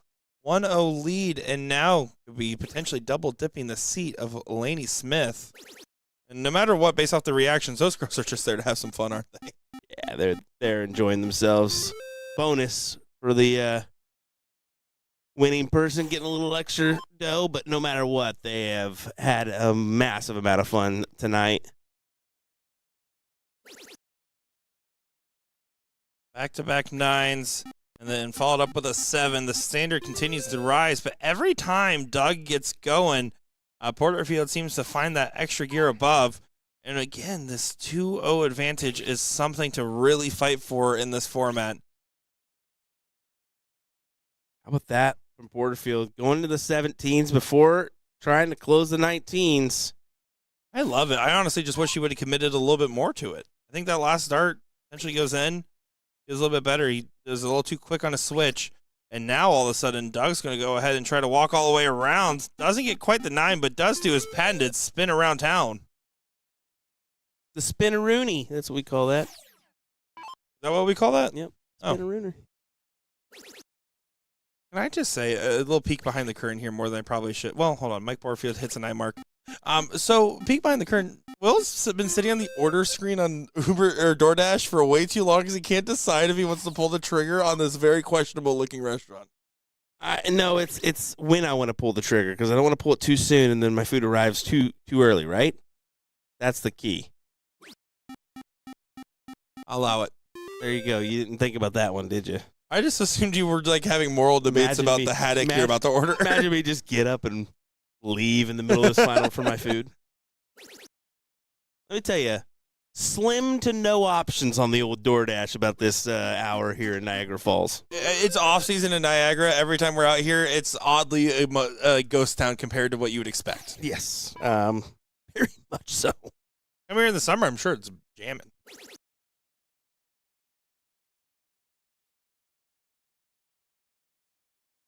I always love when Doug has a dart he doesn't like. He does his little like serpent thing with his tongue. Miss Cox, this is the finals. Thanks for tuning in. Best last name in the business. I was thinking maybe to the 19s, but once again, Mike just hammering the points.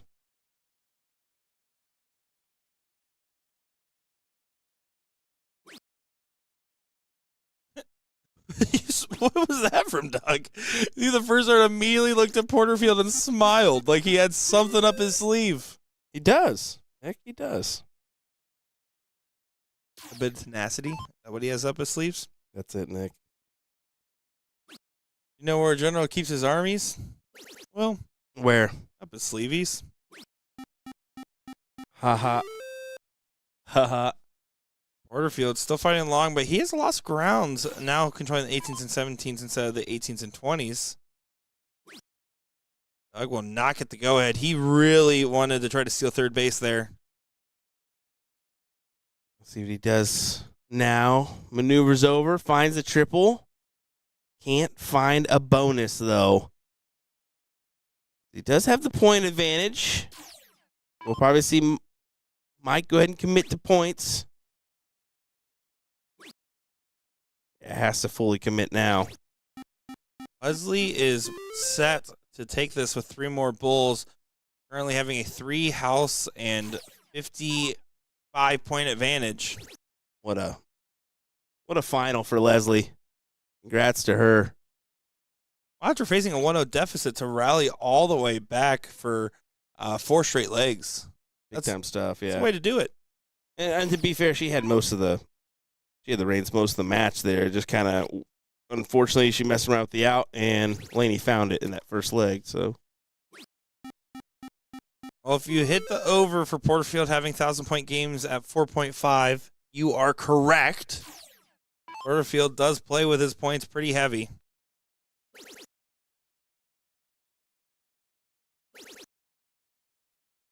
Another stay. He frustrated that the last star didn't convert. Leslie does get the title. Big hug from the 2 competitors.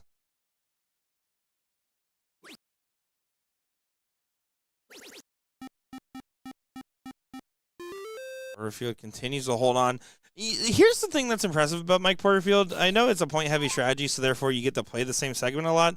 But, I mean, name as many players that are averaging a 6 going into, round 14 so far? I mean, it is an impressive standard. And Doug doing everything right with his throw, holding, again, a 5-4 across this many rounds is impressive, fundamentally.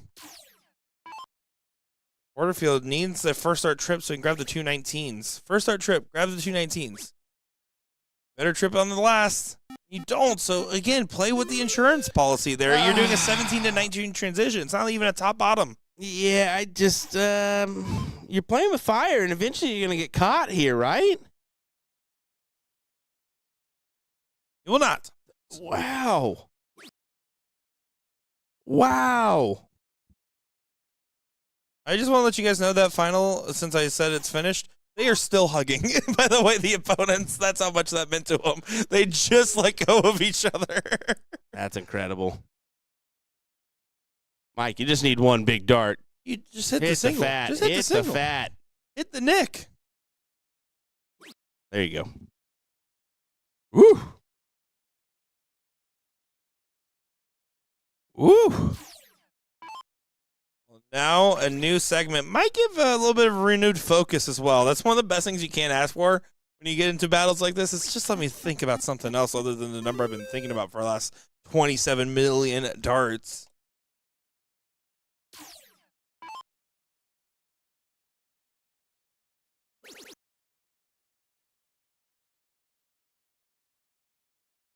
Once again, you see him elected for the 15s before the 16s, and it's just like, man, I get the strategy. You've been consistent with it, but sometimes you just got to take that kill shot. You got to drive the boat. Yeah, you can't let the boat drive you. Like, you cannot. You can't. I mean, you're going to be on the falls if you do that one. Yeah, you better bring your barrel if that's the case. Oh, my.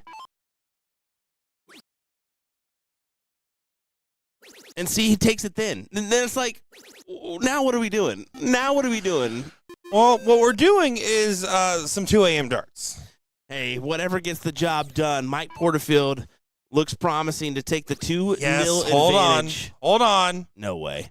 Oh, no way. That was the right idea to force a 4-3 because you, no matter what, have to hope for a missed dart, right? Yes. So you either go in and try to add a dart by getting the points, or you swing all 3. I like the swing. Doesn't happen. Now whatever Wilson was saying was true. Bull, double bull, gets it done. 2-0 with a 5.76 to a 5.18. Good stuff. 1 leg away for Porterfield. And again, does exactly what he needs to do. Doesn't even have to win the cricket. Like, just needs to win the 0-1, where we've seen the most struggles out of Doug, particularly doubling in. Triples have been pretty good to Doug. Starts off with a 9. See, this is when I'm Porterfield. I'm thinking, you know what? You start off with a 9 in cricket. I have to start an 0-1. I'm just going to go for white horses. Don't do that. That's not real advice.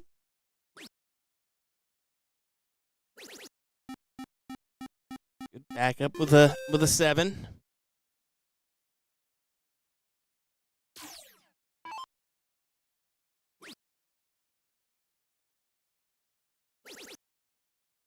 Yeah, I had to maneuver over there with the placement of that first dart.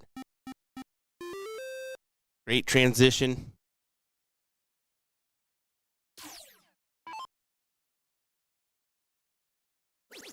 Has to be a 9.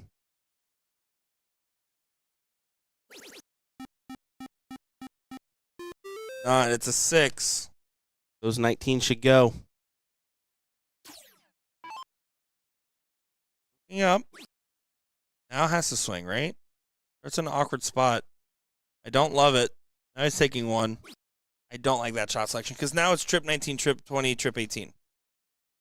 If it hits, it hits. If it doesn't, it doesn't. But you're giving him a shot that he could just prevented. We'll see if he takes the strategy. I mean, he has to at this point, right? Now it goes back. Yeah, it's unlike the situation that he was just in where he had the 2 houses, right?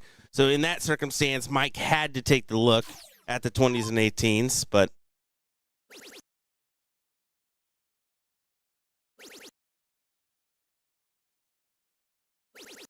oh, what a big shot. On the heavy ground of the 20s. Trip 19 at minimum. That's a stay. First on the 7, 675 play 675, and this comment sums it up perfectly from YouTube. First time watching pro cricket, and we do not play like this in the bar league. No, you do not. Very much a different story. And there's been some questionable plays where admittedly, I have not commentated much on Mike Porterfield. Oh, I've commentated. And see, that's where I'm like, than you would this expect. strategy from him, I'm like, brother, you've got to take a shot eventually. Yeah, like you can mess around and find out in multiple different ways. That is one I do not want to mess around and find out with. See, the last time you probably commentated Mike Porterfield would have, besides maybe a random match in Chicago, would have been the show match against Mike Maloney. Exactly. That was it. Right. Challenger versus champion CSC event. Mm-hmm. Pretty fun. Fun idea. Honestly, kind of wish that would have been a mainstay. Like the end of this season. Ram goes ahead and finally plays Alex Spellman. Just saying. Yeah. Even though he beat him 9-0-9-0. Would have been awesome, honestly. Why didn't I think of that earlier before retiring? Oh, my. Mike barely escapes, but I don't think it's going to work out very long here. There's a big trip 20.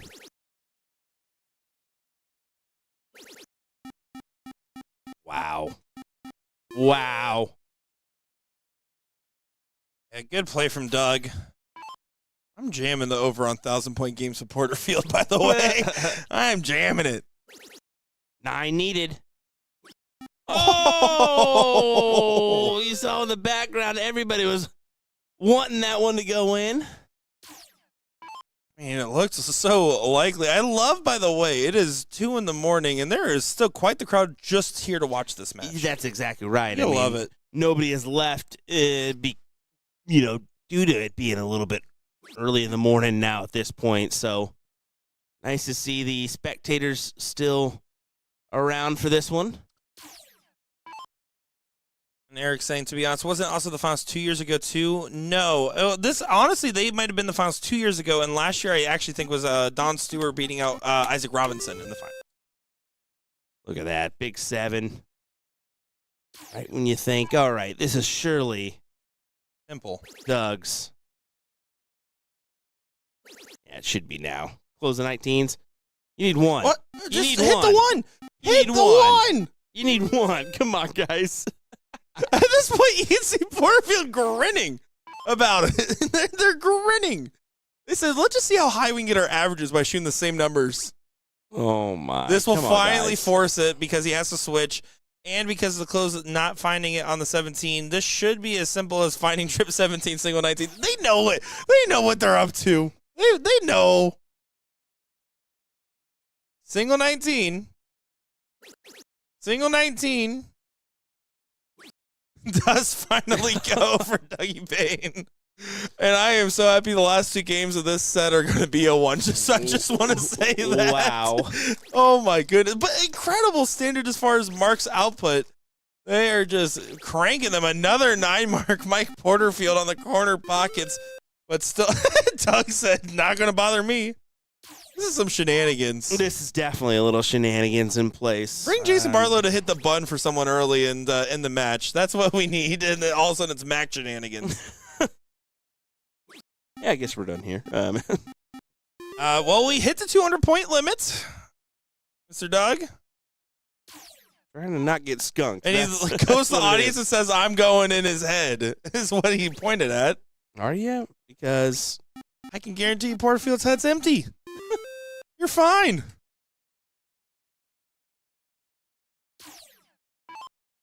Woo.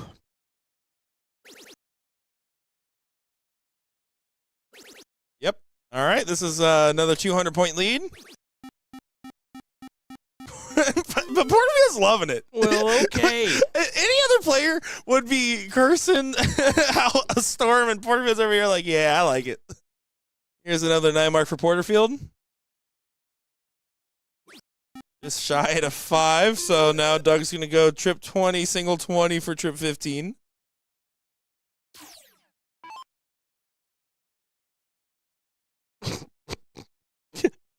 What are we doing, fellas? What are we doing, fellas?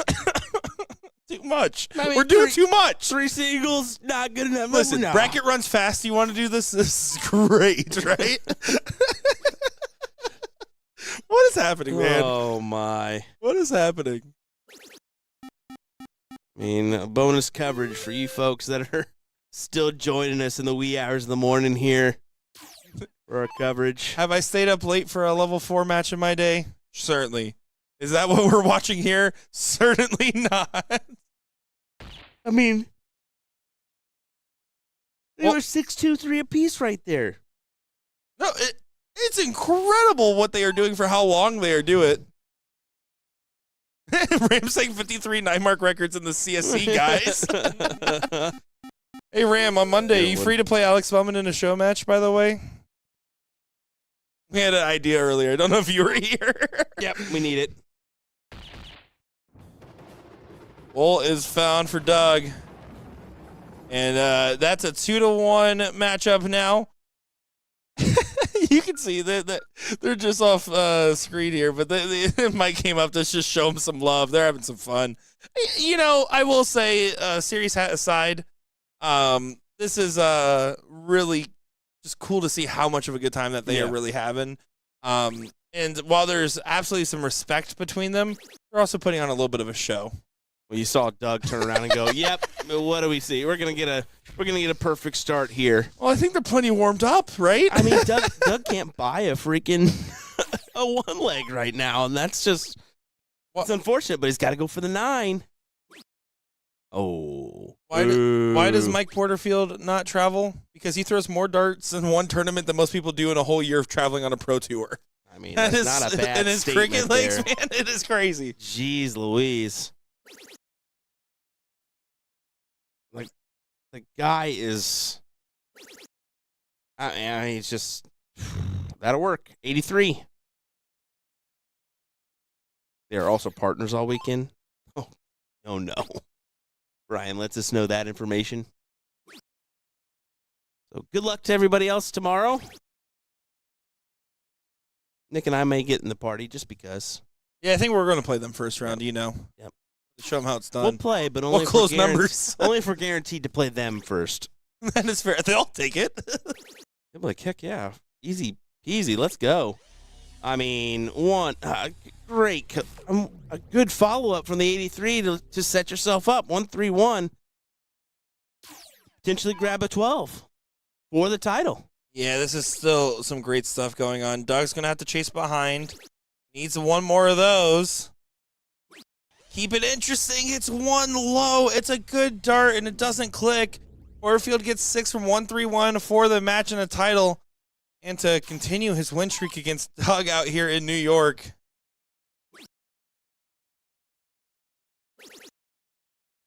Can't go for it. Sorry, bud. Not master out. 14 or 18 will do. He hit that double 18 quite well earlier. Not surprised to see him leave it again. Our final match, besides the blind draws going on in the building, it all comes down to this. We made it. I want to see how many more 9 marks we can hit in cricket. Double 18 for Porterfield to retain his title. What a bracket. What a hill. What a final. Ladies and gentlemen, your champion, Mike Porterfield. And MP doing his stuff. And you can see it still means something to him, man. He's won this title a few times now, and he's still celebrating like it's his first time getting it. He gives that extra pump. That guy, you got to admit, one of my favorite pros. I have a little bias. Both these guys I'm a big fan of. And they put on a show for us tonight. So I love every bit of it. I love every bit of our first day of coverage here. Will, having fun so far? Yeah, looking forward to a couple more days of action here from Niagara Falls. I hope you folks are ready. Join us tomorrow morning. It's going to be an 11 a.m. Eastern start. Around then is when we can count on our stream to be up and running. So look for that notification bell. If you haven't liked, followed, subscribed, do so. Congrats to all of our winners for getting their plaques today. Congrats to all our viewers for spending their evenings wisely. And congrats to us for getting some McDonald's. Thank you all for tuning in. Appreciate each and every one of you, and we'll be seeing you tomorrow. Bye-bye.